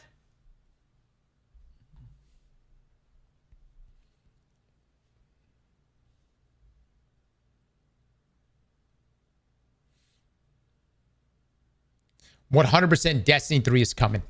Thank you, Ron. Thank you. Listen, guys, I'm basing this not off of copium, but based on this first paragraph right here. It has become clear that after the final shade, we have reached the time for our shared worlds and Destiny to live beyond Destiny 2. Not Destiny, not live beyond Destiny, not move on from Destiny, but beyond Destiny 2. And let me just say, if this doesn't work out, this whole streaming thing, I'm going to become a preacher. Luke, brother Luke, sign me up. I feel like I'm reading the good book right now. We're actually going to be announcing our new sermon series tomorrow. Let us all come in here, gather together, and obtain healing after such harsh, devastating news. Brother Luke will take it away tomorrow evening. The Church of... We're gonna be diving into Ecclesiastes to discuss loss and hopelessness. Yes, that's some good stuff. Good stuff. The House of Cross. Dearly beloved. Toxin with the 3 months. Thank you so much. Are y'all even religious? Yeah, Luke goes to church for me every Sunday. Luke, don't you go twice every Sunday, right? So yeah, I need to get the extra in for multiple services. See? Yeah. I've been wanting to call chat my brothers in Christ for a long time. Yep. And now we finally can. Yeah. And look. You know, I go to church every now and then. I go like on Easter. You know? I got drinks and bread, you know? I go then, and then I'll go for like Christmas. You know, I'll come around for that.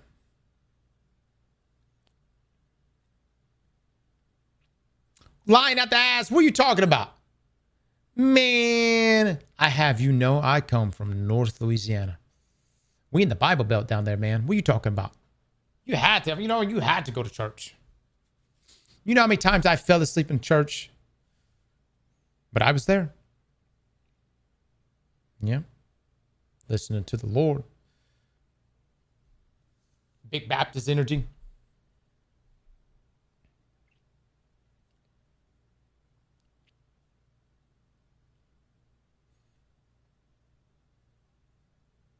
Church of Destiny every Eastern.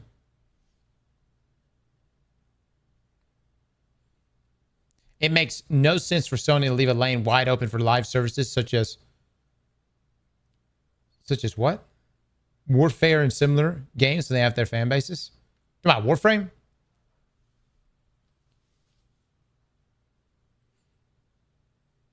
Why not stream old school RuneScape? Guys, I've already told you this.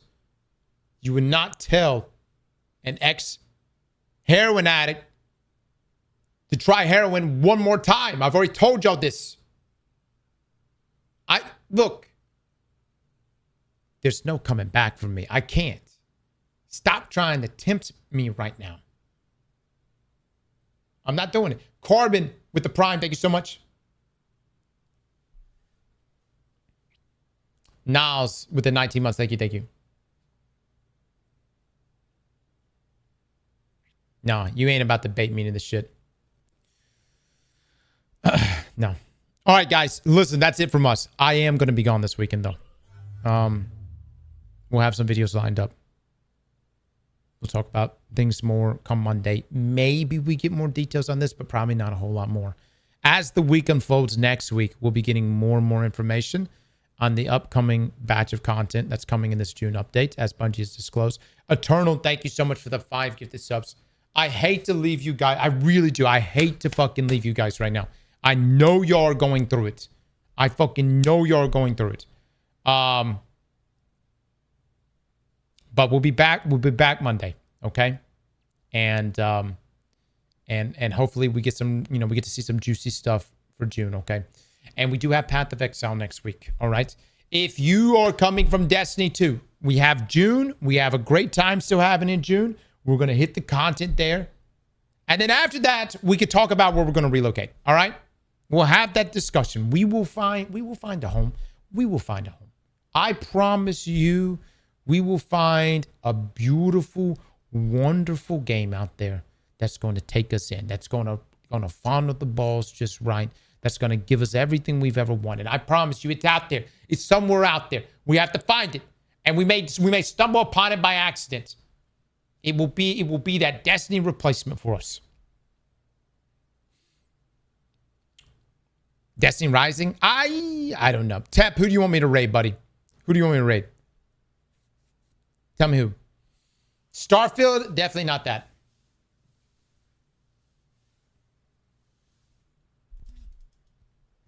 Classic World of Warcraft? I mean, look, if we ever did a poll, and y'all could do a 60-second poll right now. If we were to ever commit to an MMORPG, like a true MMORPG, which one would you prefer it be? Final Fantasy 14 or WoW? Mods, give me who Tep wants me to raid. God dog it, man. God dog it.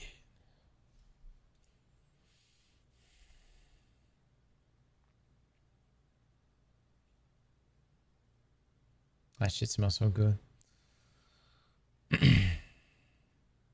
Who? Mods, give me the name to that from Tep. A lot happening right now.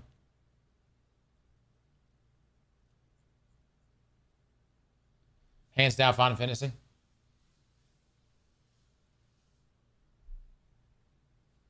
Dash Ducks?